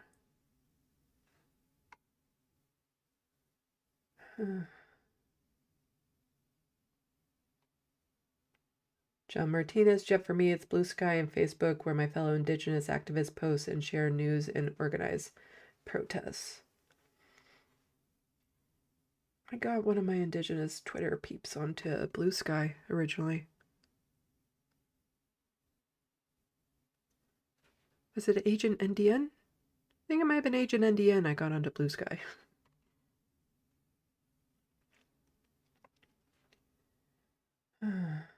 Shibeli, oh man, that cheddar sauce so good. And I used to like getting it like bacon bits on it, but they used to have like the real kind of chunky, meaty bacon bits, but then they switched to like strips of bacon, which I actually do not like. So they would just chop up strips of bacon. But I like the chunky, meaty bacon bits. Because the thing is that when it comes to eating meat, I don't like eating fat, the fat that's on the meat. And so bacon, I do love bacon, but I cut away all the fat strips in it.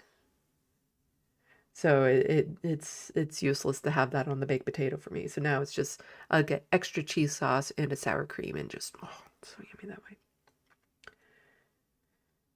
way. Again, you guys are talking about food. Ugh.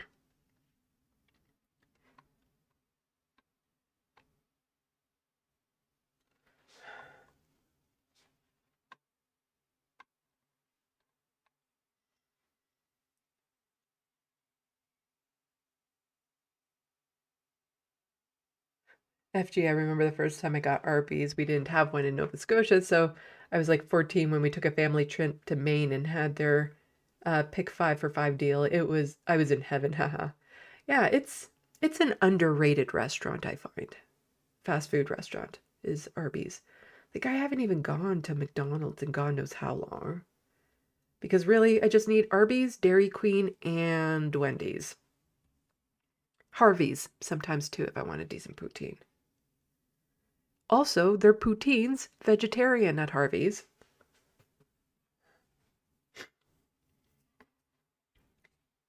Okay, everyone, we need to stop talking about food.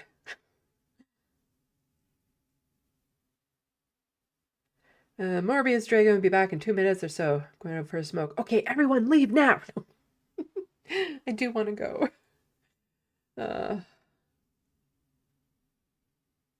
Yeah, I'm running out of steam and I do need to get something to eat. Oh, so any other questions or stuff to put into the sandbox? If anyone can help me find that specific soundbite from Jank, that would help me a lot, because I'm going to have to search for it anyway. The one where he lets it slip, he's mad that he has to pay for it. Darn it, I can't remember which one it's in.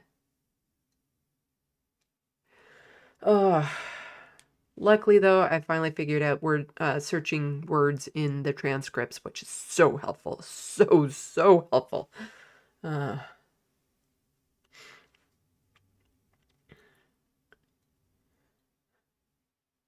Christy said, go eat Sandy. Just promise to wear that sweater again. Yeah, this one. I also have it in blue, a dark blue. That's I run into that problem sometimes of like, I'll really love a sweater, but then I can't decide between 2 different colors of the same sweater. So then I end up buying both. And I have that a couple times. So I do have this big waffle print sweater in dark blue as well.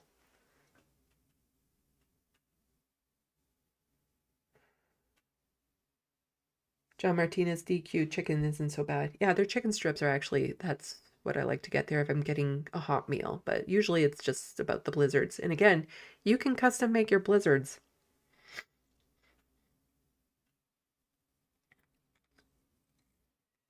Let's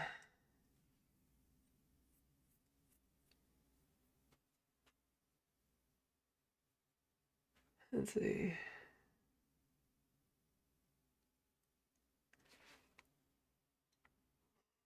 I'm studying on. I'm studying on. So, any last questions or anything to put in the sandbox? Any other thoughts that you want before I head off for the live stream? I don't know when the next one will be. I do plan on getting one done this week, though, just because news is happening at rapid fire these days. And but I do want to work on the script and stuff. But again, don't expect this video until closer to the until closer to the end of the month, because I'll do the script, but then I'll find all the sound bites and the clips and make those and then go through the script again to make sure that everything matches up, add all the extra things that I need to say. I was hoping to keep this video to an hour. It's not going to happen. I don't think that will happen. And it makes me worried when I see like these dozen or so other YouTube channels where they are heavily preoccupied with talking smack about TYT, and they do a video that gets like 1,000 views, and I'm like, I'm putting so much work into this, and yeah, I'm probably only going to get 1,000 views on the video. Such is the life, but it's an important message, so I'm going to do it. It's an important message, and I still found it hilarious. I actually got called out in one of the videos. I didn't get called out. I got named. Let's put it that way. I got named in one of the panels that Jank went on.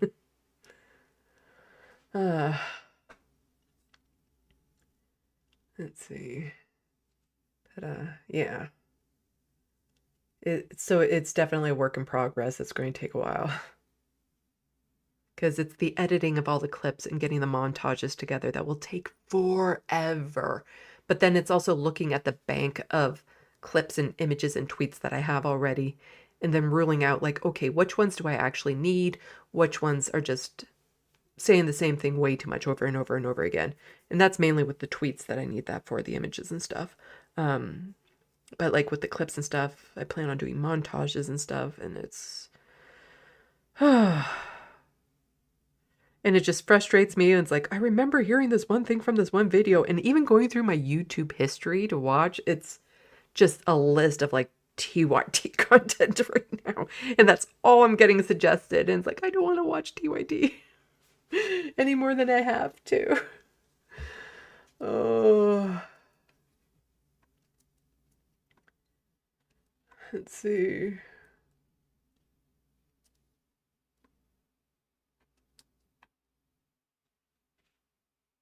Arctic is a muzz. Sandy is a trooper. Yeah.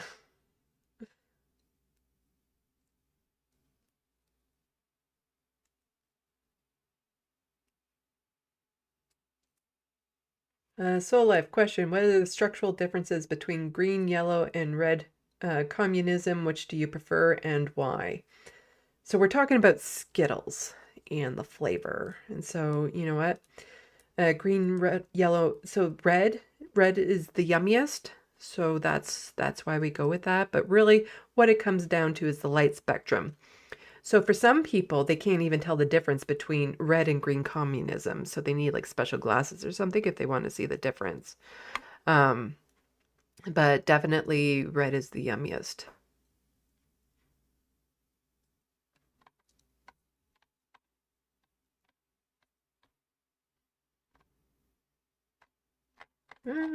Where was I?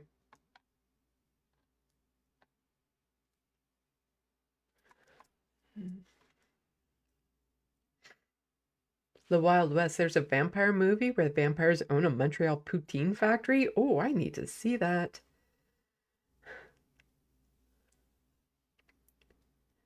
B-Cat says she'll definitely keep her eye open for that. Yeah, it was in one of his interview, like one of his sit down, I think. Let's just say it's been since the election that happened. But I'm trying to remember if it was on one of his shows on TYT or if it was on one of his panel shows that he went on. Because he's gone on far more than we think he has. It's just those clips haven't gone viral. And I keep on forgetting, but I should have been like bookmarking or putting into a playlist all the videos that I'm actually referencing for this. But, you know, it is what it is now. Hindsight 2020 and all of that. So I'm starting to do that going forward, of course. But so then it will also make easier for looking for the montage. Because that's the thing. When you have to shift through a video that's 2 hours long just to find him saying one phrase can be a bit much. But luckily, you can do a word search with the transcripts, and that makes it so much easier.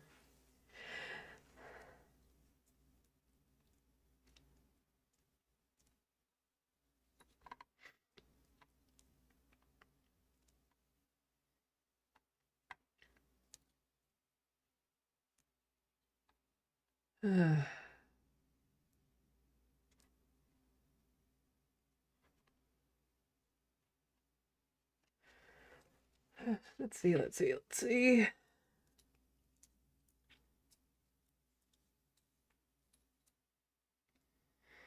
Have a good night, Sausage. Okay, you guys keep on talking about food. I gotta go.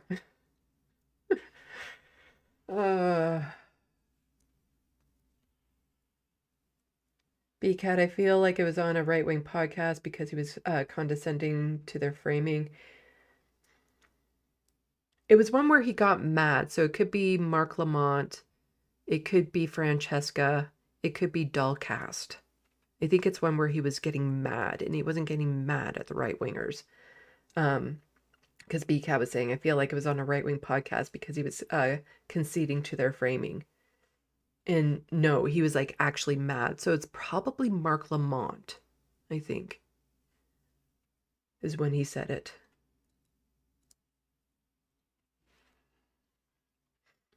But the doll cast is where he becomes far more mask off, oddly. And I think part of it was because the women on the panel were stroking his ego, his masculine ego. so much. It was so sad to watch. Like, literally, the title of the video is Jank Loves Testosterone. Or Testosterone Loves Jank. One or the other. Like, it was so over the top. Like, you're such a man. You're such a manly man.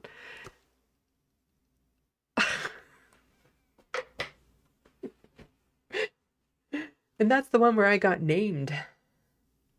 So as long as my video does more views than their video, I'll be happy. And last I checked, they were still under 1,000 views. And that's the one with Brianna Wu as one of the panelists, who in the opening minute made a joke about her Zionism.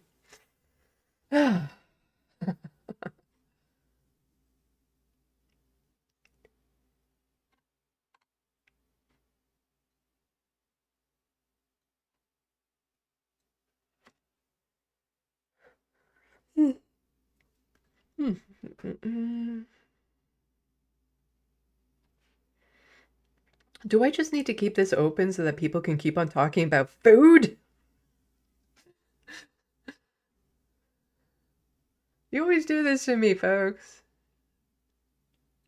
It gets to be part, because I always do live streams like starting anywhere between 4 and 6, and it's usually between 6 and 8 when I eat, so I'm doing a live stream, so of course I'm thinking about food. It's not that I'm hungry, I just want to eat. Jet Chang probably be a good source of YouTube poop the way he has been losing his cool. Yep.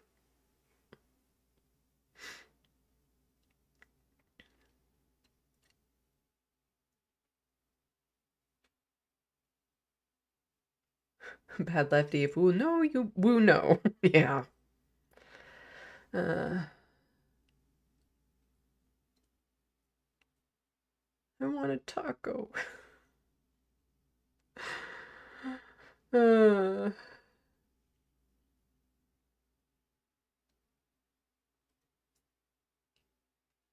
could really go for a crunchy taco right now. Ah, you guys are driving me crazy. Especially when you talk about food that I am incapable of making decent myself. Like, I actually like bare bones plain tacos. Ground beef, tomato, lettuce, sour cream. Like, really, that's all you need in a taco for me. Maybe some seasoning. But I think it's part of my autistic diet traits where I do like plain for a lot of things. But if somebody else makes it and they add the proper seasonings and stuff like that, it's still good. But sometimes just plain bare bones stuff is good for me.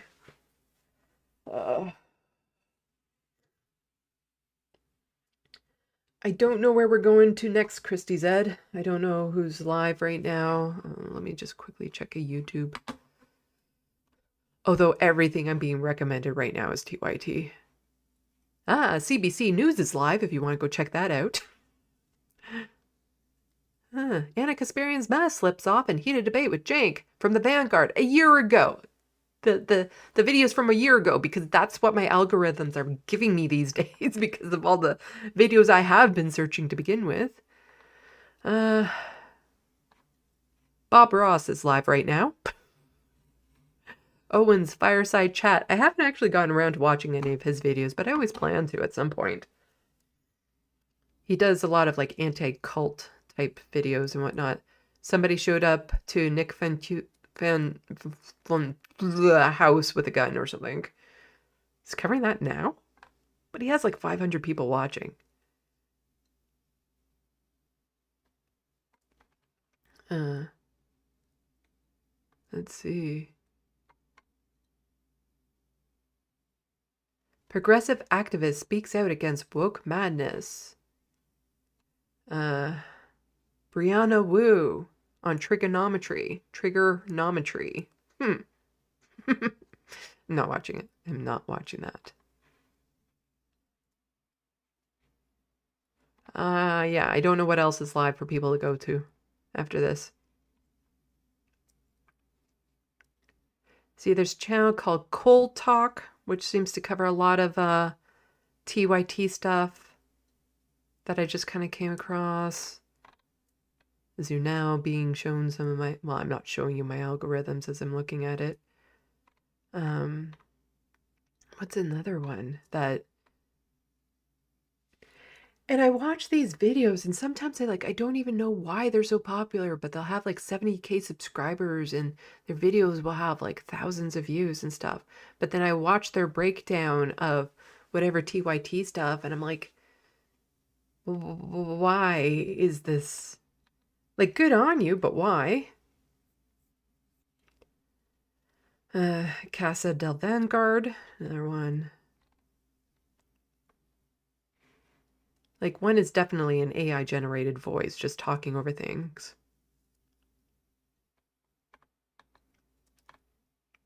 Some people are like these weird mixes of like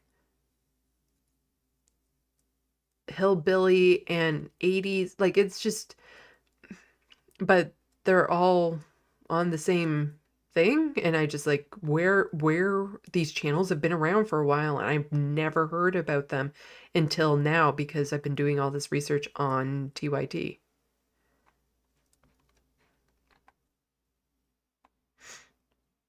Let's see.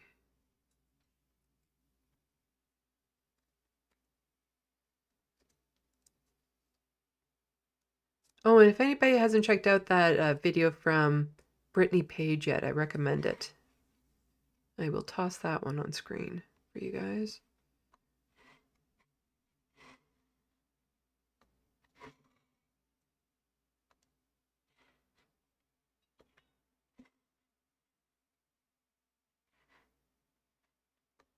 This video here. It's a good video. TYT, Cenk Uygur, and Anna Kasparian spread misinformation on new homeless report. Check out this video. It's definitely worth the watch.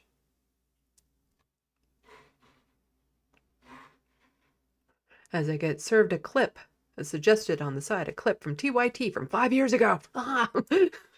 Ah! No, that, okay. Forgot to switch away. Again, it's not like there's anything embarrassing in my tabs or anything like that, but I still don't like showing people. You know? Like, I don't have anything weird.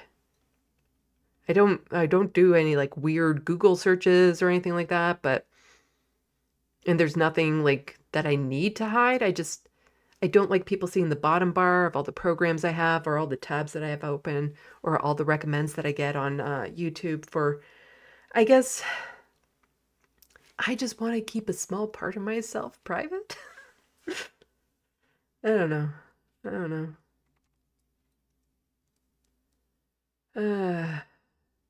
Due Dissidence, I think, is in there one. I don't know. So many. Anyway, I don't know where people should go to next, is basically what I've just spent the 5 minutes trying to say.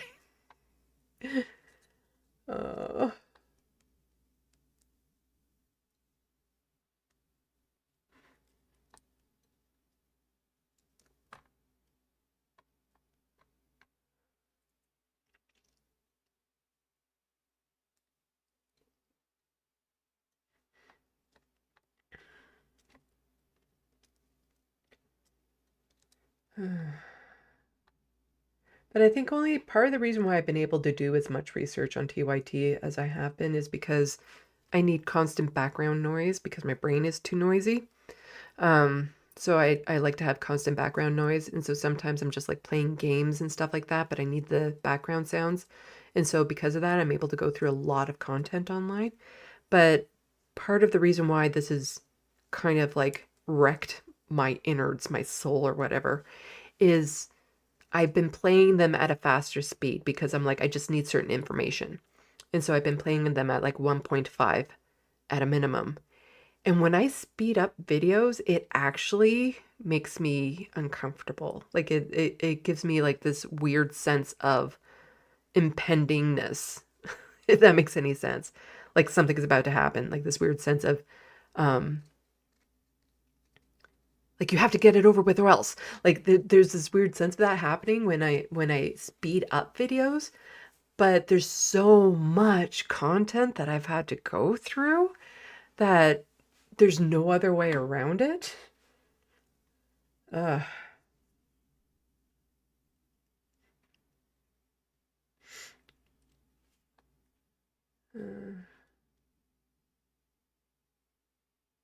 Shemagli, I hope TYT opens up more of the blatant corruption in centrist corporate media, whatever they used to be. They got sucked into that pipeline, and we now have a roadmap for how that happens in real time. I posted a video of Anna on Twitter that I came across in one of my searches, and wow, so it takes 3 years to sell out, is what it is. Because what she said 3 years ago. Let's see.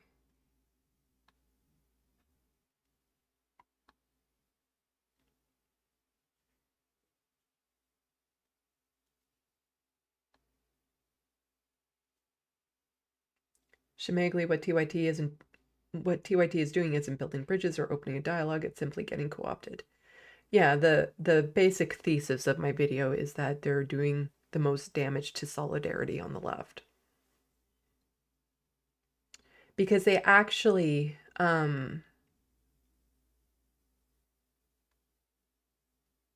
bait their audience against other leftists. And they actually like silo off their audience to make them more of a groupie towards TYT than other leftists.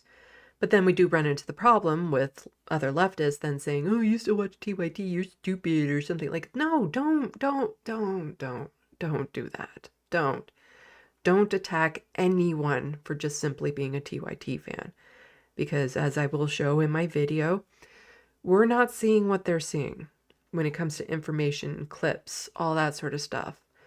And if all you do is watch their main shows and stuff like that, it's easy to understand why they haven't come around yet. Because they're not seeing the counters, they're not seeing the fact-checking, they're not... And you get groomed into a way of believing certain talking points and framing. And you get groomed into believing like, oh, this is the right thing because I'm listening to this leftist group. And so it's easy to understand that. And then if you also believe that they're telling the truth on everything, then it's also, again, easy to believe what they're saying.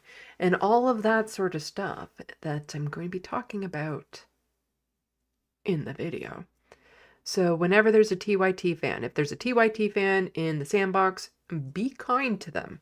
If you come across TYT fans on social media, be kind to them. But I do know there's a couple TYT fans that go on the offense and harass others and things of that sort.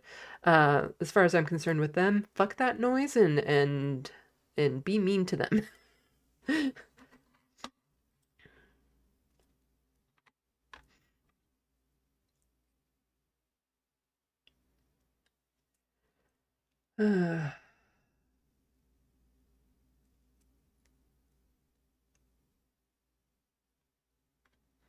The recent the recent TYT events have flooded my feed with a bunch of channels I've never heard of. Yeah.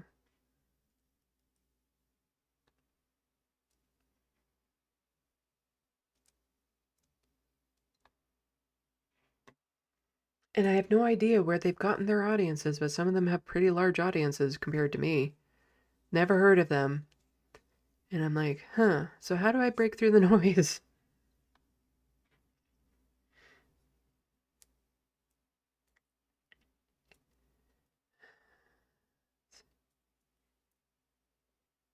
John Martinez, I always out there crap on 2.0. I can tolerate fascist nonsense if I don't have to listen to it for too long. Yeah. The thing is I've tried at 2.0, but that's a little bit too fast because since I'm not directly paying attention to it, my brain will process key phrases and key words that will suddenly zone me into what's being said. But if it's being said too fast, I won't pick up on it. So I find 1.5 is usually the speed that I have to go. But sometimes these clips are like a half hour to an hour long that I'm trying to get through. Because Cenk actually went on a book tour way back when he was promoting himself for president. And so there were a couple podcasts that normally don't deal with strictly politics or something that he was on because he had written the book. But his tone and how he talked about things before the election versus after the election, especially when he was still running for president, um, far, far different. The rhetoric, the tone, everything. And so, of the videos that I've watched of him on his campaign trail, so to say, there's not much there that I need for my video. Um, and so that's the other problem doing this research is I can watch several hours of content just for it to provide me with nothing useful to my video. Uh,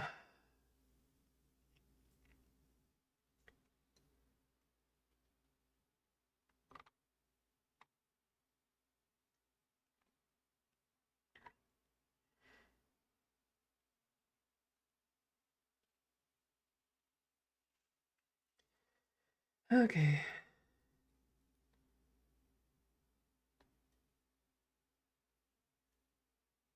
John Martinez, I'm nice to anyone until they attack me, then I ignore them.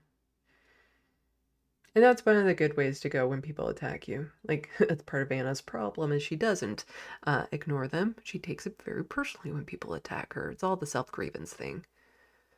Politics of grievances. Because, like, I don't really read my comments on YouTube because a lot of them are not that pleasant. Do I care? No. Do I care what any individual has to say about me? No.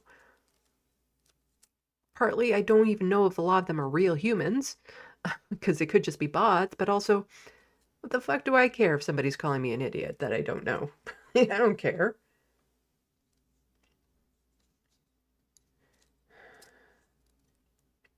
Like, the only times I've been tempted to engage with people kind of trying to harass me is in a very autistic way of like trying to break down, like, what exactly do you mean by this? Like, what aspect of this are you complaining about? Uh,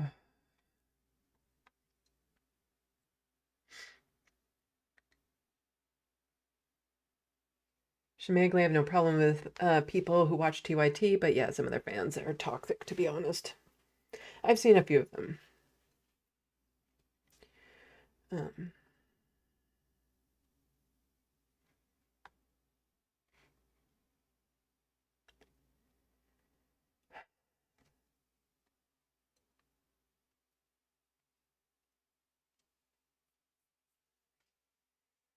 okay, okay.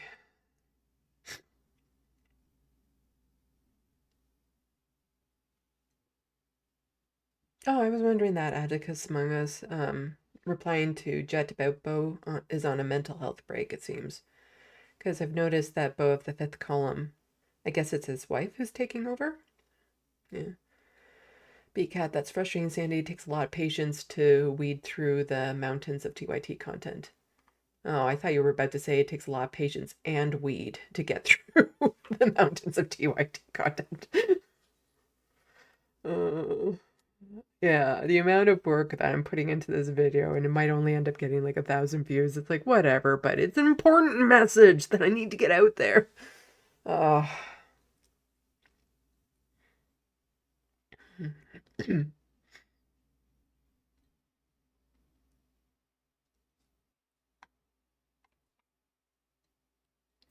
But that's the thing, like once you start getting into TYT stuff, like even when I've wanted to watch like a video that seems like, oh, this seems like an interesting news story, you just can't because you don't know when they're telling the truth or when their framing is just shit. Or you're watching it and Jank will randomly attack leftists.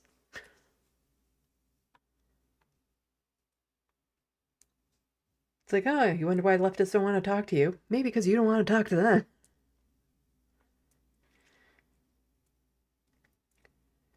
Uh,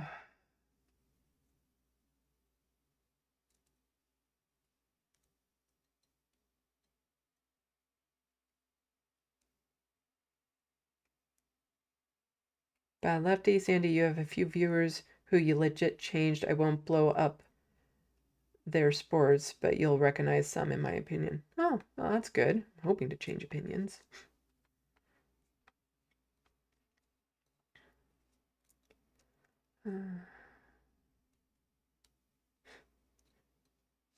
So life didn't bow to human smuggling or something? No. It's old stuff from his past that had to do with undocumented immigrants and stuff like that. It's sometimes when it comes to some things on the left, people just need to let go and not bring that sort of thing up. And then look at what they've done since. Because even if he did like legit human smuggling and served time and did all that sort of stuff, who's he become since? Like, that's the important thing, because I'm all for restorative justice. And that means that you don't have to forgive, you don't have to ignore, you don't have to forget. But who have they become in the meantime? Like, that's the important thing. Did the person change? Is the content they're making now a net positive to people? Are they helping to make people more aware and more progressive in their teachings and things of that sort? What are their actions showing them to be? And because I keep on thinking, if I was on social media when I was a teen and in my early 20s, the way that I am now, ain't none of you would be talking to me right now. Because, yeah, it's, yeah. I didn't necessarily have very progressive thoughts when I was growing up. I grew up in a very conservative household. And it took time and exposure and education for me to I've become more progressive the more I've grown.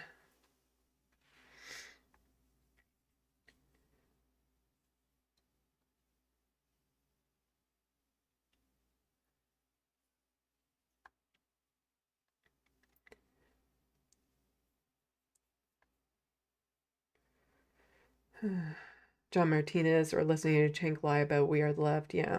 He wants to redefine progressivism, but just like, no, because you're redefining it into something it's not.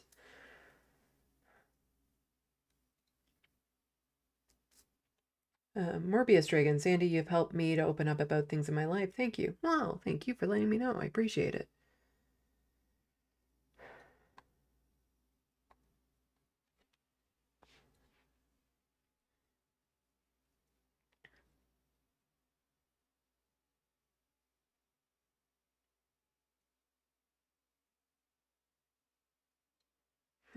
Anyway, just as I'm about ready to go, start talking about other things.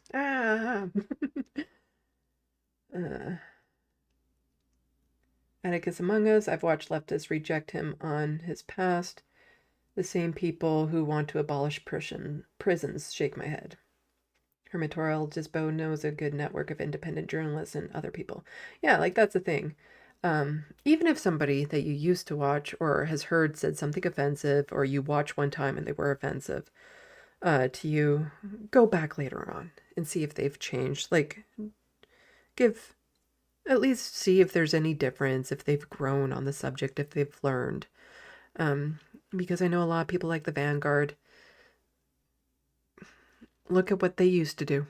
Their earlier content versus what they do now and how they've changed and grown. Look at Hassan. Like, my God, when I saw his chat with Jank for Janksgiving, I was kind of blown away with how mature he has become. So it's always good to every now and then reevaluate. And I say that to do that on the opposing sides as well. Like, if there's a content creator you always love, take a step back and actually reevaluate. Do you like them because it's just habit? Or is what they're saying still beneficial and relevant? And don't be afraid to stop watching content creator because they no longer meet your standards. So it works both ways. But to rule somebody out because you heard that they did blank once upon a time, check them out for yourself. And that's another thing that I'm impressing in my video is don't, judge people based on what they say, not so much what other people tell you about them when it comes to content creators. Actually watch the content and come to your own conclusions. Let's see.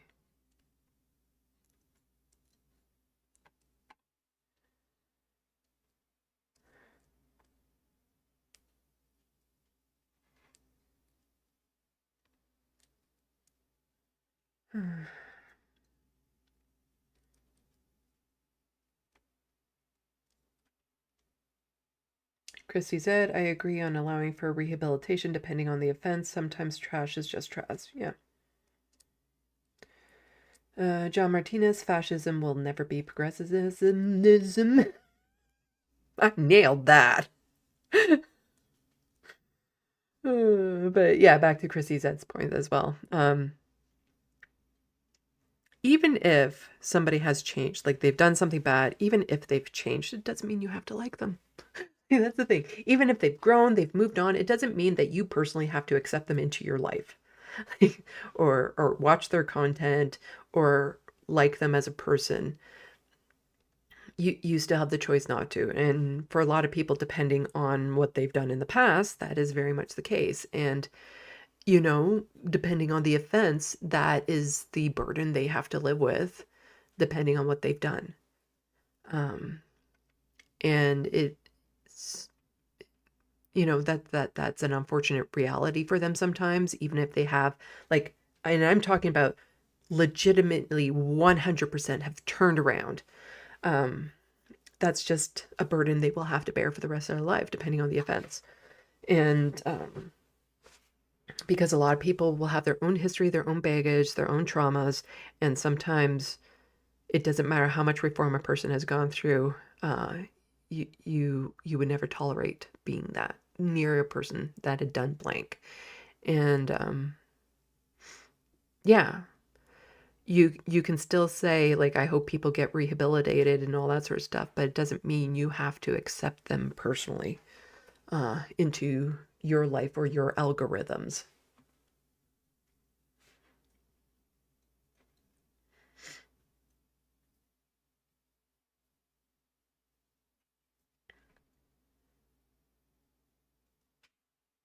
Jed, sorry, Jank. Progressive doesn't not mean going backwards. Yeah.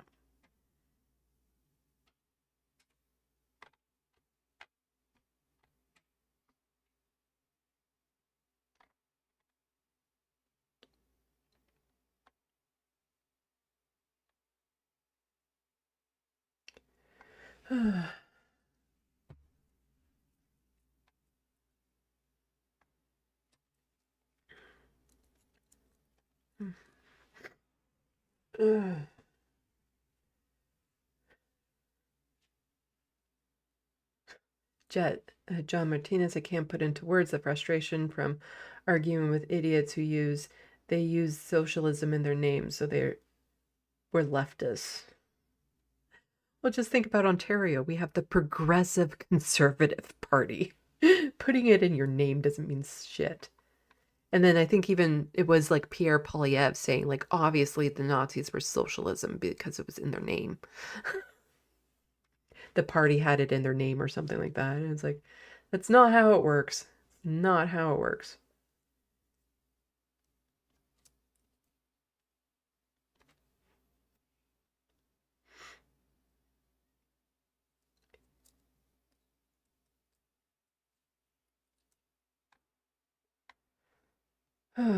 Anyway, I am like really officially running out of steam now.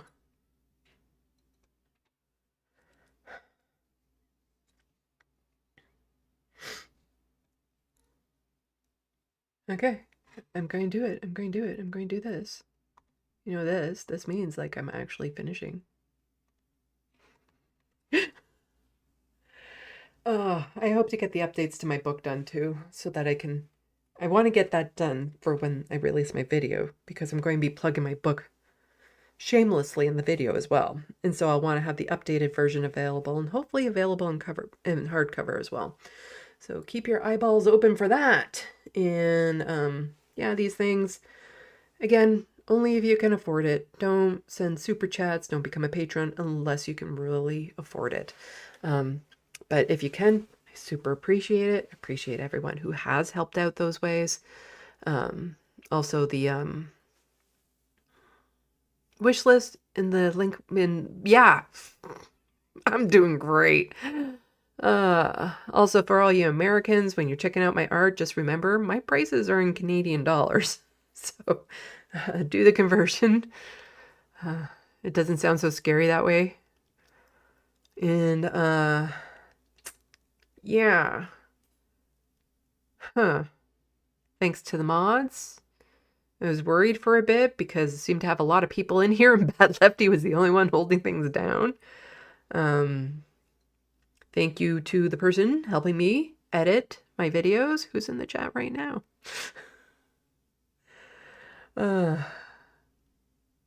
Yeah.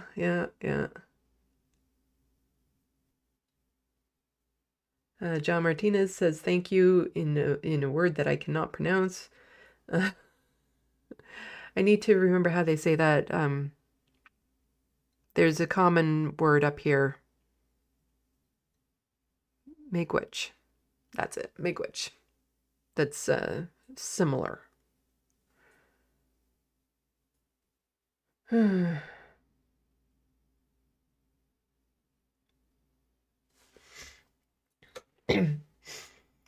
Okay.